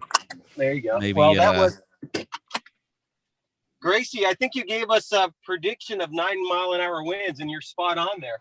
Oh it's yeah. traveling at 9 miles an hour. Yeah. All right. Around. So that was 12:25. So we should see another one any second. Yeah, there we go. It's now at 570 feet. All right. So if anyone wants to do the math for us, it's that new altitude minus the first altitude, right? Mm-hmm. And based on the time between those 2 points, what is our ascent rate? Now, we'll probably want to do these calculations a couple times, find an average, and that's our ascent rate. And then we can calculate how long it will take before, if indeed it can get to 45,000 feet or so. Yeah. And so that's a little bit of a math problem for our younger students, but I think our older students should have no problem figuring that out. I'll do some math myself when I get back to my garage. 400 feet in 2 minutes. Am I giving it away? There you go. That's some pretty quick math there, huh? So, 400. No. So Ted, that's the best of my math skills. What's that, Frank? Did you describe to them? You know, your balloon looked pretty empty there. I think as it gets up in altitude, there's a law on gases that basically will the actual balloon will blow up, if you will, as you get higher and higher in altitude because of the density being lower. That's right. So one thing we have talked about in a more general sense, Frank, is buoyancy, and then is one, and the other one is the atmospheric pressure. Right. And how the pressure changes with altitude. And if I can, maybe I'll turn it over if they're still here, Gracie, Kaylee, or Isaac, or even Daniel, if you want to weigh in, what your thoughts are, what you recall with respect to what happens when you climb in the atmosphere, what happens to pressure.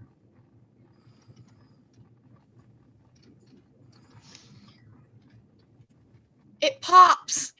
Well, it can. We don't want it to pop, but why would it do that? You saw our balloon right there was almost empty. Mr. Bauer said, you know, it was pretty much, it looked like it was empty.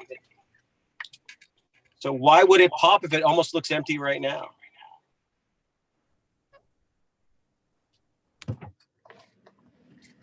So the pressure as we go up in the atmosphere is less and less. Do you remember I gave you that example of doing the dog pile, right? You have all your friends jumping on top of you. And at the bottom of the dog pile, you feel a lot of pressure. Yeah. Yep. So you're like your friends and you're like nitrogen and oxygen molecules, right? And so down at the surface of the earth, there's a lot more pressure. There's a lot more molecules stacked on top of each other. But when you get up towards that Kármán line, what Kaylee told us about the Kármán line there at 62 miles, there's a lot less molecules above you, a lot less pressure. So the gases that are in our balloon are going to want to fill the empty space left over by the absence of all those molecules compressed together like they are down here on Earth. So as our balloon fills up, if we're not careful, it's going to overfill, and it will burst, right? So we put enough gas in there and have a large enough balloon so our gases expand inside our balloon, filling the empty space of the vacuum as we go up into space. Obviously, we can't get into space, but as we go higher in the altitude, then it gets full. It's going to look like a full balloon as if you went to the store and bought a balloon for a birthday party. It's going to be nice and full and round and hopefully not burst. It's keeping under that amount of pressure that's making it burst. And that should get us around 45,000, 50,000 feet. That makes sense. Right. And I don't know, Frank, if you want to drop some knowledge down for our high school students about like gas law, but I'm more than welcome to hear it. Yeah, it's the main law is Boyle's law. PV equals nRT. Yeah. Here we go. But yeah, that was good explanation, Ted.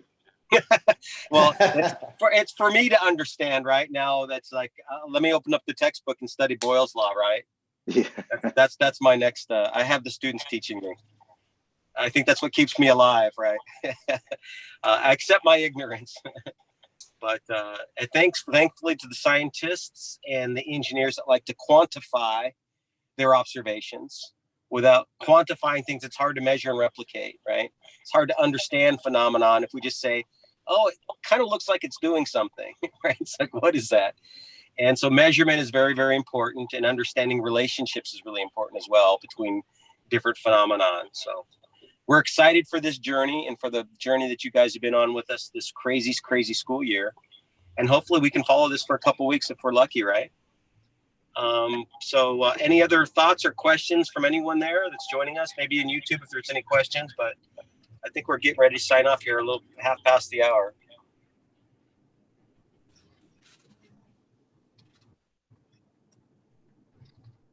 I guess everyone's just enamored with our balloon being in the air.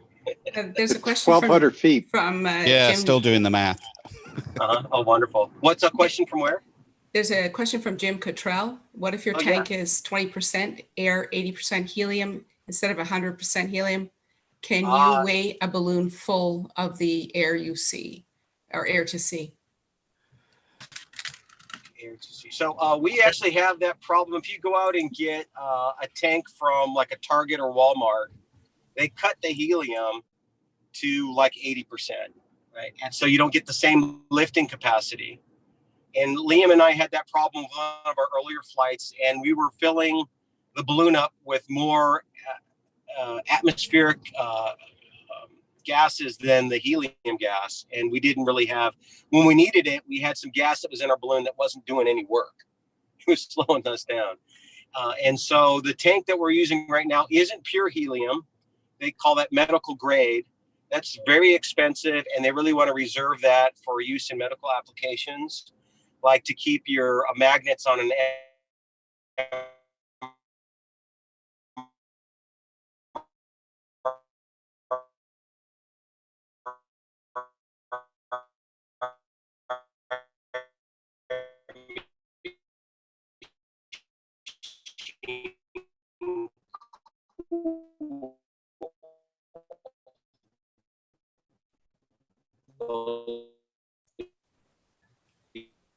Can anybody hear him? No, the bandwidth is really weak for him. Ben, maybe try turning off the video.